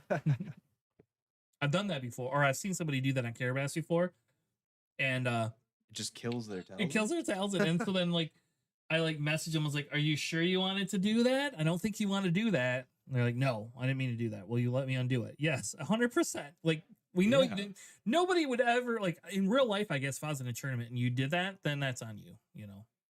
Well, I mean, no new information has been revealed, so we can easily just say I'm taking it back. Yeah.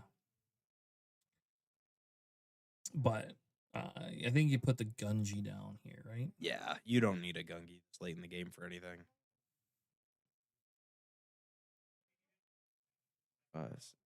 Okay. So they're 1 away from Devastator. And remember when I said, "Hey, maybe you should keep both your Bloody Devastators"? Yes, I was get it not now. kidding. That does make sense. But you are going to be able to get the Talzin off right now. I think that's fine. You can get if you can get your Talzin off. Nope, you get to kill the Talzin instead. All right, so Anakin killing the Talzin. He's got no disintegration system shot combo. You can actually play 3, 3, 4. You can play all of those cards except for Devastator. And then dropped it next turn. And drop Devastator next turn, yep. I think you just go, 6 to base. Because even if he no disintegrations here, it's still going to kill the buff if Obi tries to buff to protect it. Yes. Yeah, so here, now Obi will go ahead and buff Anakin. Unless he does, I mean, he could. Oh, wait. He He just don't- pass? Yeah, did he not have enough to play all of that? 3 and 3 is 6. Did he not resource this turn? Maybe he didn't resource. Oh, yeah, because he needed to keep all those cards in hand. Dang. Well, I mean, that's not the end of the world. You're gonna probably eat. Well, now he can drop Devastator and kill both units. Okay, well, that hurts a little more. It kills Daka here, yeah.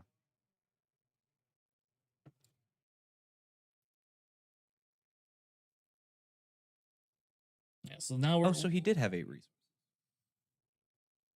Yeah, so I don't understand how he missed that. Then I think that was just a miss on his behalf. Yeah, it looks like it. And then here, depending on what they do with Obi just claims, Yes. because Obi can't buff Yoda, which is not the end of the world. Though I will say, if he has a shatter point, I mean, I see, he pulled another Yoda, a constructed lightsaber is in hand, and I can't tell what that last card is, but I bet you it's a shatter. That event is some sort of blue removal. Like that artwork is really familiar to me for some reason.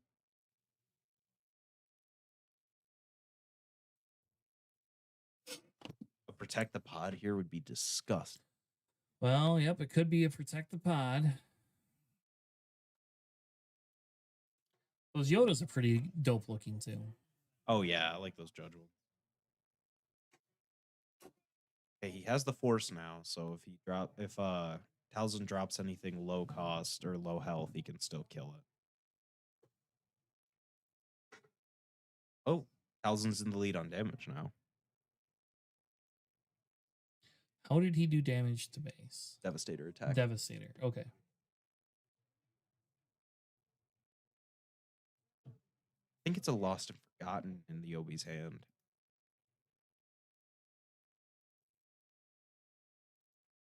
Shatterpoint. Yeah.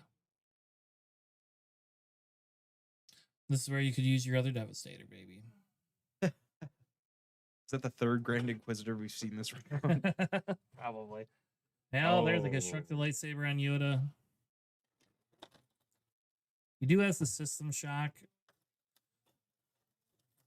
You have to play that system shock. though. Yeah. You cannot take that damage from. You're gonna play. Okay, he's gonna play Owen instead. We can Okay, play nope, both. you could play all of it. Okay, good.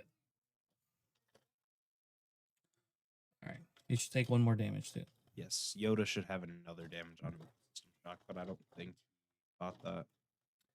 I don't know. I don't even know if we're supposed to go intervene or not. To be honest with you, We're not So- supposed to, but it's not the end of the world if we. I'm just gonna leave that up to you guys and the judges. you want to peek out there and have Alex come in. Yes.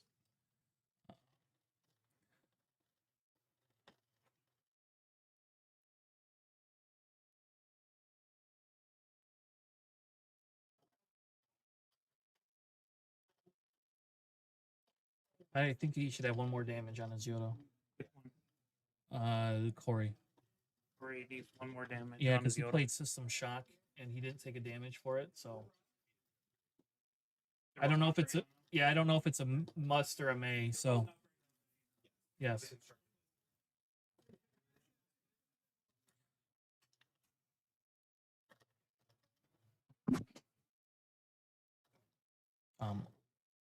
We do have Owen as a restore bot, though.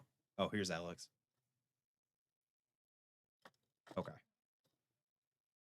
Is that way? I don't know if it matters. I mean, it does matter because if you don't play the something to upgrade Yoda, like you can't trade with it, but you can put the 4 damage into it, right? And then kill it with Talzin. And like that is gonna matter. Mhm. And even if he buffs, he can then just take the shield off of Krennic and attack into it Yep. there.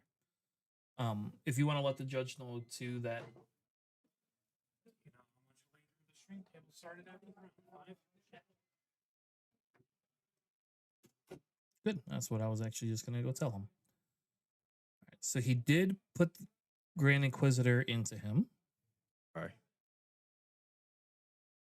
Wait, but then it he was only- attacked with Grand Inquisitor, or he got attacked into? he by- attacked into Grand Inquisitor.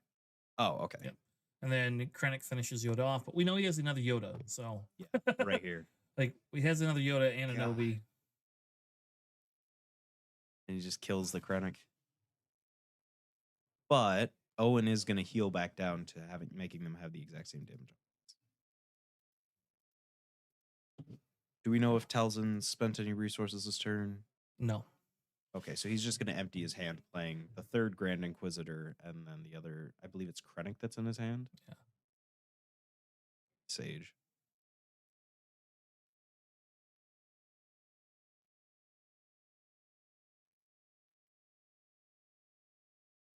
Okay. Yeah, because now to some extent it's a race here, right? And like if that's the sun in hand, that's pretty good. So if Yoda doesn't kill anything and Yoda just goes straight into base, you could play the sun. I mean, the problem is that playing the sun, all you're doing is just like you're giving yourself you're opening yourself up to the Obi player is technically probably highly in control here. I mean, being able to just do an 8 damage to base, but you don't get the force ability, doesn't matter. I don't know. Well, he can still buff the Yoda because it doesn't have an experience on it. So he can still at least kill this Sage. 1000%. of the He's sun. getting something here. I don't know what.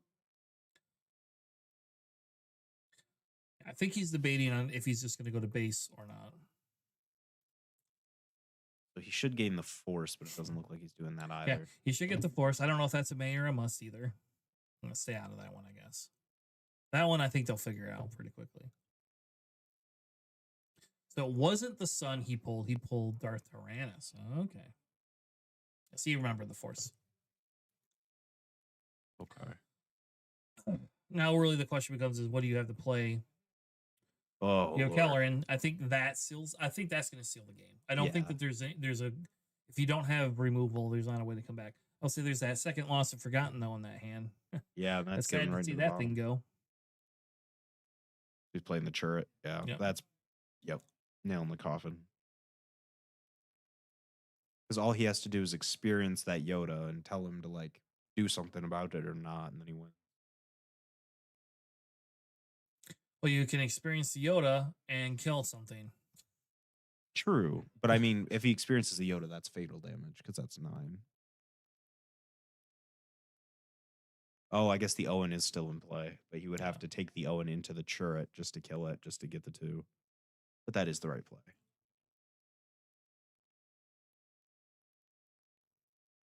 Wait, how did the thing just?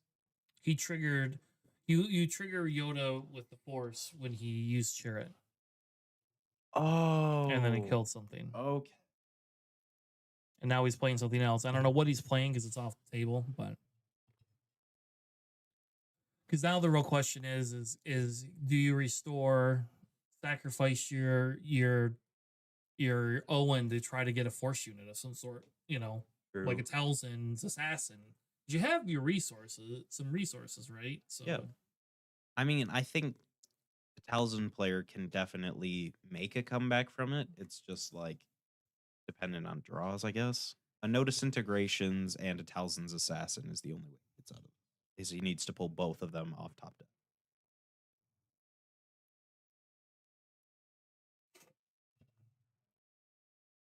all right, so he kills the Chirrut, which makes sense.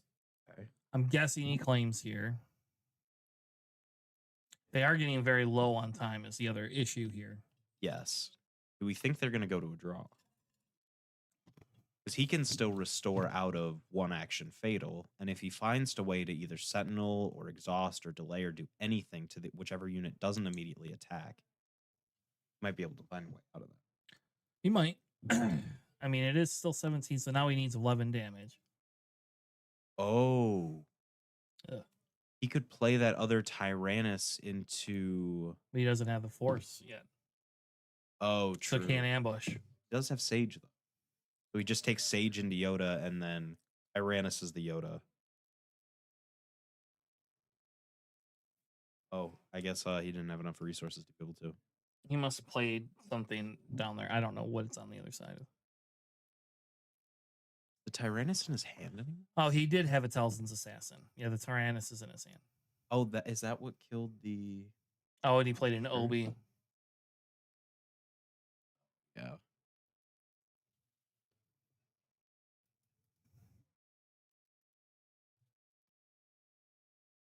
Yeah, so now he has one action lethal no matter what. Yeah. All right. And he's just going to call the game there. The Obi-Wan Kenobi takes down the Talzin. Pretty good.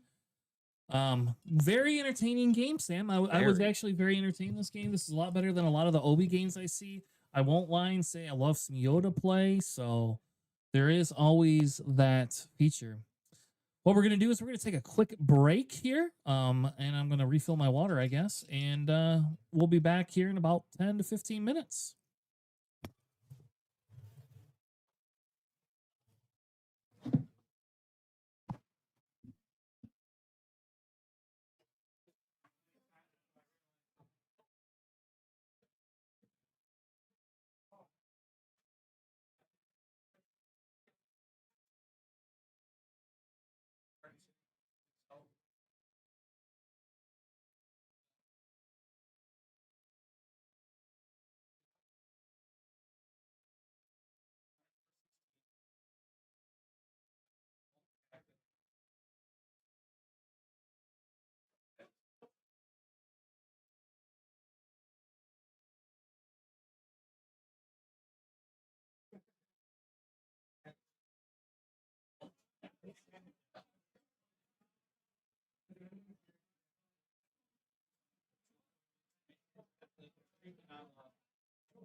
Where more wrong? Oh, wow. Around now.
Okay.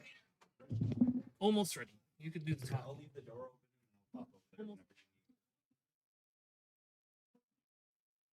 Just give me a job, boss.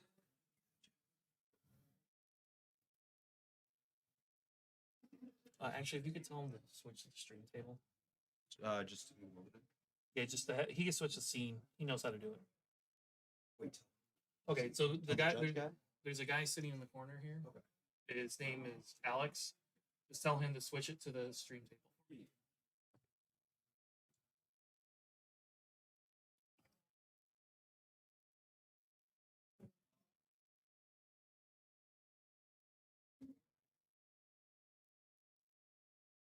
It just makes it easier to.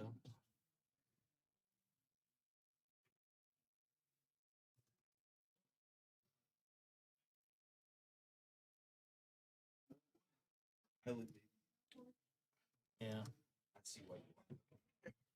Well, I mean, I'll be honest with you. Like, I would have taken the other one. I don't know what their records are, though.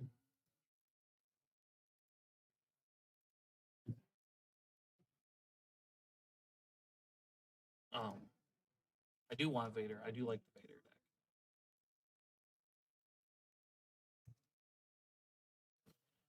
Which one is it? Don't fail me now. No. Darth Lord of the Sith. No. Victor Squadron. Thank you.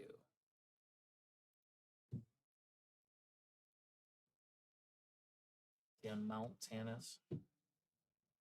Yes.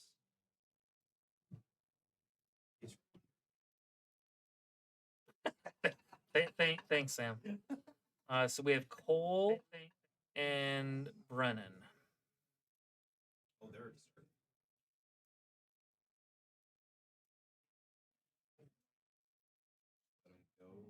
Yeah. Actually, hold on. No. Okay. You can go ahead and start time.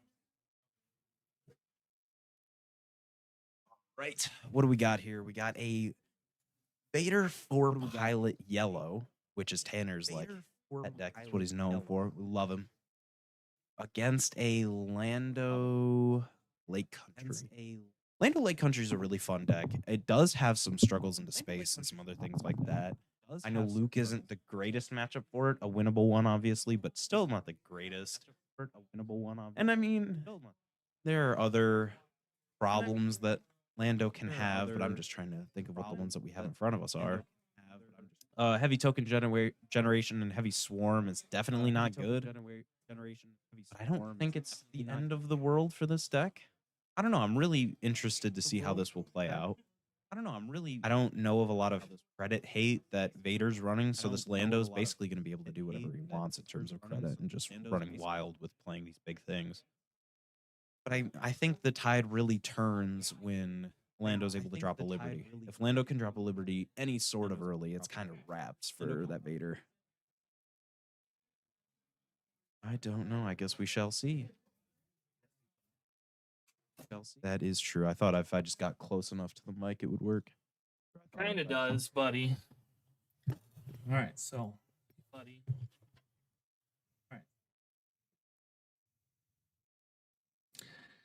All right.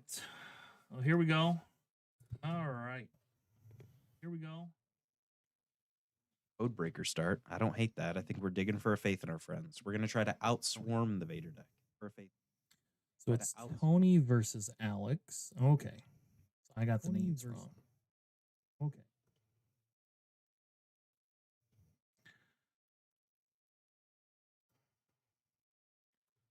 Alex or Alec? I don't know. We're about to find out because I can't ever remember.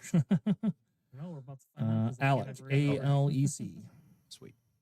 Alec. A-L-E-C. Oh, showed him something. I believe it was a faith. If not, it was a watch this. Check this out. I don't remember what it's called. It was Check this out. What is check this out? Come on, man. well, it's one of the two. They both sound similar. Check this out. I don't even know what check this out is. Which card is the one from The watch it or something like that. Watch It? That's what it is. Or Watch This. Yeah, there you go. The watch this makes sense, but not the other one. All right, so did the Vader player not play a tie? I do believe, missed his trigger for the Kajimi. Okay. You want me to tell Alex, or Um. I think that's a May. Well, let's look at the card. I guess I don't know. No, it says when play, create a TIE Fighter token. So I would let Alex know and just let him make the decision. I would let Alex. We do have a cool Vader deck here. I had to get Vader on stream. Couldn't go a day without Vader, and it had to have that Vader on stream. We have a Bale. It looks like fancy looking Bale. We have a Bale. It looks like he is playing the Vader tie. He's gonna bounce the Vader ship with Axe Wolves. Not Axe Wolves. Axe forgets. I say Axe Wolves. Man, it's been a long day already. It's only 6 rounds in. Yeah. So, Interesting. So he did reveal something off of that ability with Codebreaker, and he put it in his hand. When we see his hand, it's not full of events at all. So he immediately resourced it instead of playing it this turn. it could have been the Axe forgets. That could have been that one. If he Oh, did did pull he the play 6 that? resource one, he's just using it to draw the card for it, right? Hold on, I gotta figure out what their records are a minute. Oh. Yeah, I realized that after we told you. Yeah, I realized that. Blah, blah, blah. All right, so Tony. I don't know. It doesn't tell me the records. Doesn't tell me the record. Yeah, you would have to go to the individual player. All right, so we have the Bale going in. He is going to create a spy this time. We have the Bale going in. He is going to create a Your leader. Yeah, gonna play the victory leader again. This time we play Bix. Gonna No play the discard. victory leader again. This time we do the 2 damage into base. Do the base. Go ahead and create a spy token. Create. Or he has another one. Oh, he does. He has. Oh, he's got the the first order TIE Fighter. And then I assume we just do 2 more to base, 2 more to base, puts us at 8. Base, and make another one. Love this Vader deck already. Look at that. Yeah. So spicy. Love this Vader deck. Now it's funny because they are getting, like, the race is now kind of on, right? Because you do have Bix down there, and Bix can get you your credit. And if they get to the turn where he drops Liberty, that's the bigger problem. And we do see a Liberty in hand. We might see 2 Liberties. It's either a Liberty or it's a Liberty and a light. It's a light maker or whatever Yeah. they call that. There's a light maker, a Rose, and a Liberty. None of those are bad options. So now I don't know if Vader has any tap down, but Vader actually would do very well from running that 6 cost event as well. That exhausts something in arena and taps it down. But Vader can race very well for it. I think Vader has the upper hand here in terms of damage. Yeah. Everything hinges on if did he get rid of the 3 cost? Victor leader? Yeah, the victor leader. I don't believe so. I Okay. believe it's just off to the right. Yeah, so Vader, so basically Vader has to win before Liberty can come out. So he has 1 turn. Yeah, he has to win either this turn or at the very beginning of next with Lando. Yeah. Yeah. Let's take another 8 damage here, this Lando. Yeah, because Lando's gonna take. Yep, Lando will take 2, 4, 6, 7, 8.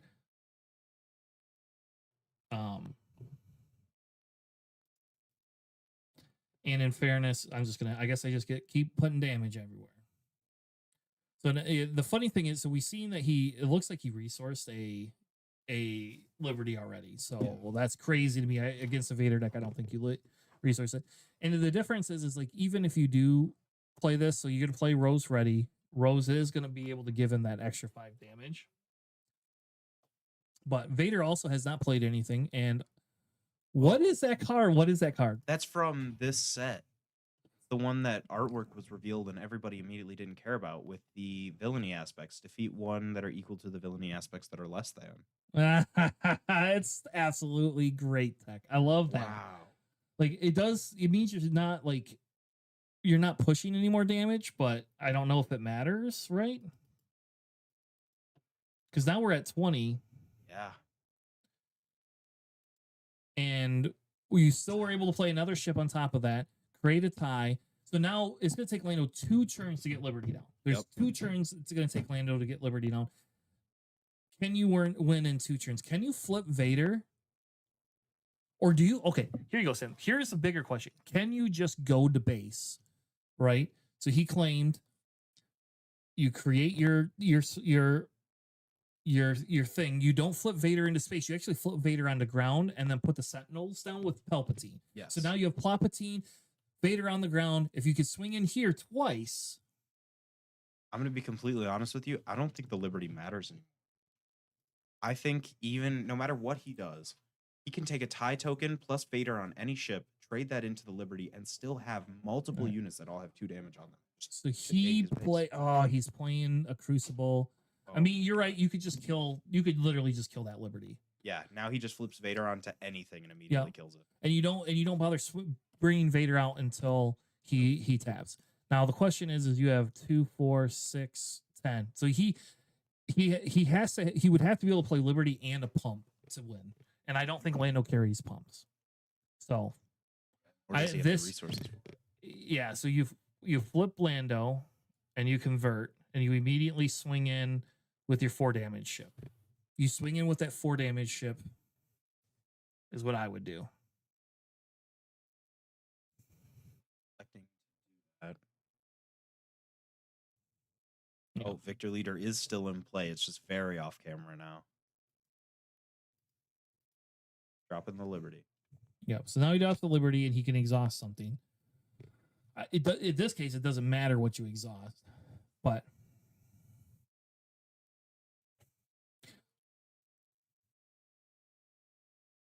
yeah, the real question is I mean, okay, so hold on, you flip Vader onto any of those units, right? Creates 2 tie tokens. Yep. He's putting them on a little tie. Look at that, puts Vader on a little tie. Yeah, it's just you create 2 more ties, man. I don't think he needs to create the ties, but you create 2 more ties. Yep, there you go. Yep, Lando will do the 4 damage, but it's not enough. And then you swing Vader in because it's what 5, 6, 7, and kills Liberty. Yep, he just immediately clean trades. Yep. Now you get the +1 from Victor Leader. Yep. Yeah. Kills your Liberty though. Okay, there we go. Yep, and then you have 2, 4, 6, 7, 8. You have 8 damage showing. Wait a second. Yeah. No, he has 8 damage showing. Oh yeah, they're scooping. I just meant because I didn't know if the Lando also had Fatal, but the Bix was tapped. No. Yep, Lando did not have Fatal.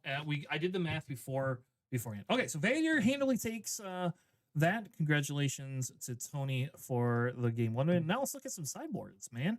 Yeah. Look at the Lando sideboard. What do you have for Vader? You have Anakin's Pod Racer, which is Wizard.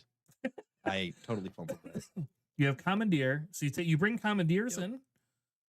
You bring Commandeers in. There you go. That's all you have. That's the only tech you have. So you have to race Vader faster. Or you have to get more events to stop Vader. What's that second to last thing in his sideboard? It's a Gilded Ambush team. It's a 5/4 ambush unit. I don't know why people are playing it, but people are playing it. Yeah, so. that doesn't sound good. It is good to take out like Sentinel type things. It's just the 5 damage and it ambushes in, and it's an okay. Now let's look at the Victor Leader. My guess is you get rid of the Galens. Maybe you keep the Galens, right? Yeah. He didn't see. It's called Evil Everywhere, by the way. That's what.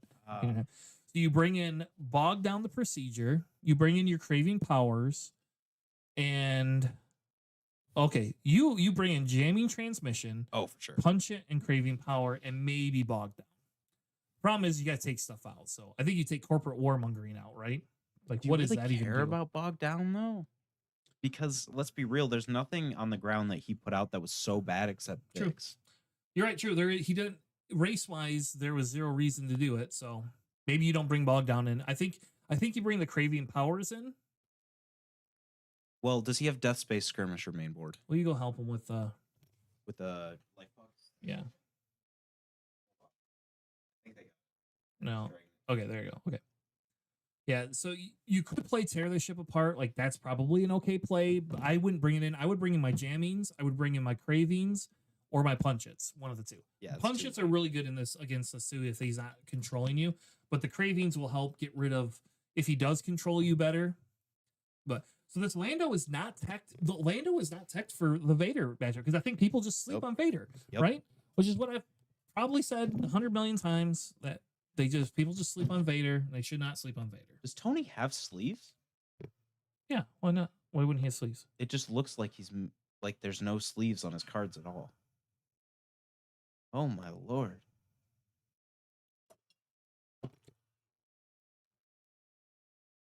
Okay, yep, those are sleeves. It's just the Yeah. art sleeves looked really weird from the top. No, he's view. got the cool First Order sleeves. That's what he's got. Though he should have the Vader sleeves from this Yes. set. True. That's what you should be running. But I understand. You got to run what you like. Aren't there also Vader sleeves from set 4? No. Oh. No, only Vader sleeves we have were set 1 and then this new set. Yes. New set 1's better though. Yeah, I do like the new ones better. I only bought one pack. I might have to go back and buy another pack. I haven't decided yet. I found those Vader ones on hot sale back in like set 2, and I think it was 5 or 6 pack of them for like $5 a piece. Nice.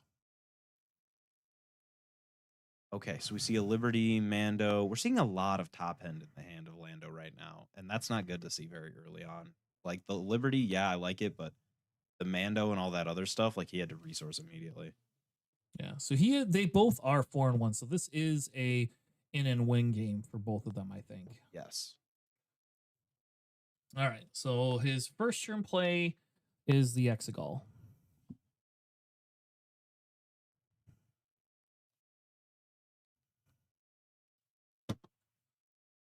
Yeah. So first turn is the Exegol. He does get that Canyon one. So really the Canyon one just kind of stops that Exegol. It does allow him to start the token generation, but it will stifle a little bit of the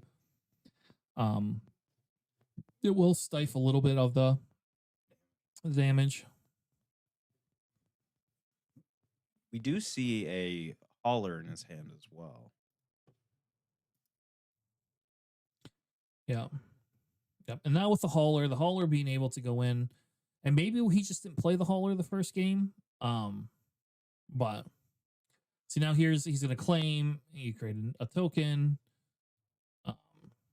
And I will say the Canyon Runner not being able to do the negative health is so good, because if that could do negative health and like the power, that would just be the end of it.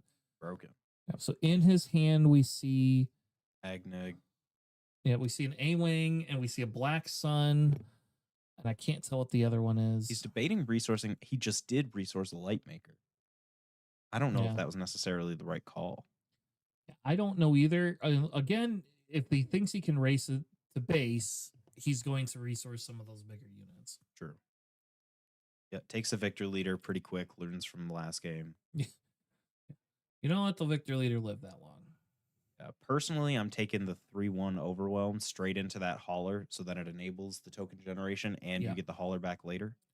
Yeah, if it were me, I would immediately take that too. But he could have he has an event in his hand, and I'm not sure what that event is. Which one do you see? I don't know. I can't tell. Well, that's an arrest. Oh, no. It's questioning. So he's gonna get rid of that Liberty, I bet. Oh, he should. Oh, yeah, that's golden opportunity. Or the aggressive. I think he's getting rid of the Liberty. Yeah, Liberty. Okay. I think that's the smart play. Yeah, Get rid of that Liberty so that Liberty can't come back and haunt you. that's just a safe option. Get it out of the way. I think he's digging for Faith now. It's gonna be Faith, or he wants the not X Wolves, the X Forget.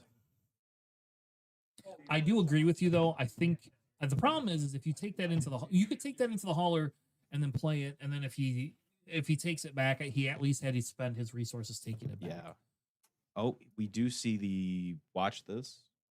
Is that what he took? Yep. That's what he. I mean, that's what he needed last game was that watch this. Yes. He did not have that. Yeah, he didn't have a lot of removal. I think he went more aggro. But if he shows Tony and Tony knows that that's coming, you could kind of play around it a little bit. Still haven't seen anything with that hauler. This is a very exciting game, Alex. Yeah, this I is I very like exciting. this. I think this is fun, man. Okay, he did. Yep. do So the he did what we thought he should do, but he didn't get. There was no overwhelm because they only had 2 damage. Yes. But you still could play it if you wanted to. Do we think he's going to? If it's me, I would. Yes, absolutely. Yeah. Force him to spend his removal on Yep. that. Make him use the resources to get it back. 1 to base. I don't know why I thought he just attacked that credit token.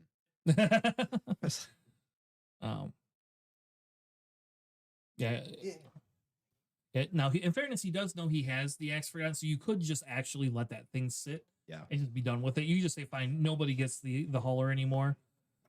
He can make the token. I mean, he might as well make a token. True. Is he giving it up? It doesn't seem like he's playing it. He's slow playing okay. He's dirtling on purpose.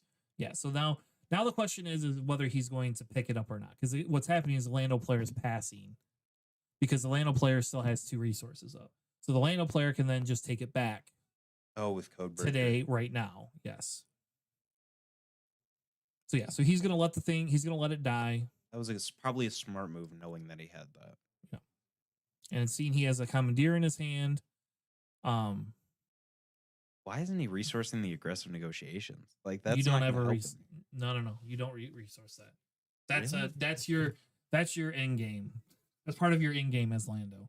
Oh, I guess I'm not as familiar because I haven't watched a lot of the Atlanta stuff. Yeah, the Lando likes the aggressive negotiation purely for the fact that you have the ability to be very aggressive at the end. Yeah. Now, I will tell you, this puts the Vader in a little bit of a precarious situation, because he's not pushing any damage. We don't have to worry about Liberty yet, but Well, does he have one anymore? I don't think so. Oh, he's just gonna blank a credit or a token. yeah. Which Tony's better off just playing cards, and if I'm Tony, I claim here. Like if he plays a card, the Lando's probably so Lando's playing some sort of a card. He's playing Commandeer. Oh my god. He used his credit Yeah. for Because then it can trade into one of the spot. It can trade in, and so now you go ahead and swing in. You go ahead and swing in with your 1 tie. Yes. Honestly, there is a chance that I see this Lando player just claim after the swing. Yeah, and the sad part about this is he's not going to have the ability. Like he's going to get the victory leader back, but it goes to his hand. So Yeah, I mean, if he has Palpatine, he's in a fine spot because then he can still drop the victor leader next turn as well as have Palpatine to control the ground arena a bit. But that's a big if. Yeah. It's the 1 to base. Fair enough. Yeah, and here you you could just claim. I think. Yeah.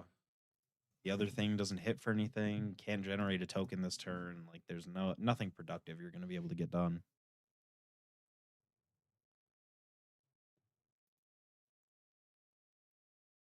That Rose to push damage in the hand is kind of scary because he has enough where he's controlling the space arena fine. And if he starts putting heavy pressure on the ground arena, then that's going to put the Vader in a probably precarious situation. Stealing your terminology, finding me a precarious predicament. Precarious predicament. Oh, blue ace. Yeah, so now he has blue ace. The blue ace is really good. You get rid of the Canyon Runner. In fairness, he doesn't have any top end though. So Lando's kind of in a similar situation. Like Palpatine stops and makes the turns even again. And so this is where you do not play. I do not think you play the victor leader first. I think you just attack the. What? You flip Vader. If you're gonna do it, put him on it. Nope, put him on the shielded guy. Okay.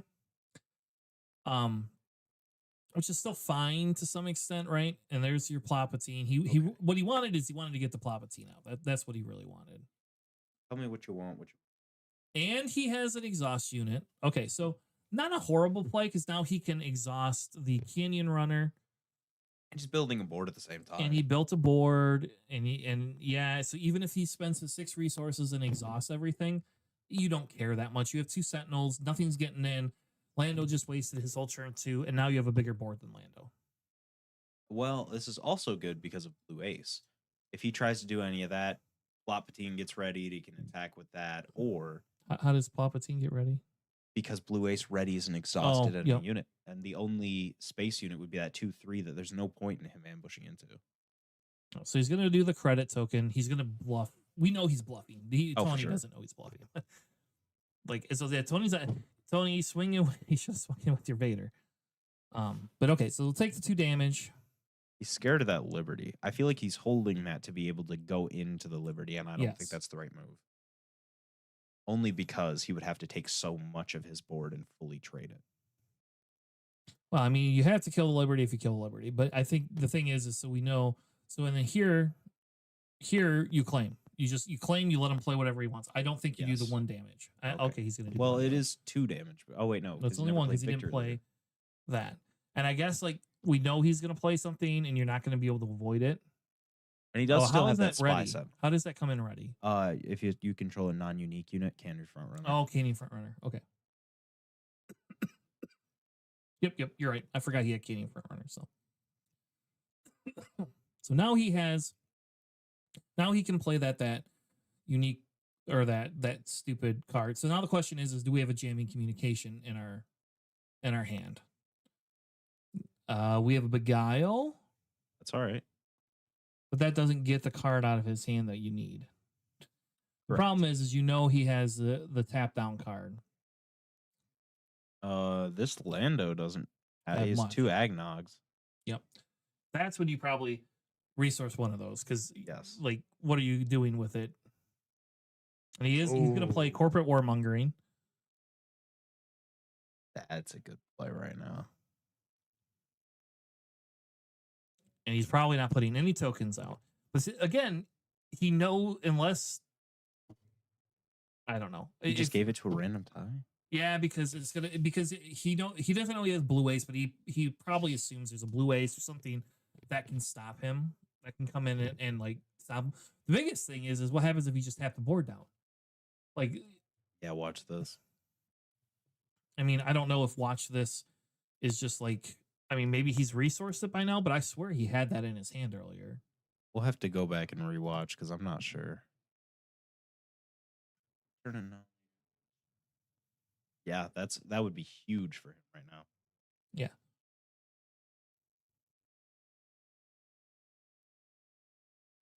So he's going to give that guy -2. Yeah, he must have resourced to watch this. That's the only thing I could think of. And you know what? Maybe he did. Maybe he did. So now we have. Oh, Yeah. And now I don't know who do you kill? Like, Rose probably. you just kill Rose? Yeah. Yeah, just get the damage out of the way.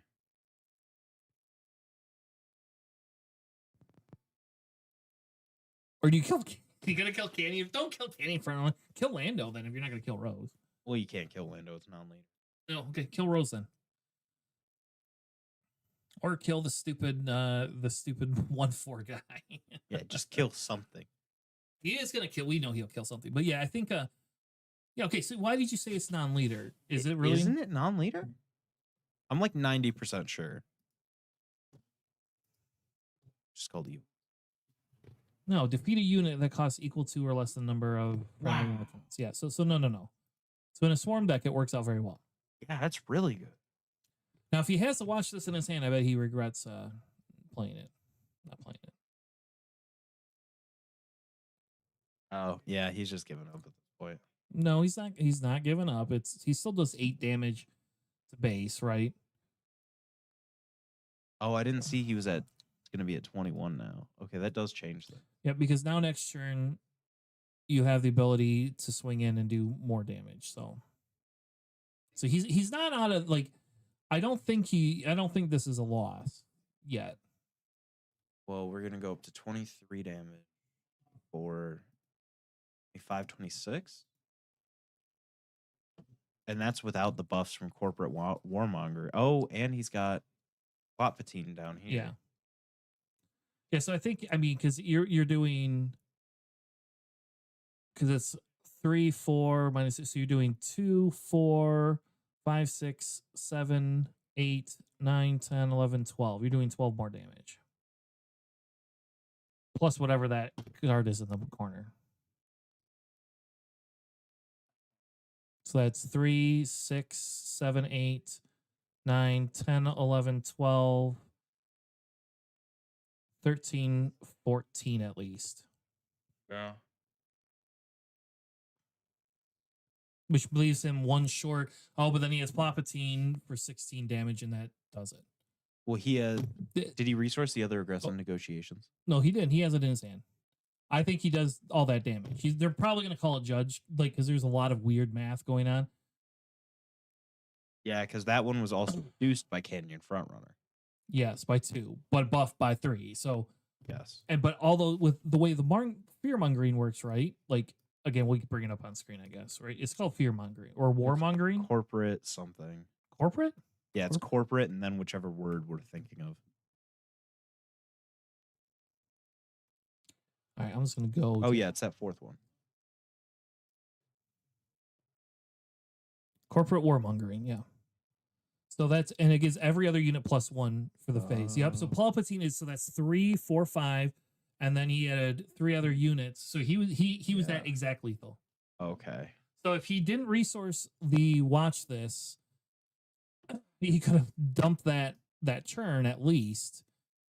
And it doesn't win him the game, but it does allow him to do some extra damage. So all right, so we see Vader pulling it out. Vader going to the finals. I'm excited, baby. I hope you're excited. We're planning Face Syndicate. We're going to the top 8. Sorry, going to the top 8. Yeah, so I'm excited. If you are excited, I love that play. I will say corporate warmongering save the day like at least once for this team. And Evil Everywhere is the new card to play. There you go. You heard it first. Buy all of them up, so they're worth a lot of money. So, all right. So with that being said, we're going to take a quick commercial break, and we'll be right back. Play some Jeopardy. You can just come into the thing.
He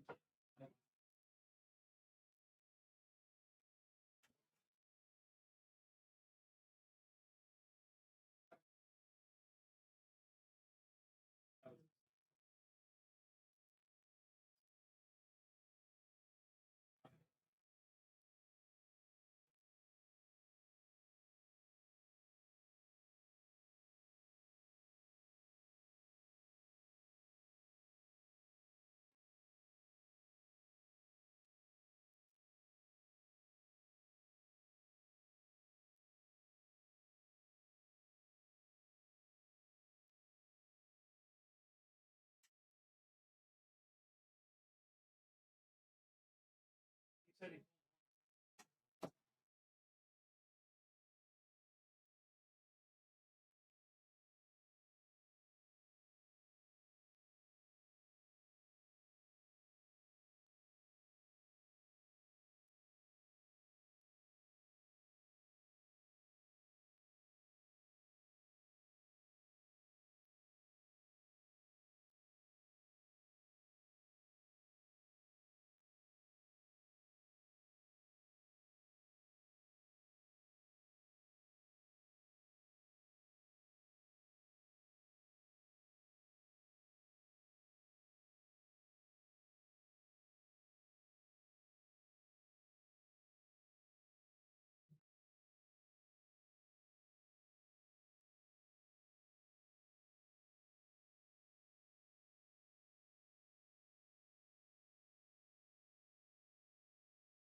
Round timer ended.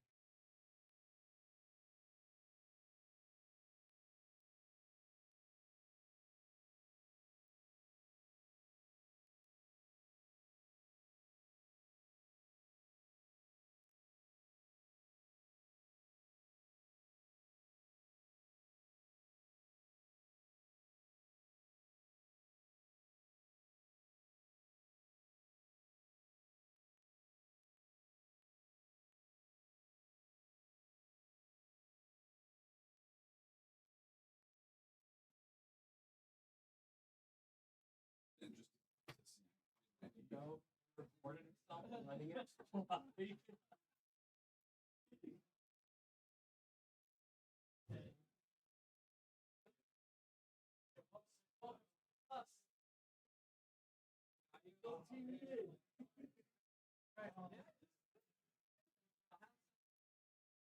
Crash planes.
Better than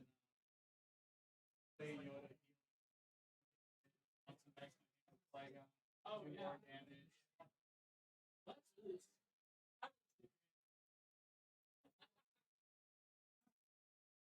So,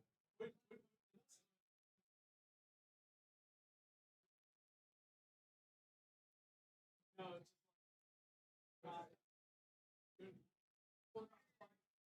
or better yet, the Panama French.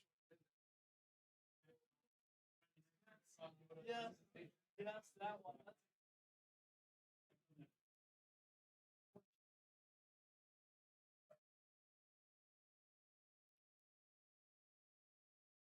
Wish I had time.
Nobody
talks.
Good. You can take as long as you want.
All right, Michigan PQers. We officially have our top 8 standings and we have everything laid out as follows. Let me pull this up here.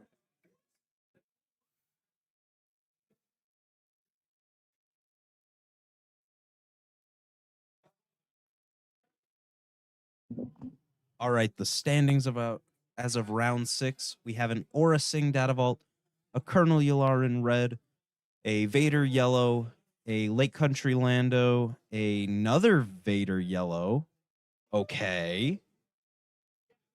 Oh, that's awesome. We have multiple Vader Yellows. And then we've got a Mother Talzin, I believe this is yellow, Vel Data Vault, and yet Imperial Prison Complex, which I believe is red. We're about to click on it and find out. Yes, that is red. That is awesome. All right, let's jump into some of the deck lists here. The first one that we're going to have on stream is looking like it's shaking out to be the Vel versus Yularen. Hold on, folks. Wi-Fi is just a little slow at the moment. No biggie, no biggie. Top cut after this break.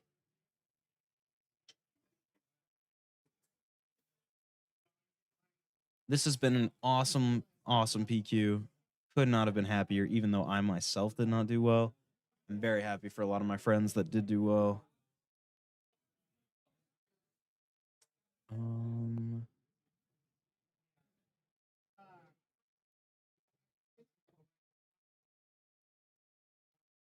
Let's see here. Let's jump into this Fel list. I played against it earlier today, and I got beat by it in round 2. I'm just going to go through things that are out of the normal. Looks like only 2 Queen only 2 Queen Amidala's and Leppy Lookouts. I mean, that's not too crazy. 3 Mon Mothmas, though. That's a really interesting top end that I wasn't expecting. I would have expected more leaning towards the Kelleran and the Bows. But that works. I mean, we have 2 Galens here. That's obvious credit hate. No third one on the side. We do have a third bow, however. Looks like we got a few rays on the side. Looks sweet. Not wait to watch it on stream. Do you guys have like a? You guys have like a bulk stash that you guys use for like players or anything like that? Okay. Okay. All right. And I'll give it. Yeah. Got 2 rares out of it, so I was like, yeah. Keep some uncommon. Thank you. Sorry about that. Let's see, what else do we got? Get hype, get hype. We got deck checks going on right now. I don't know if it'll be a full hour break. I'm unsure. But what we do have is more lists. So we went over the Vel a little bit, just went over. I'm not going to like word for word read you guys all the lists. But I will go over some of the like cool things that I'm seeing in it. Like when we jump over to this Piet Red, Honor Bound Partisan, pretty good. I'm not seeing any Benthics at all in this list main deck. Or side deck at all. In the side, though, I am seeing some Let's Call It Wars, and I'm glad those are back because Faith in Your Friends didn't go away. However, I think collateral damage is probably the move over that. Unless you're really finding you're running into a lot of the 2-3 red villainies like Cyril and Allegiant General Pride.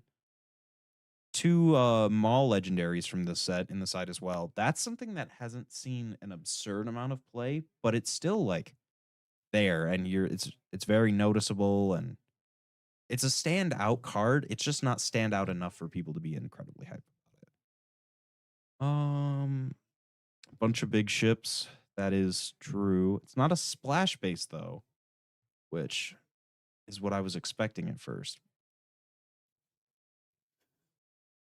Let's see.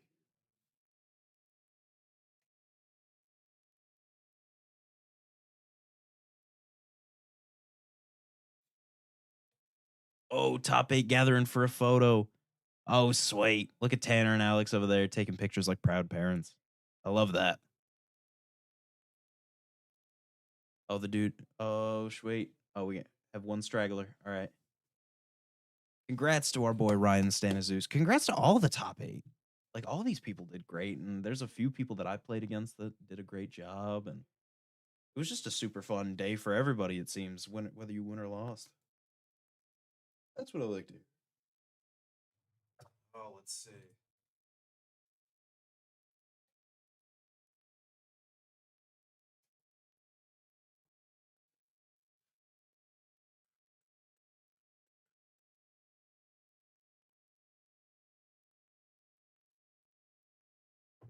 Let's take a look at the Colonel Yalarin. Anything out of the ordinary? I'm glad Zatan's making a comeback. Only one L337 legendary. That's a little surprising, just because of how easy it is to flood the board when you play it. Even if that's just dropping it and kind of saying, it's here, deal with it, because of how big you're making that swarm to come back from.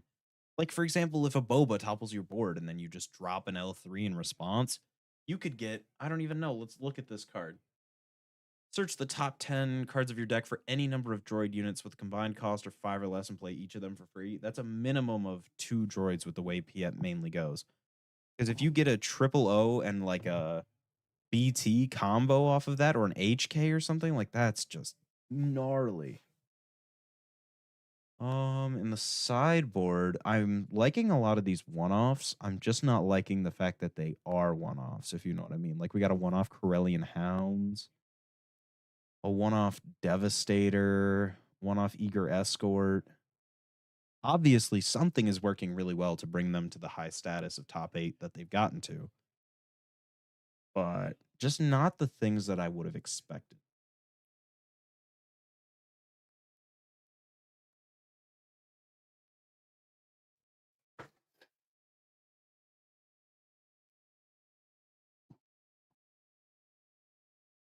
Let's see what else we got. Aura Sing Data Vault. This is a deck that we're all very familiar with. Out of Aspect Galen Ursos. Now that is what I like to see. I like seeing all this crazy spice. Perimeter ATRT, kind of understandable. We've seen that in a few of the main lists. Annihilators. I like that we finally have a deck that's getting that late again. It feels like we haven't had a deck for a while that gets us to that late point and can stall out the game so they can throw down these big things to turn the tide of the game in such a way. Only 2 main deck Anakins. That's not too crazy. I mean, 2 Landos, legendaries. That's pretty good if you're just trying to heal, stall out, smack around some of their stuff. Eventually work up to smacking around their bigger stuff. Knowledge and Defense. Perfect card. That's one of my favorite cards from my Yoda Blue Day or my Yoda Red Force days. Hyperspace Disaster, Tragedy of Plagueis. Now that is an absolute beauty to see. Tragedy of Plagueis main deck and anything is crazy that I love it. Single Reactor Ignition, just a one-off. Not too bad. I mean, you do have to pay 10 for it, but it is a complete board wipe plus damage, so understandable. 2 Tyrannotech in the side, like that. 2 Terramin in the side, just credit hate. Some retaliations, I love that. I don't know, this deck list is crazy enough that I think it's one of my favorites. Let's see here. Went over one of the Vader lists that we saw on stream. Let's check out the other one. We're seeing some Garindans in here. We're seeing the other Galen Urso, the yellow one. We're seeing a one-off contracted Jumpmaster. Now, that's not too horribly crazy, but it is still, like, unusual. Like, because usually you would see at least a 2 or a 3 of if you're going to include it at all, and if you're not, then you just don't. What? Hearing, like, a doorbell ringing there. Am I just hallucinating? I don't think so. Okay, Emissary Sheathapede. I don't know why that's in the side. It's just a 2/4 in space. It's probably for any of the decks that aren't space heavy at all. Just 1x Commandeer in the side, and there's none in the main, so just a 1x Commandeer instead of 2 or 3 in the 60 is a little odd, but I don't hate that. Like, I probably would go 51, 52 cards just to have 1 or 2 of them in the main. But that's because I just ran a 54 card deck and look at how that worked out for me. Good stuff.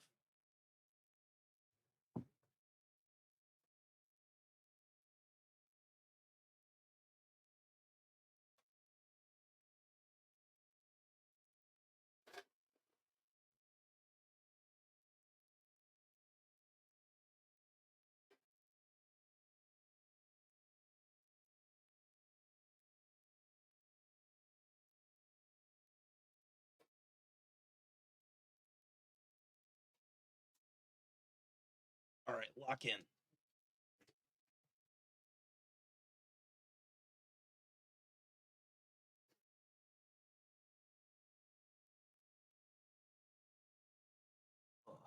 All right. So we went over the list. Let's look at the trends that we've been seeing for today. We're just gonna. Is there a way to sort by deck list? There's. Okay. You know what? We're gonna take a look at where I ended up for the day. We landed in 49th. Sure. You know what? 62 people. That's not good, but that's not as bad as I've done before. So I will take it. Let's look at. Yes, I'm just one above Paul, so I'll be able to give him a good old haha for that.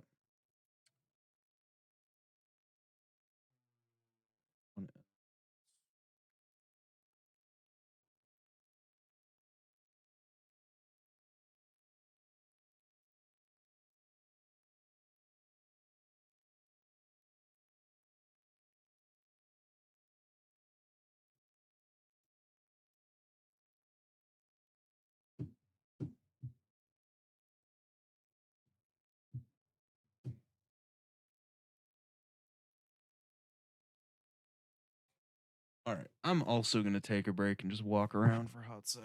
I'll come back though.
All right, we are back with top 8. We curated the table a little bit. It is no longer everything you wanted it to be. We decided we would. Oh, those are the standings. That's why. We decided we are going to put the Yularen back on stream. But yeah, we're going to put the Yularen. We're going to have a Yularen versus a Val deck tonight. So I thought that would be kind of fun to put up there. Yep. Yeah. Can you shut that door though? So all right. So we're gonna start out. We got a Val. What is the Val base, Sam? Did you already go over all the lists? And I did, yes. Awesome. So thank you for doing that. I didn't say like every.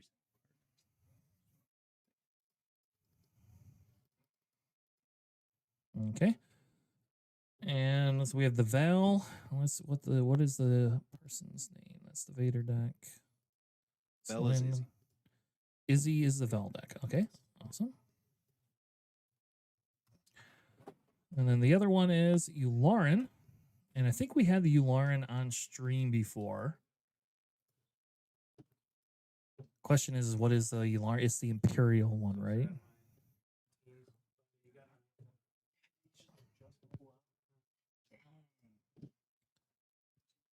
All right.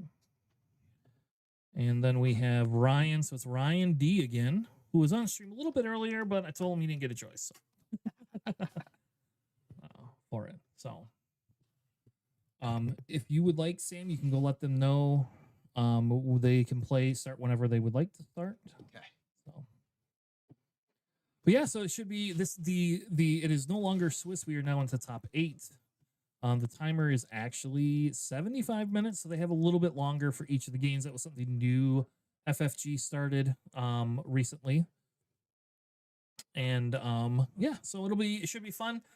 Hopefully we'll see kind of how the Vel player works their magic, if they are competitive enough with the ability to actually go into this aggro type deck.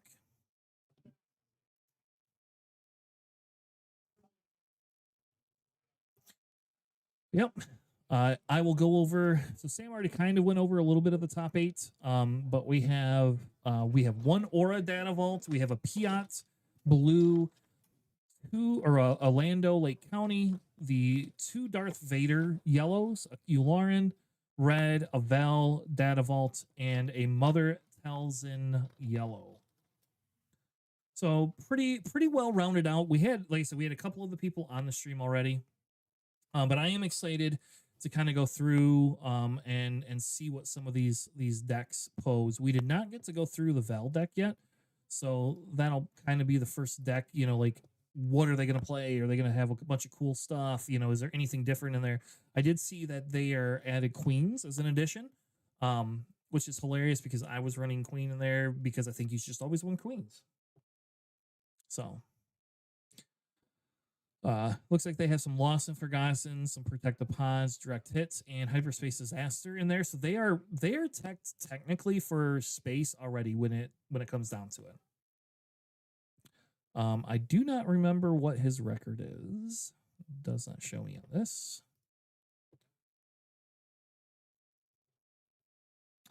Standings. Yeah, it probably is. Yeah, so it looks like we have a BT and a Han coming down. Going ahead and giving the credit token. So the question becomes, Sam, do you think the credit tokens really matter that much for you, Lauren? Like your biggest ship you're playing is a 6 cost, right? And I mean, we know he has them all in his deck. Yes. So, I mean, I guess it depends on how it all depends on how his draws shake out. See, like we just saw, he has a Craving Power in his hand. 2 Craving Powers. Now. Exactly. So if he gets even one more credit than he already has, like that's gonna be a really good spot for him to start in. He can Craving Power he's killing this Han pretty much no matter what, unless he doesn't get a red off top deck. But I guess it just depends on how well he can control the Vel's board. And once those typhos start dropping versus when the cravings and those counters start dropping. That's really how it's going to be for the aggro deck. Yeah. Yeah. So it looks like we put 2 damage on base. He's gonna go ahead and give him that other counter, which here okay. So now he has 5 resources. Do you just kill the Han? Do you just play Yes. Craving Power and kill the Han? Yes. And then like I mean I know Izzy hasn't played anything yet. Nope, he's gonna Oh. play a BT1 and he's gonna keep the credits. Maybe he wants the invisible hand next turn. Could be. And that would be also a very good play as well. We don't know if he has an invisible hand in there, but we do know that Han is insanely big now. The Han can now double kill, which is really what that Vel deck wants to do. Is that Vel deck wants to do silly things. And so now we put the lots down. The lots can get rid of the shield and trade into the C3PO villain droid. Yeah, we're No. probably going to see a triple O just come straight from like attacking into that Han, making sure that's a clean trade. Like Vel's still up in base damage, but I don't think this Yularen can afford to race and let him just keep building this board. Yeah.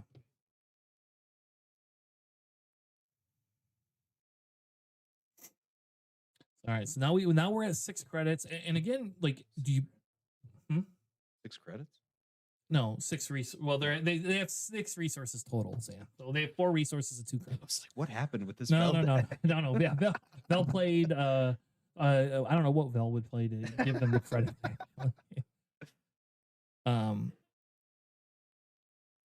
So we'll see what he does. He's just doing 5 to base. Okay, so he is just gonna go. He is gonna play the base race game. Loses the thing, but now it does allow him to pivot to space if he has that unit.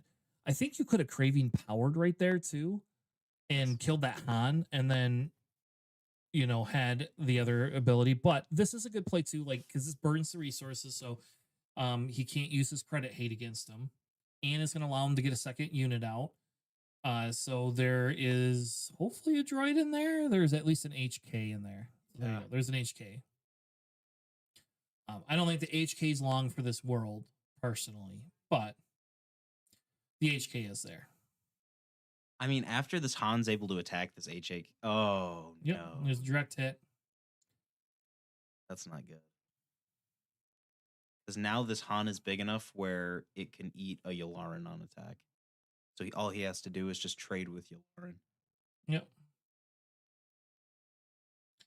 So yeah, so I think that the misplay, in my opinion, the misplay was you take when they drop the watch, you should have put that Craving Power either earlier down to get rid of that Han, or just put it on the 000 to get rid of the Han unit to begin with. So we didn't see him give him another credit token.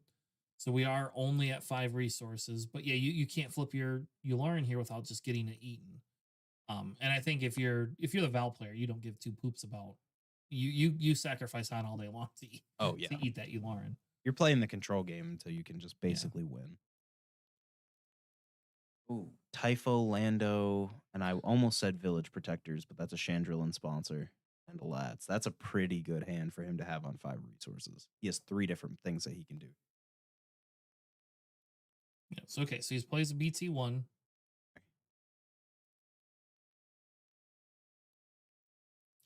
And I think he's debating. Yeah, he's thinking about what Sentinel to put down here. I don't think it really makes sense for him to play the 2 units. He just needs to have that one big. Yep.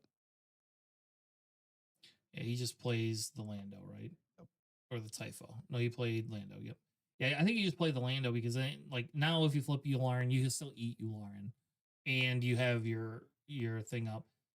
I think you still kill that Yularen though. If it's me, I think the Han just kills Yularen, and we move on with our lives. And Yeah, he made the right choice. No hesitation. Like immediately just ate it. yeah.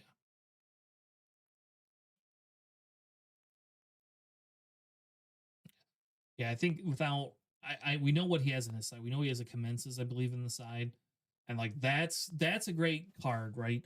Yes. And we do know he has these droid things, and you can absorb some of that damage. I think if you're Val here, you claim. Yeah. Okay. There you go. So Yeah. they can't hear us this time. Not like last time. Nobody can what? hear me say they should claim.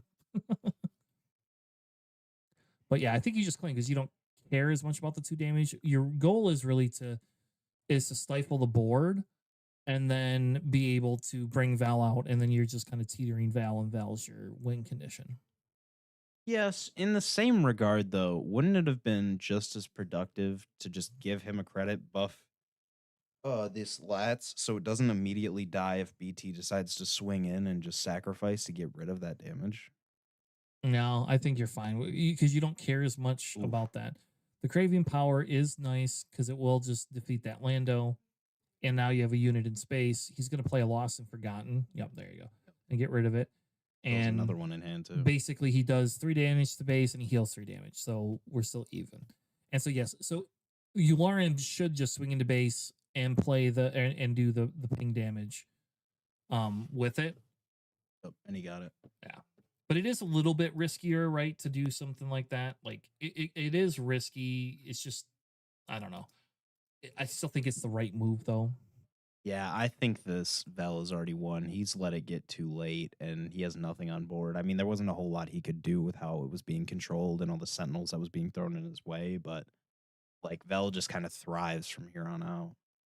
Yeah, and this is where if Vel play if Yularen can get their L33 or L337 off, that's usually a good good thing. But not being able to race the base is really hard. And yeah, look, he's got another Lost and Forgotten in his hand. I don't know if he had that before or if he drew that this turn, but now he's got another Lost and Forgotten. So if he plays a big ship, it's like you just eat the ship and not worry about it. And there's that Kelleran right there, that just in case. Like he doesn't even need to play it if he doesn't have to. Yeah. And so this is where Vel has to decide. Yeah, so now you're going to play the Kelleran. You see what you get. Do you get a Sentinel or not? Because if you get a Sentinel, I think you just swing into base with Vel. I think you just leave the 000 to. Yeah, so like there is. Nope, there is a blue leader, so not a Sentinel. That was an interesting pick over, because we saw an OB Sentinel in there. We saw blue leader. We saw a few, like at least one more 2 or 3 cost. I don't know why blue leader was the, maybe just to control that 4-2 in space that he kept playing. Yeah. Oh, that thing's got to go. Yeah. There's no way he would let that live. But now O can just go right into Vel. Yeah, but are you going to? Are you going to waste your 1 unit? I mean, sure you can, but yeah, I don't think he really has a choice. Yeah, I think the problem is if Val has the ability to establish all these units and control his board, the Yularen board, it becomes a really hard race for it. And I see a Bo-Katan in the hand, so Oh yeah. once Bo-Katan comes down, I think you look at it and you're going, "Hey, I think we're probably pretty good." I'm a little confused why he's resourcing. I don't know how many cards he has in hand, but I don't know. And as a Yularen, do you really need to resource still? Like, wouldn't you rather have cards in hand to play? Yeah, but he only did go to 7. He didn't resource the previous turn. Okay, So he fair could enough. just want to play 2 cards. Yeah. Oh yeah, he's just going right to base. What red card are we putting on the bottom? That it matters, but he's being specific. BT. Yeah, and I don't know if that matters. Oh, it won't. Because Vel already caught up the damage race in 1 attack. Yeah, and you have a Kelleran, so you're gonna go. You have another 10 damage you can do right here, and he hasn't played a card yet, so. I mean, even if this Yularen were to have, let's say, a Devastator, we Mhm. still have seen the Lost and Forgotten in hand, and it's not going anywhere. He's just waiting for the only thing that might be a problem, just so he can immediately take care of it. Like, there's nothing stopping this Vel. High Singer, this is a good little push. I just don't know if. What do we Yeah, got I mean, here? again, we still have. I mean, there's a Sentinel. We still have Yep. the Typho in hand, right? Yep. And so now I've got a Typho in hand, and I have 2 units that can do 7 damage each. Well, technically 8 next turn, right? Yep. So like, and and we still haven't had blue leader swing. Mm. Yeah, I think this Val deck has the advantage with all these Sentinels. Once we sideboard, there's a little bit there, for it, but Oh, he's killing one of his own credits to ping the Sentinel for one. That way, he can use a double attack. And I believe if he does this correctly and has initiative, he can kill the Sentinel and Vel in the same. Turn. Yep. Yeah.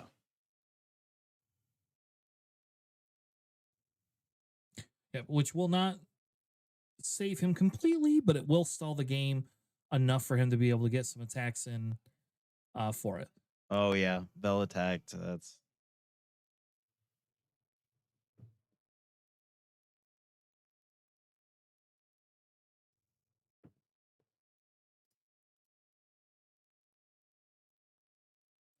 Yeah, so now we're just down to, he's got 4 health left. Why is his whole board is tapped? It shouldn't be tapped. I think he's just doing all the math himself and he's realizing there's not a whole lot he can do. He can Yularen double tap and take 2 units into oh yeah, he's gonna. Yeah, I mean, you have the HK and the Heisinger. I don't know what he's swinging in with, but Yeah, I don't. Yeah, Yeah. he's like, let's just go on to the next one. yeah, that's the smart play. So okay, so Val deck does take the win. And I will tell you, I think this Val deck is very well positioned into the Vaders that are around. I talked to him and he seemed a little nervous about that matchup. It is a little bit harder because you don't have the control, but like, okay, the Val deck is main decking hyperspace. It's main decking blue leaders, eager escorts, and the defense fleet X-wing. So like you've got a sentinel and 2 ambush units. You have 2 direct hits, 2 hyperspace disasters, and 2 retaliations. So your sideboard doesn't have a lot. Like you have the smugglers YT 2400, which is a good card to be able to play because you can ambush in for 5 for 6 resources. It does have a couple of rays, but that's not going to help you. And it does have the Grogu, so you can redistribute damage to some extent if it's put around there. But I think the big thing is you aren't. I don't think his board is horrible into some of the Vaders, but it is draw dependent. So for this matchup, I think Vel brings in a direct hit, right? And you bring in the Grogus, I think you bring in the Grogus here, right? That's what you bring in? He was explaining it to me because me and him talked for a good bit after our match and before this one. And he was saying that really the only time he's bringing in Grogu is just to soak up damage. It's mostly a Boba card, and it's mostly just like, all right, I'll maybe poke it just to redistribute if that 4-2 is in space. So this isn't a horrible matchup for him to do that, but I don't think this is the ideal matchup where he is. And we can actually see what he's de-sideboarding right now. Taking out an Unveiled Might, 2 Kellerans, and then 2 of something else that I totally just blanked on. But yeah, the Kelleran, removing the Kellerans is a little weird. I don't know if I like removing Kellerans. so I'm not sure where the. Oh, yeah. Hyperspace Disaster is what he's taking out, as well as both Unveiled Mights.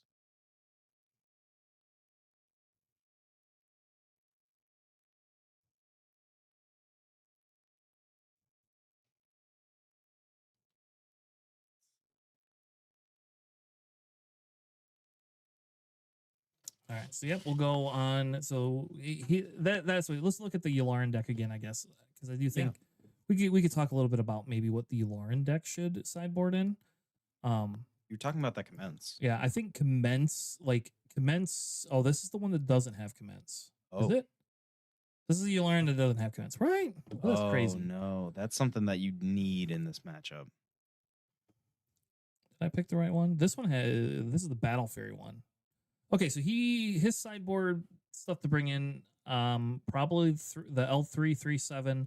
You bring the Maul, you bring a Sudden Ferocity in, maybe the Devastator, because the Devastator does just help you get through that end game. You could bring the DK1 probe droids in because she is throwing experience out, right? So I guess you bring in the DK1 probe droids. I would bring the Devastator in.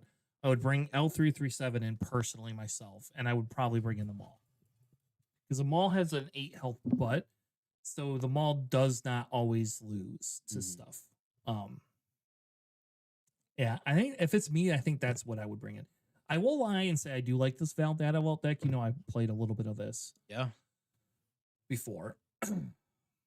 I was talking to Alex about it, and he said this is probably the closest to that Ray Data Vault that I was playing for a few months, like probably a month or two back in set 6. So it's definitely worth testing. Yeah. And I mean, it's performing already top 8 at a PQ, so we know it has results.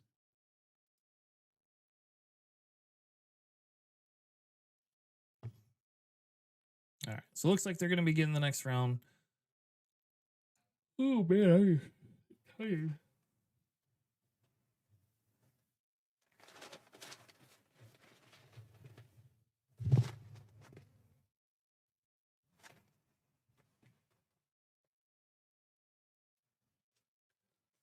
All right.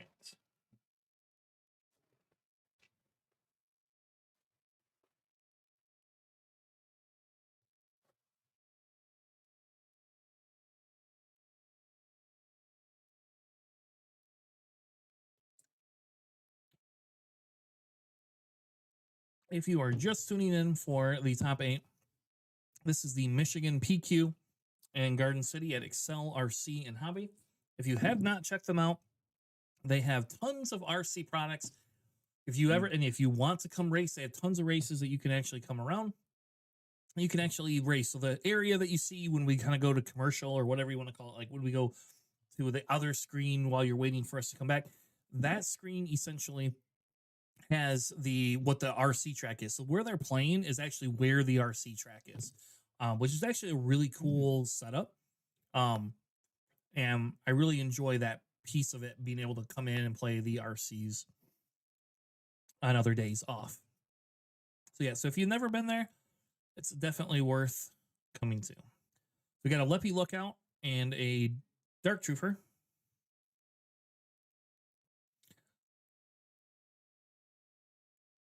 See, and here's where do you just go base? Like, do you try to kill the Leppy? I mean, you know the Leppy's going to kill you. Like, what can you play, Sam? What can he play that is going to stop that? The Yularen, he needs to find a way to get rid of that shield. If he can just find a way to make him clean trade by getting rid of that shield, like a system shock would be perfect here. Just fully get rid of the unit in general. Highsinger isn't bad. The only problem is that Bell is just going to match his energy and buff with him. Yeah, so he's going to just let him have the credit. This Yularen, you did utilize it that one turn and did make that really big play. However, he's learning from his mistakes, and he didn't buff turn 1 because he doesn't want to give him too many credits. All right, we're seeing him take out... He hasn't taken off his shield yet. Okay, there we go. Now we just got 2 4-2s on the board. It looks like Yularen's ahead in the race of damage, as well as has that credit just laying around, but Vel does have the better board state overall. Yeah, and if Vel plays something that kills the credit, what do you do then, right? Yeah.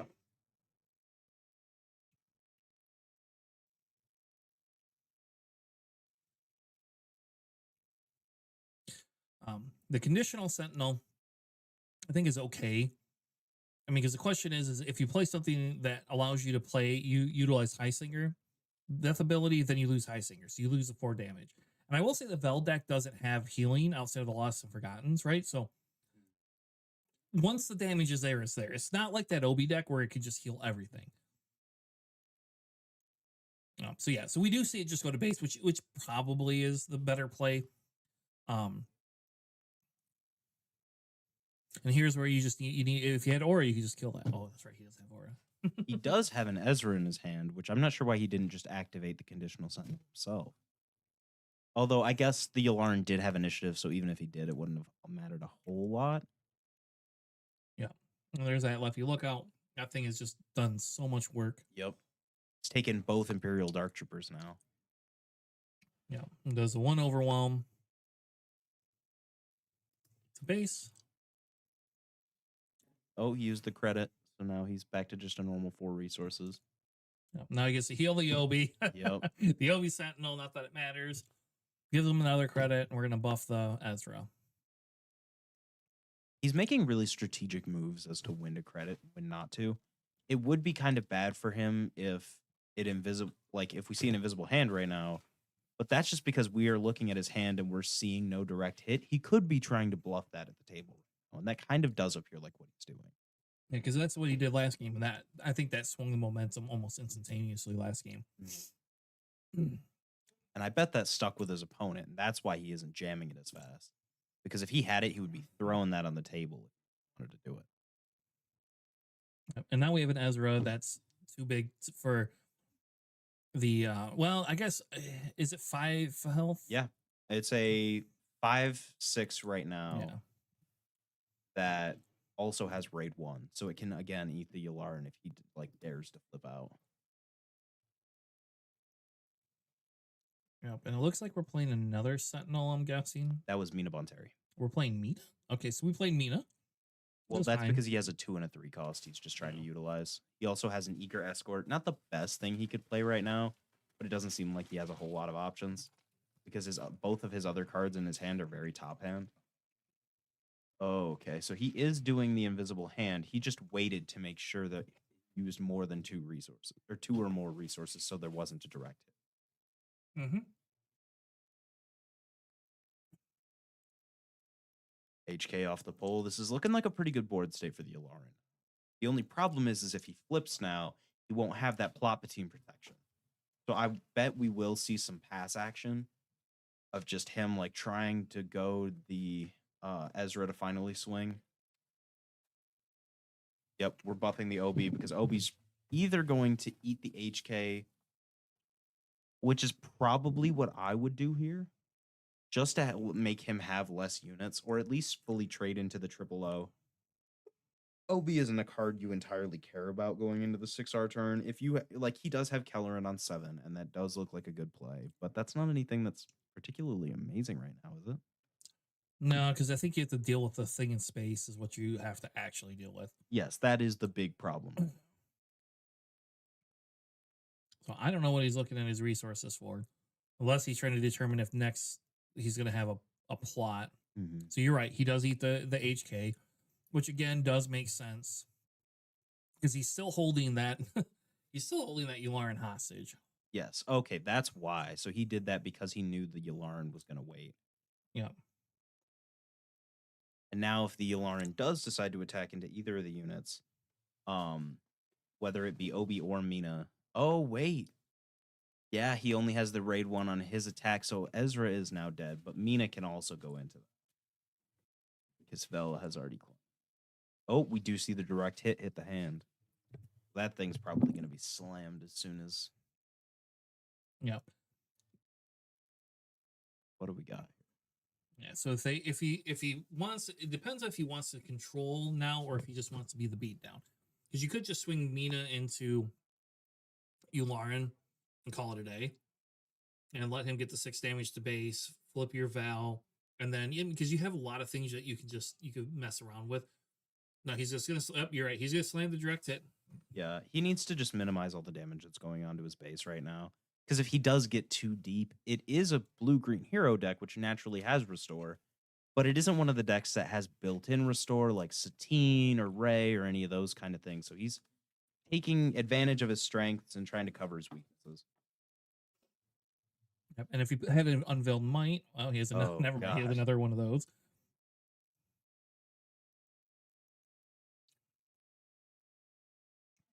All right, let's see what we get off that one. Yeah, maybe we'll get a probe droid. Isn't that his only L3? He has one side, one main. Yeah. Okay. I believe he would bring the second one in. Yes, in this matchup, I would. Because it just helps you refill your board.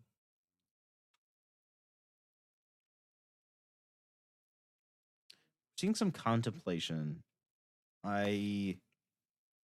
Personally, the obvious choice for me here is slam Mina into Yularin and then disclose to get a draw, hoping that there can just be a 2-cost play to fill your hand and just maximize value for this turn. But if not, whatever.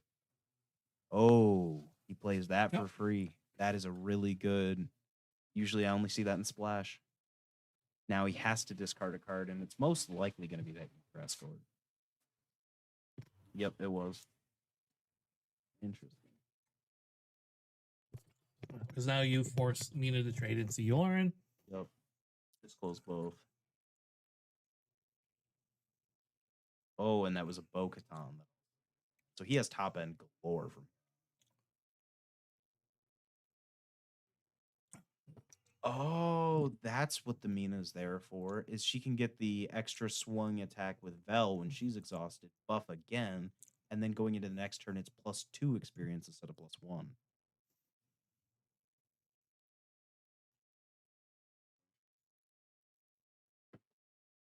I think Vel does come the beat down here. I think at this point you can. Like at this point, because you're just gonna be able to buff your units.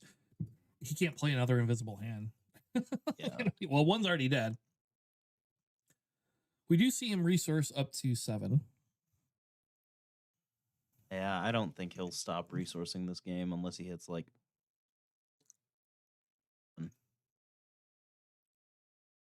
What is that one? The puck keeps dying. It's probably at the end of it. I've had him out all day, so it's probably at the end of its life. I have to have Alex swap it out with one of his. Those life pucks are great, but sometimes the batteries don't last forever. Yeah. So we are gonna go in and we'll just do the 6 damage right away into base. It's a good call for the Alarm player. Get it while you have it. You don't know if there's a direct hit or not. And you might also get another one of the tapping droids, which then allows you to tap Val down, and you can tap Val down, and you feel super good about it. And Seeing something. HK. so we get an HK. So not the greatest pull, but it is a pull. I don't hate it. Okay, Obi's gonna trade with it. I don't know why he didn't buff the Obi with the Vel attack and then take that action. But I guess he does still have 7 resources unaccounted for. Mm-hmm. So both of them like haven't played anything yet. They're kind of just waiting to see. Vel's playing reactionary, which I definitely like.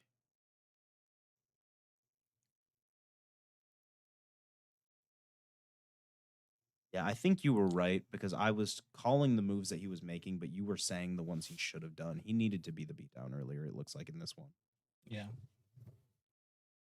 Now I think they're calling the judge over. Interesting. If you want to go grab that life puck for me and just tell him he can use the damage on base, I'll charge the life puck for next round.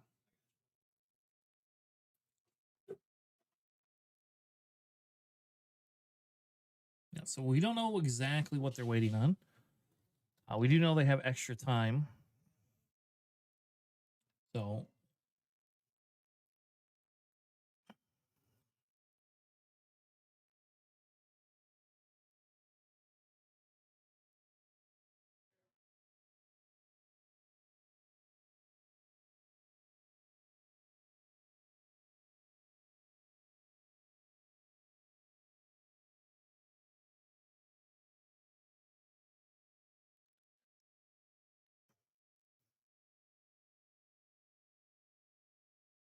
yeah, so not 100% sure. I guess we could go ahead and look and see if anybody else has had their game done.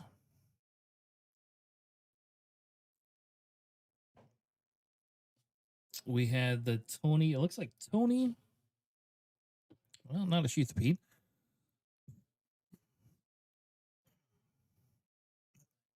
Looks like Tony won over the. So the Vader won out over the Talzin, which is very interesting. Vader winning out over the Talzin. Usually the Talzin is kind of a bad matchup for the Vader. So Tony being able to take that down, pretty awesome. I like that.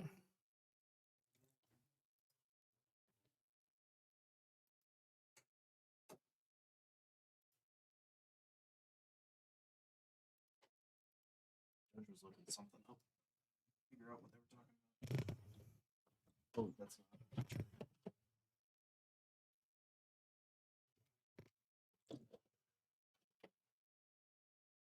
Okay. All right, so we only had one other report score. We had Vader take down the Talzin, Ooh, okay. which is interesting. I know that Staniszewski and Cole were still playing. Yeah. But we have a Devastator come down, and now the Val is going to struggle. I mean, you can put down the Bo-Katan. You can swing into base. But if you don't have the hyperspace disasters or whatever, which I think he took the hyperspace disasters out. He only have 1 damage on base before this? Yeah. Yes. Oh. He was just controlling the board, Oh, which again, in a Val deck that makes sense. yeah. Now we're doing now we have the color in play. I don't hate Chandrillan sponsor here. Yeah, because it's the restore. You get the restore, but you can also Oh, plug that in. You get the 3 damage into the thing, but you're almost too late, right? Like you unless you could take care of both those units or heal. This well, turn. he's gonna drop Bo-Katan next turn. He's just hoping he won't swing with Devastator first. But he's No, very he much conceded. Telly, right? There you Yeah. go. Okay, he did concede, and that makes sense. Like, let's concede, move on to the next one. So we have a 1-1 game, very interesting. Very excited to have the Val on the stream. A lot of people were high on Val and then became down on Val, and now I think he's Credit. rethinking his sideboard too. You don't need the Ray. If it were me, I wouldn't have all of my direct hits in, and I would leave my hyperspace or my hyperspace disaster thing, because you never know when you have 2 units that can play it. Now I will say he did not see a protect the pod either game. So like that is a thing. Not being able to see that protect the pod. That is a big like different communicate. I guess it's not a misplay, but it's like the inability to be able to actually utilize something when you have a high health. And I think that affects everything. So now he's going through his sideboard again, it looks like. Yeah, just taking a look over, making sure there wasn't anything he missed. Yep. So we have a top 8 tie game. We'll go back and check to see if anybody else has finalized their round yet. We have the next set of round in. We have 2-0. It looks like Brian took the match. So we had a Piat beat an Aura Singh. Yeah, red or blue? Piat blue. The Imperial Prison Complex. Sure, it's not red. Oh, that might be red. Yeah, that is red. You're right. Yeah, I think I covered that. So yeah, so that will be probably our next stream game. Yeah. We haven't had Piat on stream, so we probably will put the Piat on stream next game. I am pretty familiar with Piat after taking him to a PQ, Piat red. Yeah, what was your record at that PQ, Sam? I don't remember.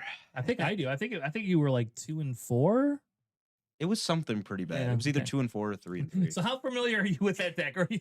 I'm familiar with the You're familiar butt with whoopings losing I with got. that Yes. deck. You know how hard it's gonna be not to put the Vader on stream, though. Oh yeah. You know me. I know you. Does he have a turn 1 play? Yes, that BT all the way in the back of his hand. Yeah, and he has a Plopatine, which I think you need. I think you want. I don't think you get rid of that hand, but Oh, Bell is going to mulligan Yeah. and pile shuffle everything. Okay. I was not expecting that. I thought he was totally just adding more cards to his hand for a second. no. It's like, I don't think that's how that works. No, and that's what I will say. That the biggest issue with the data vault sometimes is that you don't always get what you need. And so there's a new website, and we'll talk about it on the podcast a little bit on Sunday. And there's a new website that like helps do like the math calculator. Mhm. And I think like we've talked about this before on the analytics side of things, right? And we talked about it where if you have a card that does the same thing as another card, even though you only have 3 of those in a deck, it doesn't matter. So for example, Merciless Contest, Power of the Dark Side, almost identical. So when we talk about like a removal for things, I would always say, well, I have 6 3-cost removal, that type of thing. And I think like if you look at a data vault deck and you have units that do almost identical things and cost the exact same, then you can count those as similar moves. You can actually look at the like how often you're going to draw that for that cost. And like this Val deck does not have that. So like the Aura deck does have those things, but this Val deck does not have, like, they have units, and every one of their units does somewhat similar things, but not exactly the same. He did choose not to buff the Mina. Yeah, I mean, that's understandable. He has no way to take BT and fully trade it into Mina, nor do anything really substantial with that damage. If it was an Aura Sing, that would be different, but... And here we see Exenta come down, right? So, like, one of his better Sentinels, he is probably going to buff it. If BT doesn't swing in or have a way to get rid of Cinta, he's just going to buff that Cinta and it's going to become a Sentinel. You know, if I were this Yularen player, I would have taken the gamble and tried to actually go into the Cinta because he knows it's about to be buffed and he knows what's going to happen. So the best likely possibility for him is to have 3 damage on it already, and then with a non-dead BT that he can then take into it the next turn. Yeah. Because you're really only doing the 2 damage to base. It looks like he must have whiffed on the churn. He still did get the ping damage. He just put it on Mina instead. Oh, because it's a stupid color. I see.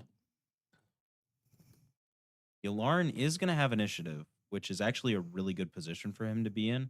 If he claims and double attacks, not only can he probably still ping Mina for a damage, he can also get the the triple O's ability. Because there is already a red in discard. You're right, but there's a Sentinel there. Yes. That's a 6 health. That's going to kill that Sentinel if he does the double attack. Because it's a 4 and a 2. True. You're right, yes. But he would have to trade both units into it. Now you're straight. Now it's the 2-for-1 conundrum again, and that we've ran into this whole time. But I don't see what other choice he has. He doesn't have any good 4-cost removal unless he has a craving and that credit that we don't know about. He has Haymaker. True, yes. But Haymaker only removes one of them. But he does have a Haymaker. We also have Battle Fury. Look at that. Okay. And your direct hit there is not going to help, but you can play he does have a Protect the Pod in hand. And so the problem, though, is it's 6 health. He has 7 health and Vel has 6. Yeah. And so we're now really the question is you know, are you going to swing in with your 000 or not, you know? Yeah, he knows he's going to lose that 000 if he does swing into it because that Mina will then just get buffed.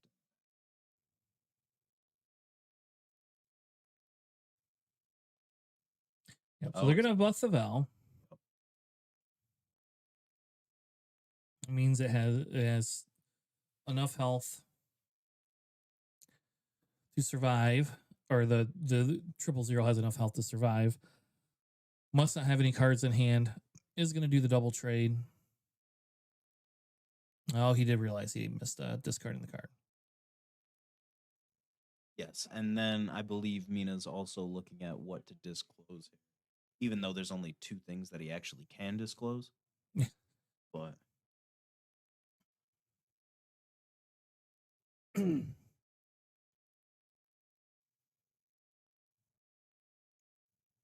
There you go. He discarded something. We don't know what it was. okay, and then that Mina's gonna go ahead and trade just to finish it off. Yep. Draw. Yep.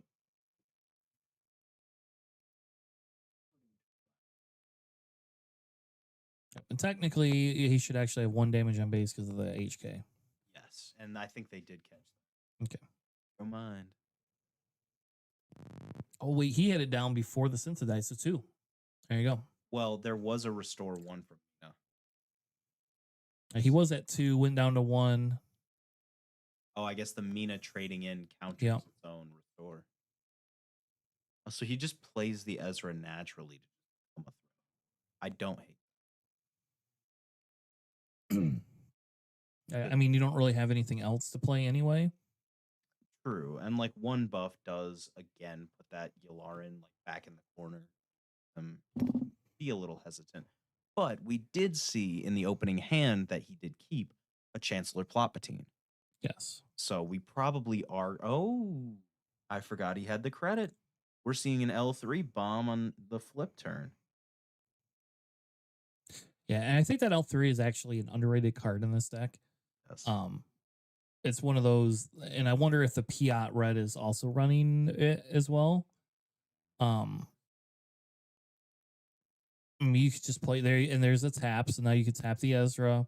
Oh, we still got 3 more costs that we can. We see any? Okay, Yep. we do see 1 more. All right, I like that.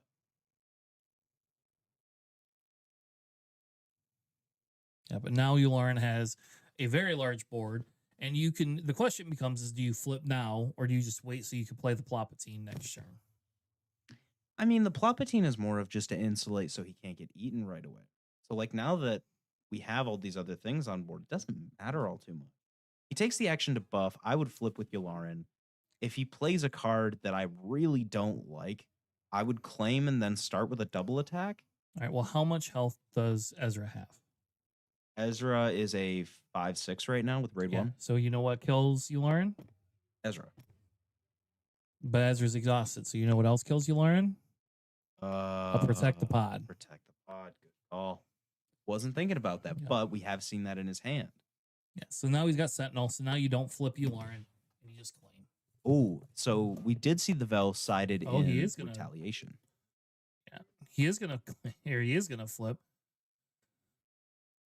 I mean, you could just take Yularen and HK together and just kill that Ezra. Oh, wait, I guess you do have to kill the Sentinel first. Yeah.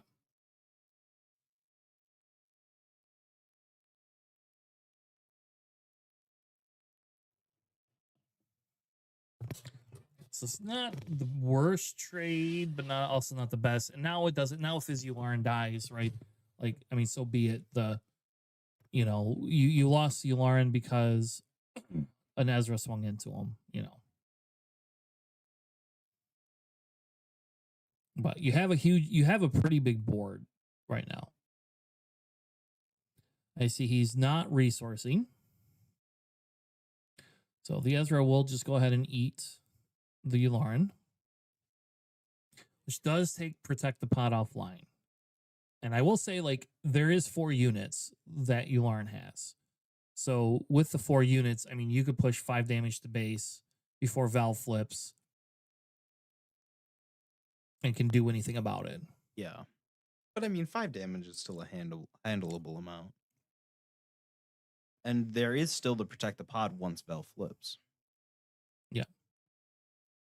Okay, so he's going to decide to trade and do the interrogation trade there. I'm assuming...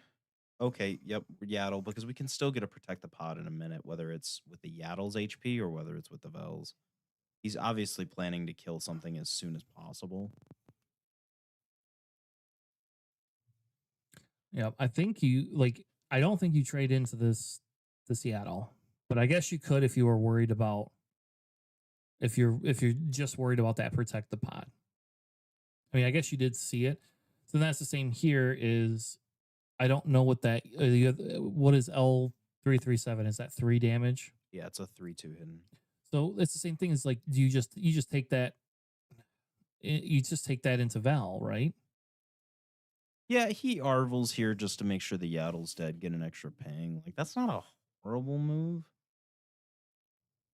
All right, and see, so the Val just did it herself. So you still play Protect the Pod and kill Arvel. You can kill anything on his board. He seems to be keeping a lot of lower health units on his board, but I think... Oh, wait, no, because he already has 3 tapped out there, so I guess that doesn't make sense. Is that a Bentic? I don't know what the hell Yes, that is. the Benthic promo from today. Okay. It was like, I don't know what that one is. Oh, Galen. I don't know what we're going to do with that, but I do like it.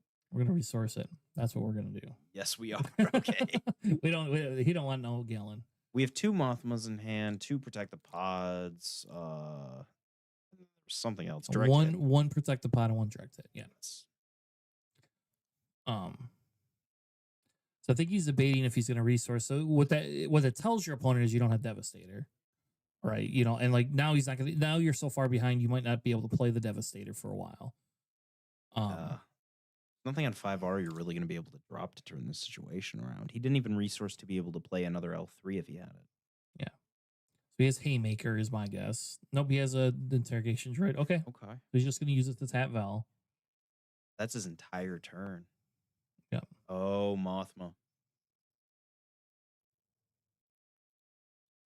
Back. Didn't actually see what he. He's gonna gain another credit and experience. So now that Imperial Dark Trooper could easily just trade right into. Well, I guess HK can as well. He's gonna undo that. Oh, he's not. He's gonna keep it. Okay. That Imperial Dark Trooper, yeah, should just eat the Vel while it can. But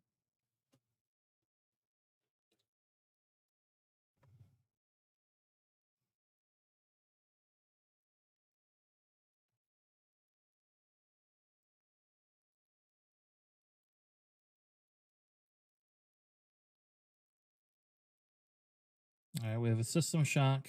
Oh. Wait, that's not going to kill the Vel. We'll still have one. No, it doesn't, because it's at 6 damage. It does the damage and removes the resource. So you're at 8, you go down to 7, and then you match. He had 2 experiences.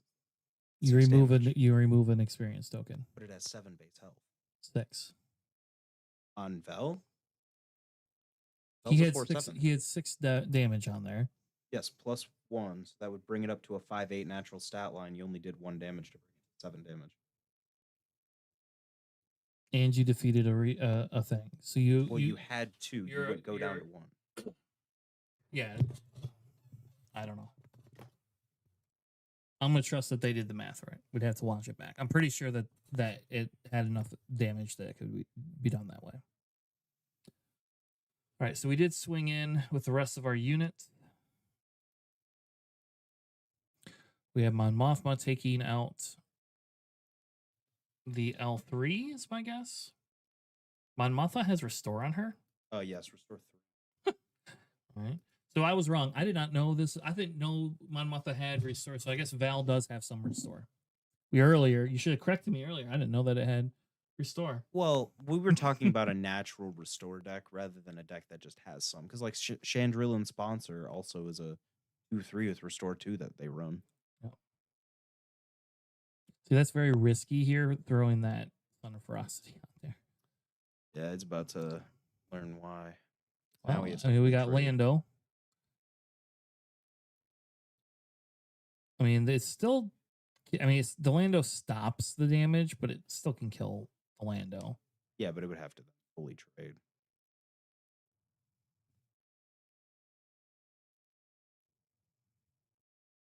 This HK is getting a lot of burn damage. Yeah, this HK is like, woohoo. You can play another one. I think that's the 3rd Dark Trooper we've seen, right? If I'm not mistaken. All right, so final game, still going really strong. No more Devastator plays, unfortunately. He might be deciding to resource here to go up to 6.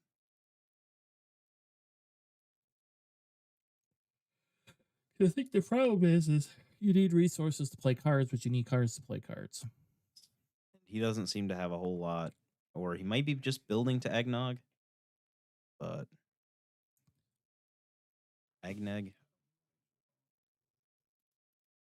Agnag? What is Agnag? Aggressive negotiations. Oh my god, just call it aggressive negotiations. I usually just Or call it Eggnog. AN.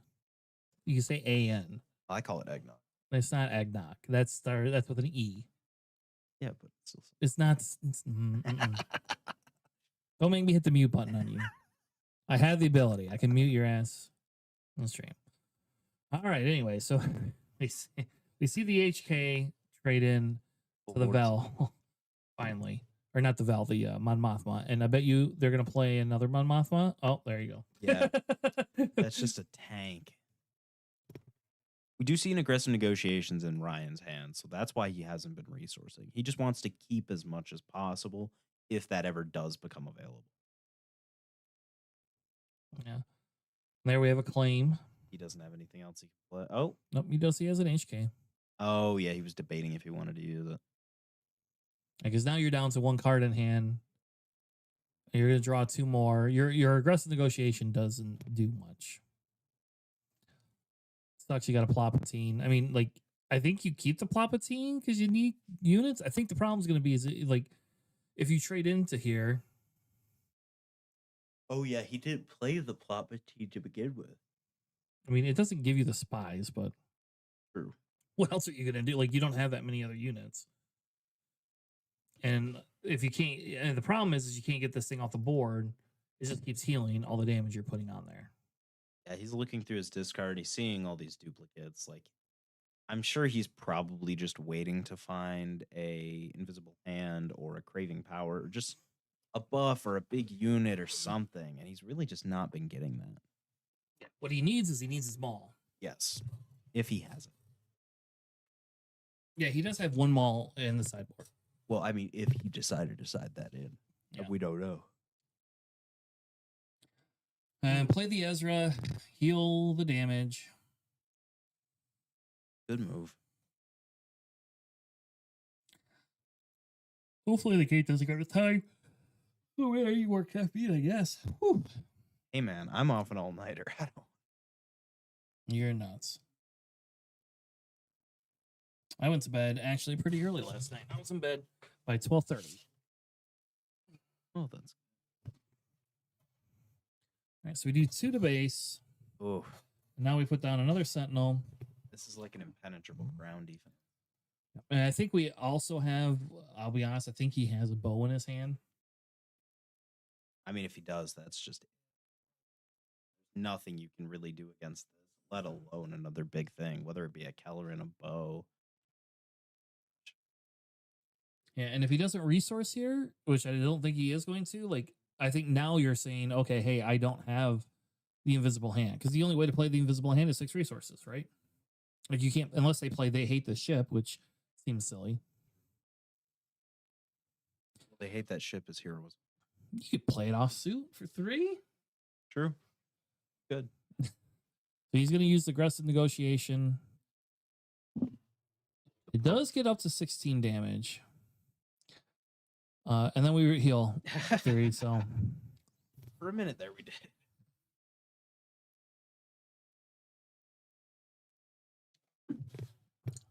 You can play another space unit, which I think is the smart move, except for the fact that if he does play bow this turn, bow makes it very hard.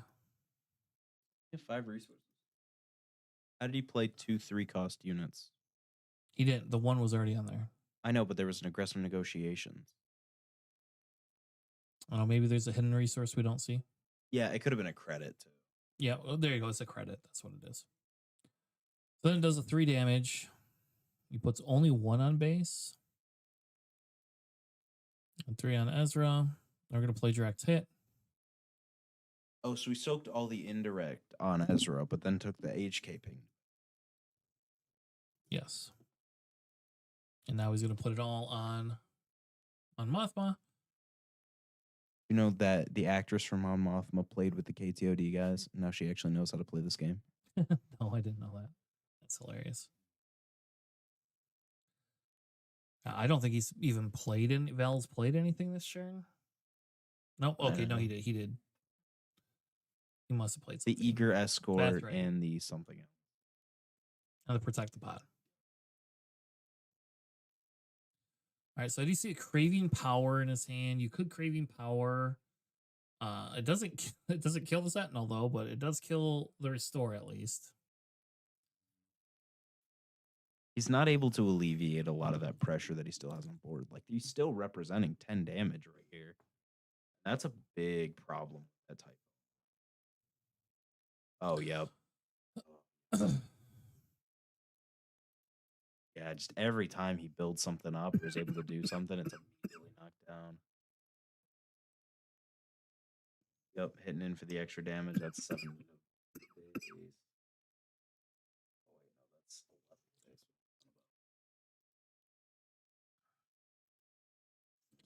Yep. And you just get the swing. Doesn't have an answer for it. And we have Izzy moving on to top 4. Congratulations to the Val player on your top 4 recording. We're going to take a quick break. I'm going to grab another water, I guess, and we'll get some games going here in just a few minutes.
Going.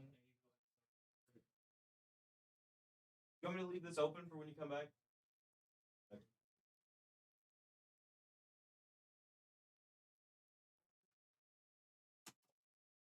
Get ready to rumble. Oh, yeah. All right. We have got Cole versus Brennan. We've got Admiral Piet versus Darth Vader. Not an incredibly cinematic match, or is at least one as you would expect. But this is definitely going to be a huge game. Let's go over the big stuff. Let's see what Piet's got packing in his deck. I phrased that wrong. Let's see what Piet is running in his deck. Let's see. I'm not seeing any IG 2000s, which really, really would help here. Nothing in the side. There's some salvages in the side, which might be able to help, but I don't think Vader's going to be going control heavy at all. I think he's just going to keep trying to slam damage, and like he's going to be the aggro in this matchup 1000%. But Piet, I definitely think if he can get those turbo laser salvos or ramp when he needs to ramp, then this match could go either way. But I guess it's all going to be decided by what happens on the 6 resource turn. That is still my grand belief. He is running Craving Power's main deck, so there's a very high probability we see like turn or on 4 resources we go the 5/5 raid 1 overwhelm into a Craving Power on that, blow something up in space, kill something else in space, like just controlling the space on Piet's side to Vader's side as much as possible. However, Vader, who I believe is favored in this matchup, is running. Let's see if there's any anti-Piet tech. I'm not even sure what that would look like. However, we cannot be certain.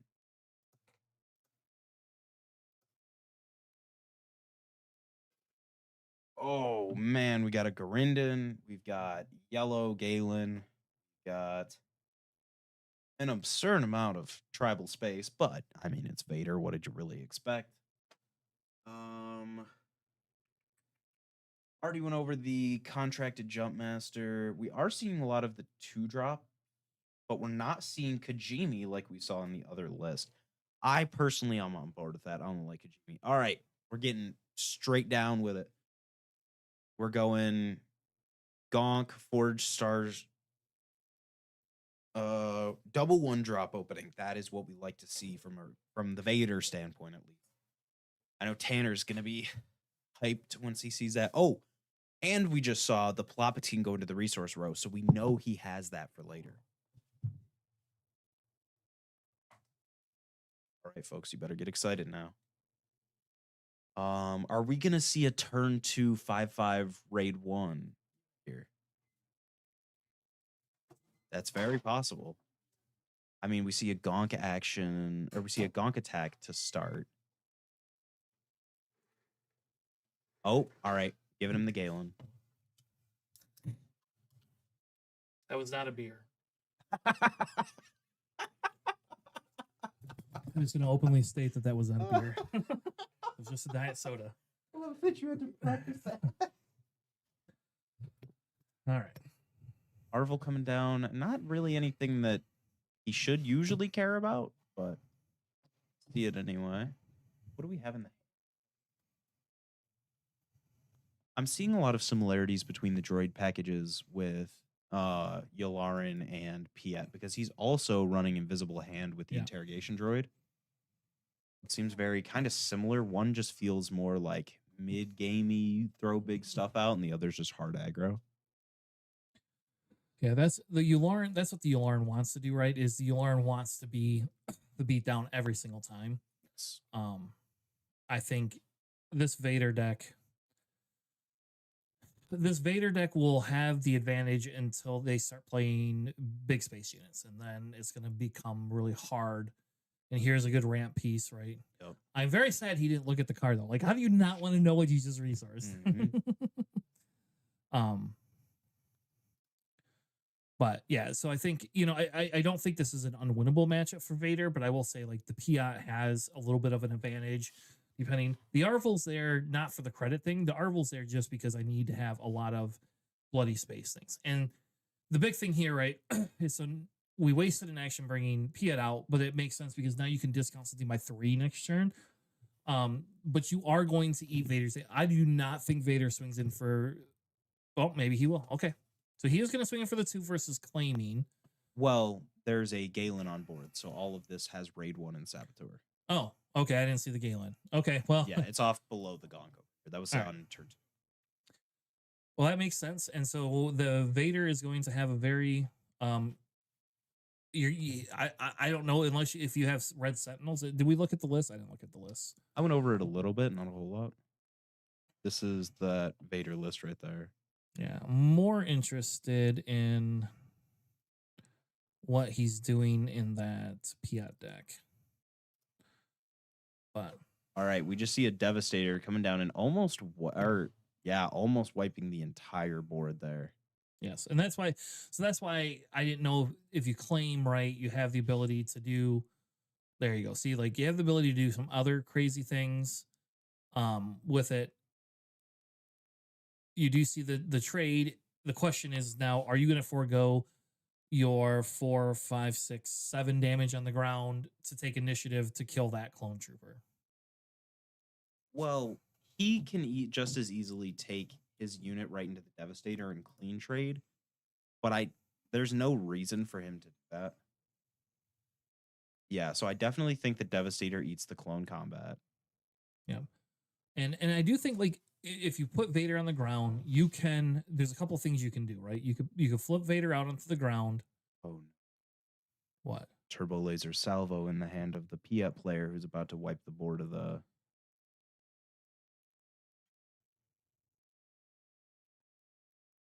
Also a Planetary Bombardment. Yeah, I mean the Vader's planetary and that just went right. Yeah, Like the I mean, he has Devastator. both. So like, there's not a whole lot this Vader can do here. He's 2 planetaries as well. Oh my god. Yep, so that's 3, 4, 5, 6. He can only do 6 damage off swing. And if you flip Vader onto it, right? Like you got 6, 7, 8 plus 4. Well, Piet should immediately be playing that planetary to base. Oh wait, no, he's doing this first. Yeah, because now you just play the planetary. If you don't kill, what you have to do is you have to kill that Devastator. But he doesn't know he has a planetary, right? So you have to kill the Devastator.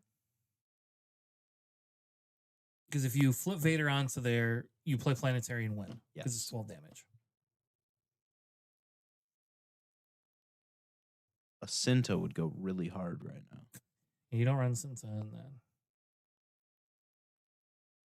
Yeah, see, he has the planetary, so. Yeah. Oh, he should have Craving Powered that just to blow it up to get rid of that, but he didn't know. And that's why I said I think he could have claimed and foregoed a little bit of that damage. Yeah. All right, so game 1 goes to the Piat player. Let's look a little bit at some sideboards. So let's see if Piat really needs to bring anything in. Piat's going to bring in, let's call it War, Outer Rim Constable. That's what they're going to bring in, and that's it. They probably don't need a bunch else. I will say that Piat player was very gutsy in the ramp process, right? So like that is a good strategy, except for if you eat too much damage for it. So then we can look at the Vader, right? See if the Vader is going to side anything in. I don't know if he did all the siding already or if he's not siding anything in. Vader has Sheath of Peas that don't matter. The Bog Down could possibly matter. Trade route taxation should immediately come in. I would bring that in, and I would bring 1 Commandeer in. I'd bring Watch though. Well, hold on, because can the Commandeer? No, it's 6 or less. Yeah, so I would bring the trade routes in the Watch this in probably. I don't think you need the Bog Down. You could use it, but I think the big thing is he has to be willing to trade in the he has to get that stupid Gonk droid off the board, because that's what the Piat player is going to do. Is I'm going to ramp and then decimate everything. Yep. Well, there's the Outer Rim Constable they told you he was gonna bring in. So, as a Vader player, what do you think the reason for Emissary Sheath to beat in the side is?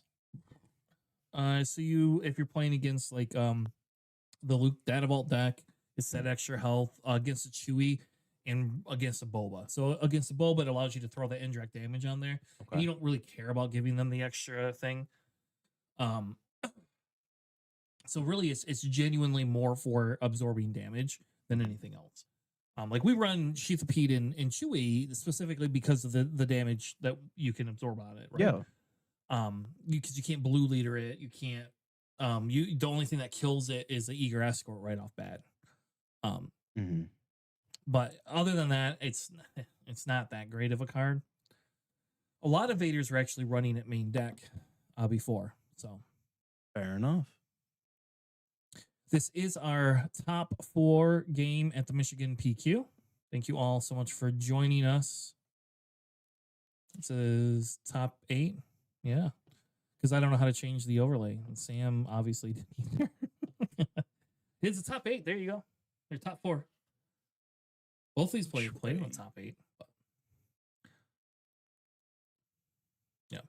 So I think, because what Vader really wants is he wants the aggressive start, and then he wants those craving powers, and he needs to use those craving powers earlier in the game. But I guess you can go through the list. He does this one. His basically Vader's removal package is Hold for Questioning and Beguile and Craving Power, right? Whereas that other Vader deck that we watched or we saw earlier has other tools that help it in the late game. That Evil is Everywhere was gnarly good. Yep. Awesome. Yep. So now we have a Gonk Power Droid on the ground there. And look, we see the ramp in his hand. Not that he could play it this turn, but if we don't take care of that Gonk Droid, you don't have what are you doing, right? And so I think this is where Vader swings in, right? Gets the 2 damage in, has the ability to create a tie. Spun that Gonk around like there's no tomorrow, man. Yep. And now we have a Dorian. And he's going to put it on that because in the long run, it probably just trades with it. He has to debate about. Personally, I probably just claim your Victor leader's dying, whether you like it or not. I would rather have that 2 damage swing to start than have the extra. Yeah. Yeah, we're not playing in a world of Power of the Dark Sides anymore.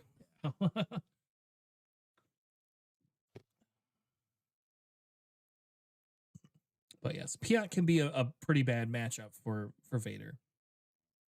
It's really just, does Piat get all the stuff they need in space early enough?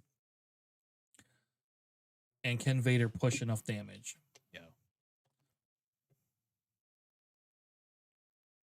I don't know what he should do about that Dornian gunship. Nothing. I mean, he's got to do something about it, right? He is going to exhaust the Gonk, and he has Let's Call It War, and he has the gunship. So he's going to get rid of the thing. And so here you go. Now he's doing that. He gets rid of the one. Vader swings to base. Yep. Creates a tie. Any 1-drop in his hand? I don't think so. No. And so now if he has another Call of War, I think the big thing is, how does he have that many cards in his hand? Oh. The Piat player. I thought he only had the 2 cards. Maybe he dumped them off screen and we just didn't see. Yeah, he has only played 2 things and then discarded 1 card. R5, so I believe he should have.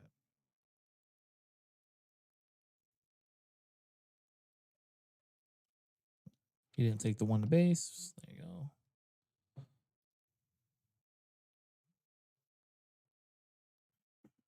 Yeah. Vader has to just navigate this matchup a little different. Vader can't just be, I'm going to be like this extreme aggro type thing. Yep. And now he knows he has a Devastator.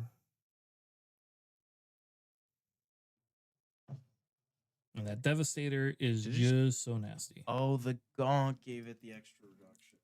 Yeah. Oh, so it just wipes. That sucks. Yep. And Huge now play. and now you don't have, what are you gonna play? Like you don't have anything really. Yeah, you can't deal with a 9/6 in space on your 5 resource turn.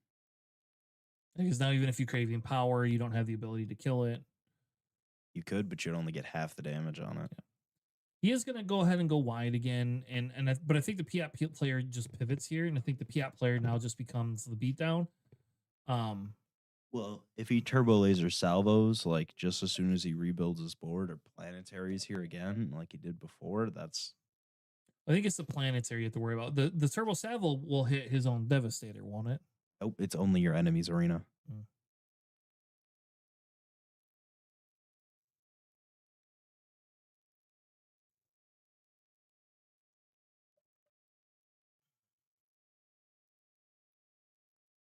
Yes, I think you just swing in with the Devastator.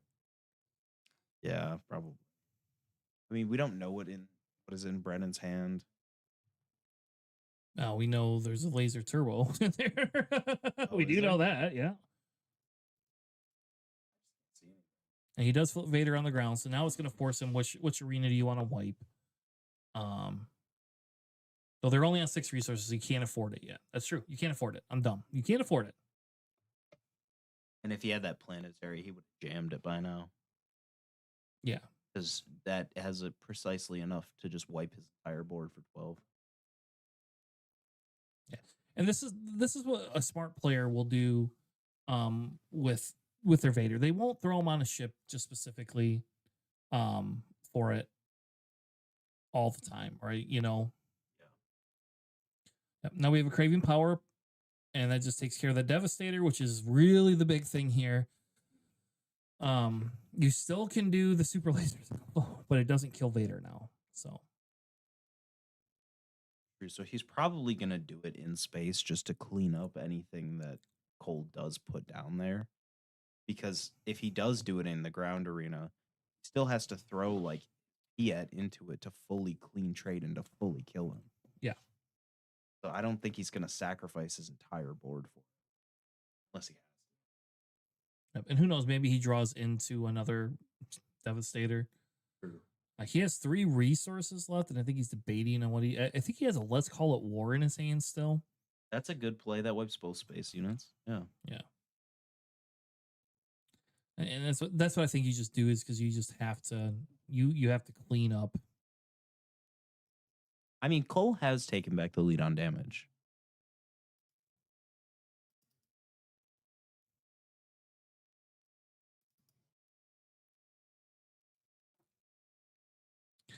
Yeah.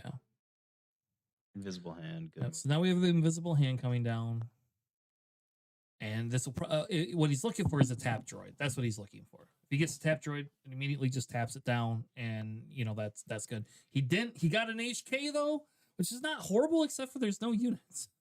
So now it is kind of a little bit of a race. And the question for Cole has to be is, you just go into base right now, right? You go into base. Oh, for sure. We have he plays a Galen, which is probably fine because in fairness, do you really give up the? Oh wait, now he can hit for 8. He only needs 2 actions now. Because now he forces him.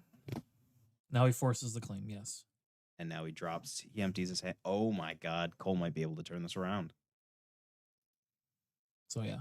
So and this is what Vader does. Like Vader can just be nasty. Now we do know I think he still has that turbo laser in his hand.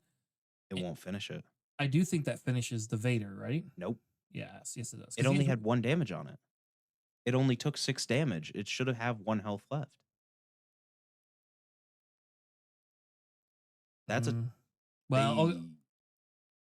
might want to ask Alex to look at that then, I guess. I don't know off the top of my head, but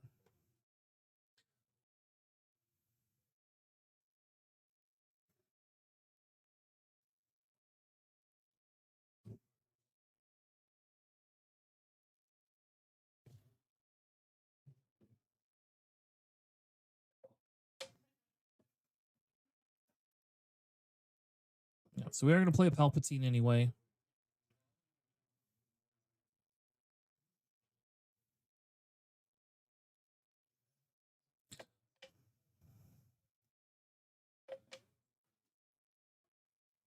Yep. Does swing again. And we get the droid off of the pull. It was just a mistrigger. Like it was correct and it only had 1 damage and should have lived. So they aren't going to roll it back. All right.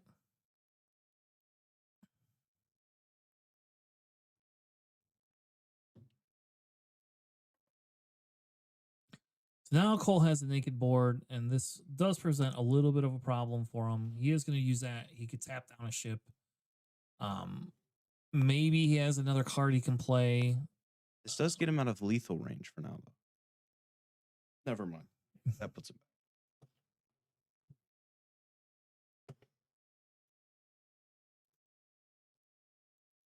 back. I don't know why it keeps doing the weird things. Yeah. So then he has enough to basically do that.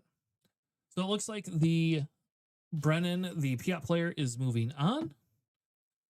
What we're going to do is take a quick break and prepare for the finals of the game. So welcome to the finals in Michigan GT. Thank you all. We'll be right back with more PQ in Michigan. Peace.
This is the easiest stream cut over. I guess let's change the guy's name.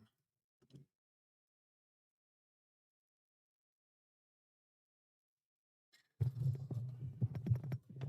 right, I'm gonna go grab my other soda. I don't know. Come over and you can go. I wanna grab my Are you ready? All right. Let's see. What do we have here? As you can see, it's looking a little like we just saw. We're gonna see a rematch of Vader 4 versus PF4. Brennan versus Tony this time. Cole tapped out, Tony tapped in.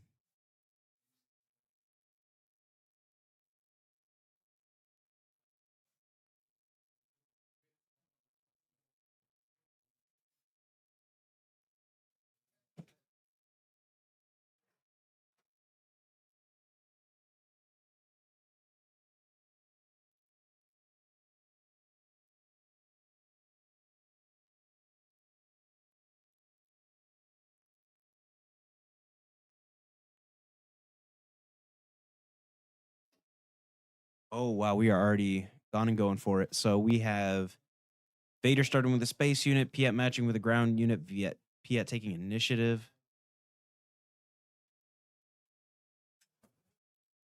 Yep. Yeah.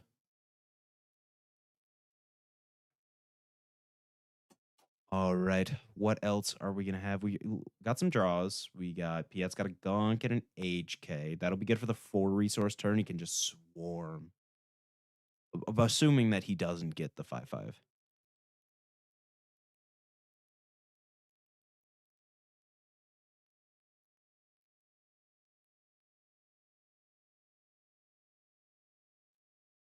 Okay. All right. It's looking pretty even.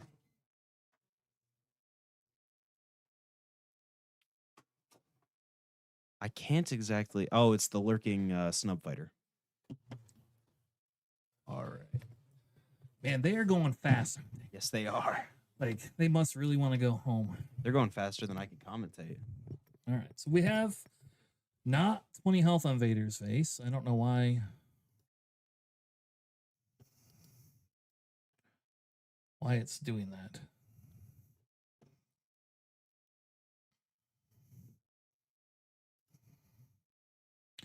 Hey, there we go. Look at that. It fixed it. Sweet. So, all right. So this one's a little bit different, Vader. We actually had this guy in stream earlier today. Just like 2 rounds ago, right? Yep. And he's got the hold for questioning, which is going to allow him to start stripping hands. And I will say, like, I don't know if this Piat looked at his list ahead of time or not, but this Vader list is definitely different. And there is quite a bit of stuff that he can kind of that he can kind of do with his list that the other Vader didn't have in terms of removal and some of the different buff cards that the Vader player has. I still think it's an uphill struggle for him, but it does allow him to do different things that he wasn't able to do before. Yeah, it is going pretty fast. He's got ramp on turn 4 into 5, meaning he can flip now, meaning it's a Devastator looking like next turn.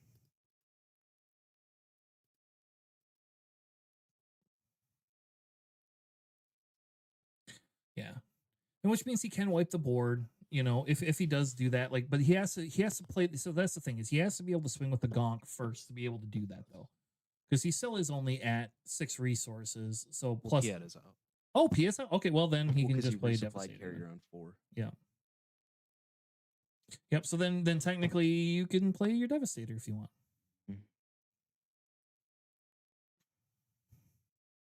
He is playing Vader's ship, which means he must not have a card to strip.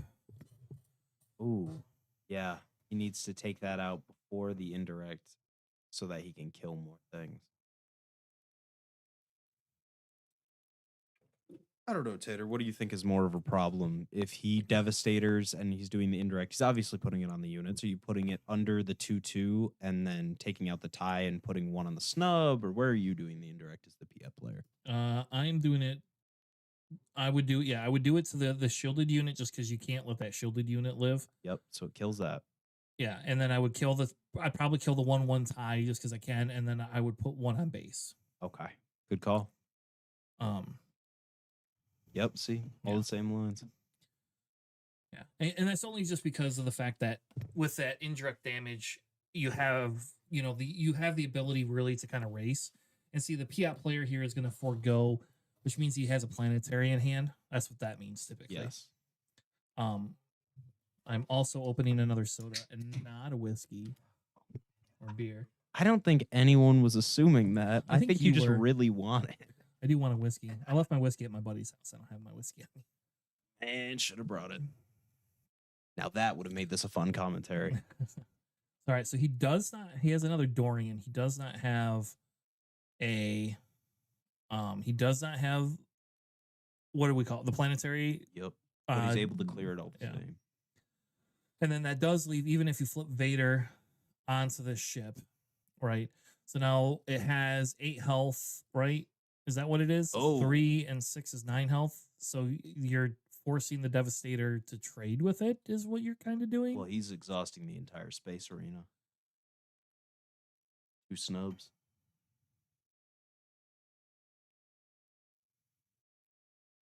That Devastator's definitely getting tapped down. I don't know what's going on with that. I think he's just debating. Yeah. So, and I think that I didn't know he had 2 of those, but I think that's a smart play. Then we have Oh. Haymaker. Haymaker just Oh, that's brutal. kills the Devastator Yeah. or kills the Vader ship. Yeah. Like I said, this Piat match is kind of like when we used to play Boba Green into it. Yeah. And see, he's conceding the game. No, don't do it. Play it out. Oh, that's okay.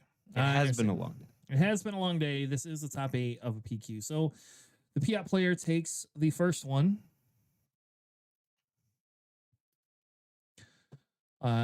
With 8 damage to 5. So we are going to see the sideboard for this. And I think that we could look at his sideboard because I don't think we talked about his sideboard yet. We obviously know, we already know what the Piat player is bringing in.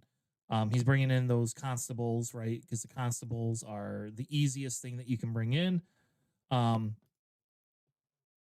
And he's going to probably bring in the, let's call it wars. Mm-hmm. And I would assume that's about it.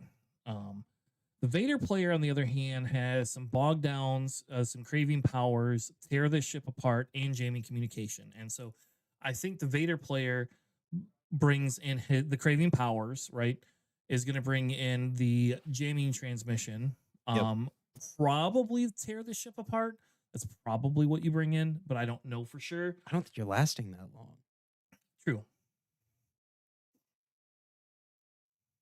That could be true, Sam. I guess I don't know because I don't play that card at all. Like I would be playing the Trade Federation to stop everything. Trade taxation. Yeah, route. Because that stops the things. But I guarantee you the jamming communications will come in. I actually talked to Tony a little bit between some of the different rounds.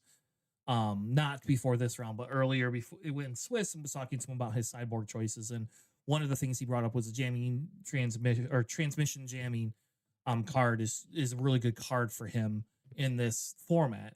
And so I think, when you can't go aggro, you can just strip their hand. And I think both of those will come in. You might see the bog down come in because you could tap the gunk droid turn 2. And then it can't kill anything. And it could possibly be the play. I do think there was a mistake made when he was stripping hands that he decided to get rid of the, let's call it war, versus getting rid of the ramp ship. I just don't think he thought about the gonk and being able to put it down that turn. Yeah, and that possibly could be. I can't tell what he has in his hand. Which player? He Yeah, has corporate two war. corporates. He probably should mulligan that, right? No? Okay, guess not. Keeps one corporate, one Black Sun patroller, one hold for questioning, and then that. Yep. And see, and there's the gonk, right? We see Gonk, Devastator, Let's Call It War, Resupply Carrier, and then whatever he resourced, and there's one other card in there. Yep. And there's the Galen. I do think you could put the Galen down, but the problem is now, like, okay, so it's a no questions one. That no question, only authority or whatever card. Yeah, and he does put the Galen down because I don't think the Galen does. You don't have the hand for the Galen, and so yes, he's going to play the no questions, exhaust it, and then he's going to be able to strip the hand. And now you strip. Do you strip the resupply carrier now? If he's going to claim, right?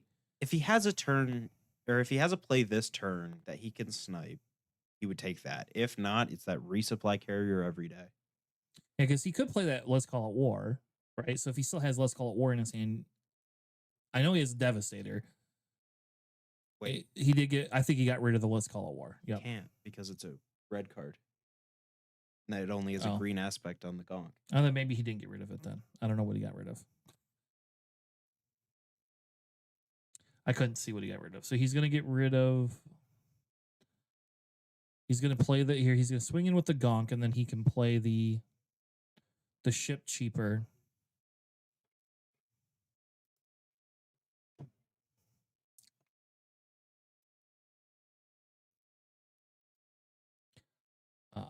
He will play the Clone Command Squadron. Good play. Yeah, and so here we get the ramp card. We're going to see a PF flip.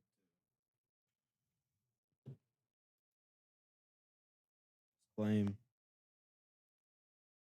No, I think that's okay. You don't, because you don't, if he doesn't have the removal, right, then you don't have to worry about it. Like, I do think he still has Devastator though, right? But he can't play Devastator next turn, can he? Without Yes, he can. He can if he swings the gonk, right? But not.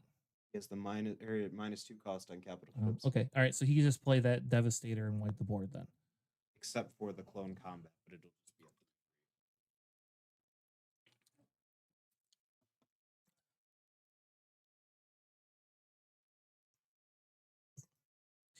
Yeah.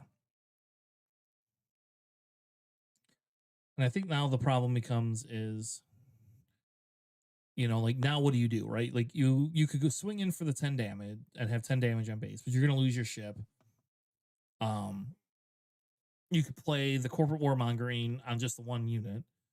You could play, if you play the Victor Squadron, you just immediately are going to lose it.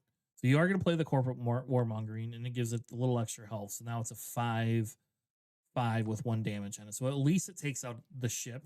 It would actually be a 6/6, so he can trade into the Devastator because it's a +3.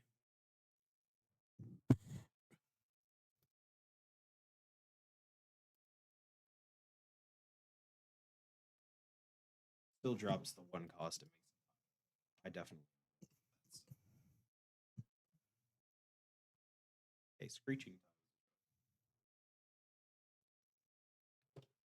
Oh, that's the only tie he has. No, he has the other. Oh, okay. Okay. Yeah, I don't know what the Screeching Tie does because it doesn't do any outside. I guess it doesn't really matter, right? Like, it's just a tie. And see, here you have to resource to get Vader out. Still has 5 costs worth of ships that he can just empty his hand out in. Yeah.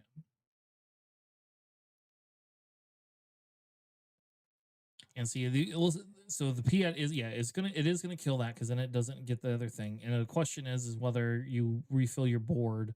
We don't know what he also has. Like, we don't know if he has Palpatine or something else like that. He is gonna flip onto the ground. The lurking Nope. sub and a plop.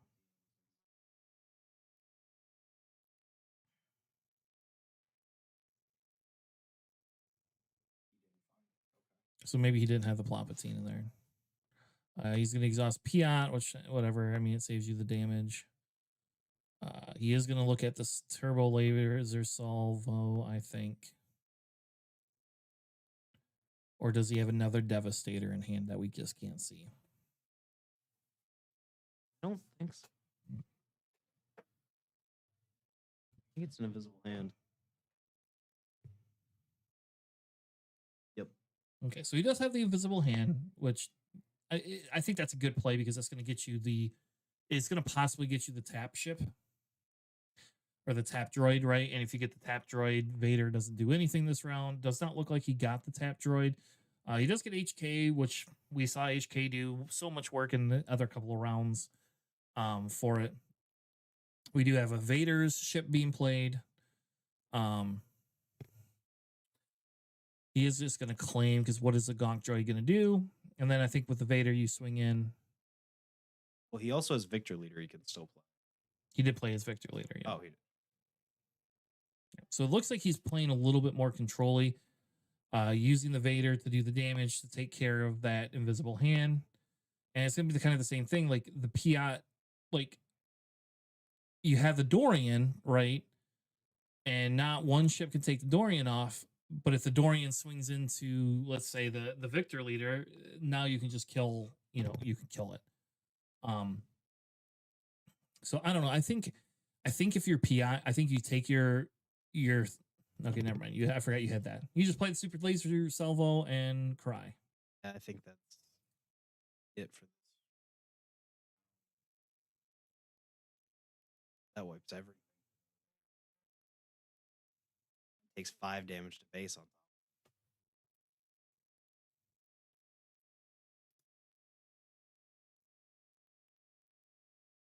Yeah.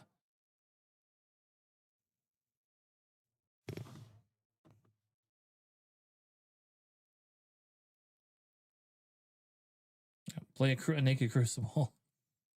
I think if you just go into base now, right? If you're the Piat player. Oh. And I guess I would know with all my You mean the game, all the games you lost there, Sam? Yeah,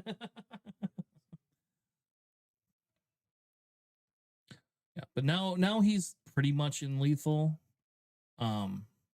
And so it'll be very hard, I think, for that Vader player to crawl back. There's a couple of ships on board, but I mean, in reality, just the stuff sitting on the ground gives you enough to essentially like win the game, I think. You've always got to watch this if he's running it.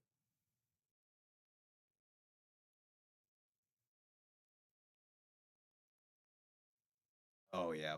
Yeah. Hard.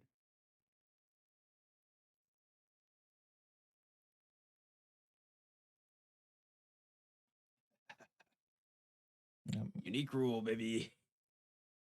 We'll get +1 that one. Yep. Yeah, which still, I mean, 3, 4, 5, 6, 7. Yeah, you have 7 damage, 8 damage almost there. So I think that just kind of ends it. Like I said, I don't think the Piat matchup is super really good for Vader, especially if they have the ability to ramp and you're not able to get that transmission jamming card out, which is really good. So we have a Piat final winning the PQ here in Michigan. Thank you all so much for joining us tonight. It was a pleasure to cast for you all. Make sure you check out Planning Phase Syndicate. And we will be back tomorrow night with a smaller podcast, but we'll be back tomorrow night podcasting, as well as we will be hosting the next PQ that we have here at Excel. If they get one, we will be here casting as well. With that being said, congratulations to Brennan, and thank you all. Have a good night, and we'll see you on the Flippity Flop. Peace.